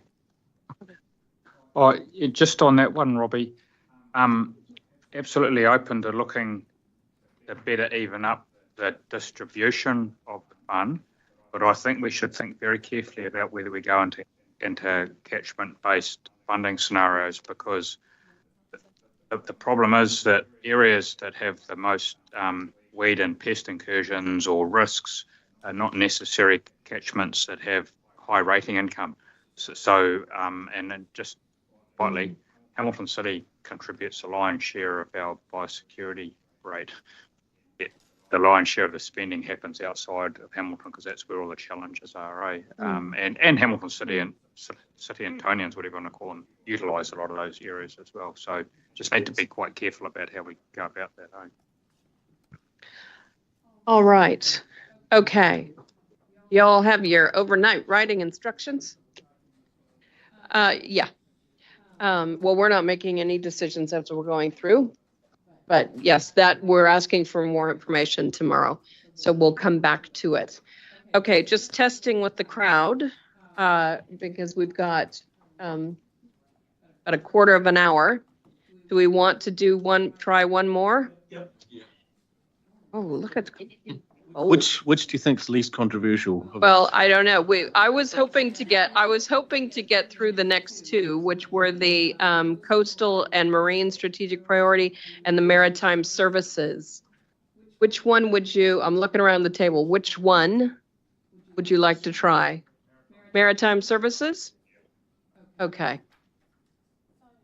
Sorry, Madam Chair. So can these two gentlemen be excused till tomorrow?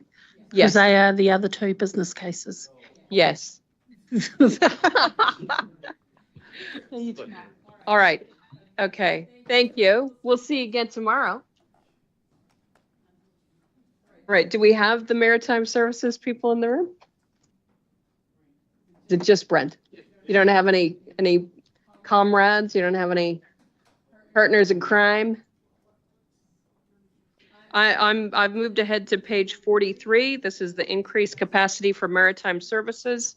Item 14.6, page 487 for the business case.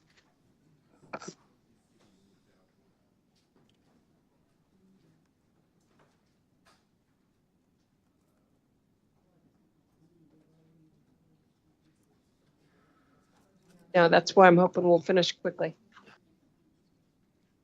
Good afternoon, councillors. I think we had this conversation in a little bit of detail at the last workshop, where I think Chris, our Deputy Harbour Master, might have commented that he compromised a bit in terms of the things that he really felt they needed in terms of building the capacity of the maritime services part of our business.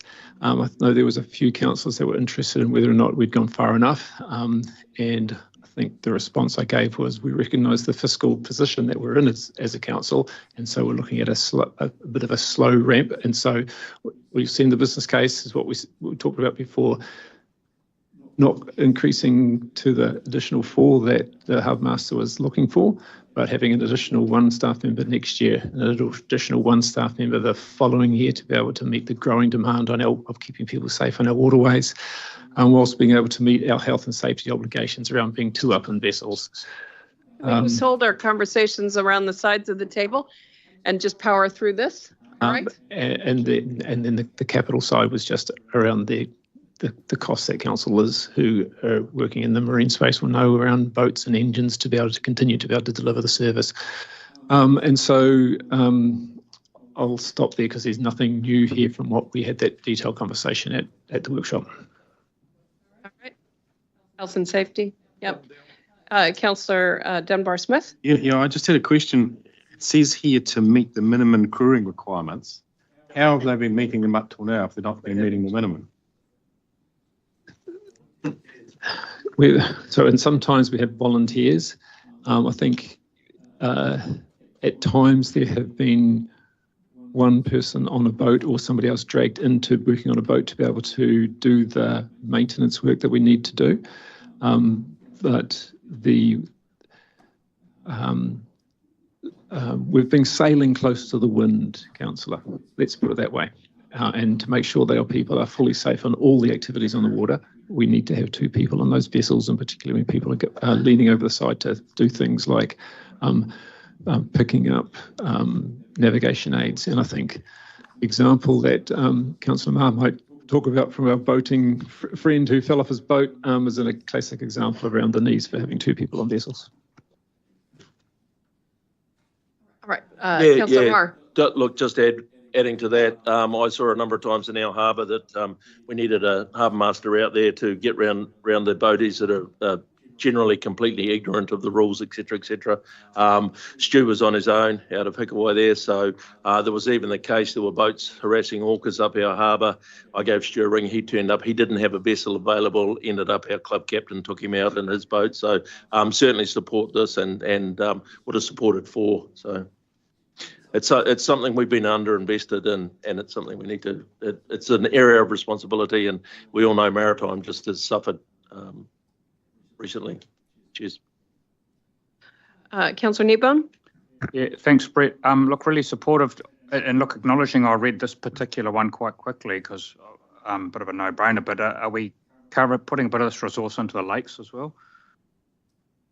Yeah, so we've over the next 2 years, there's 1 role this year, 1 role next year. Yeah. Next year and the year after. The first role will be based over in the basically over in the Coromandel, and the second role will be more focused over here. But the people go backwards and forwards as pressures apply. You'll appreciate the pressures right now in our lakes is a little bit different because of the clam issue. We're impacted as anybody about where our boats can go because they can't go upstream. And so that is a bit of additional pressure in terms of we can bring a boat that's being in the salt water across to an upper lake and then back to the salt water, but you can't be moving boats up. So that puts a little bit of operational pressure on as well. Yeah. I didn't even think about that. Thank you for raising that with us. All right. Anything else? Nope. Support there? Okay. All right, everybody. We're going to close it with that. Oh, 1 more. You've got to adjourn it, don't you? I will adjourn it. Yep. Okay, so when we come back tomorrow, I think what we'll do is continue through the business cases. Starting with the coastal and marine strategic priority, skipping over the maritime services, and then going on from there. And then once we've gotten through all the rest of the business cases, we'll come back to that biodiversity, biosecurity one to get the further information we've requested today. Okay? Great. All right. So we'll close today with a karakia, and then we'll adjourn the meeting until tomorrow. Want me to do it? Ona hea mai te uru tapanui, kia wātea, kia māmā, te nākau, te tinana, te hinenaro. E te ara takatu, koe rā e rongo, e whakakara e rio, whakarāria, aki ke ronga, kia tina, humi hui tai ki. All right, so the meeting is adjourned at 2:50. We will reconvene tomorrow morning at 9:30. Thank you, everyone.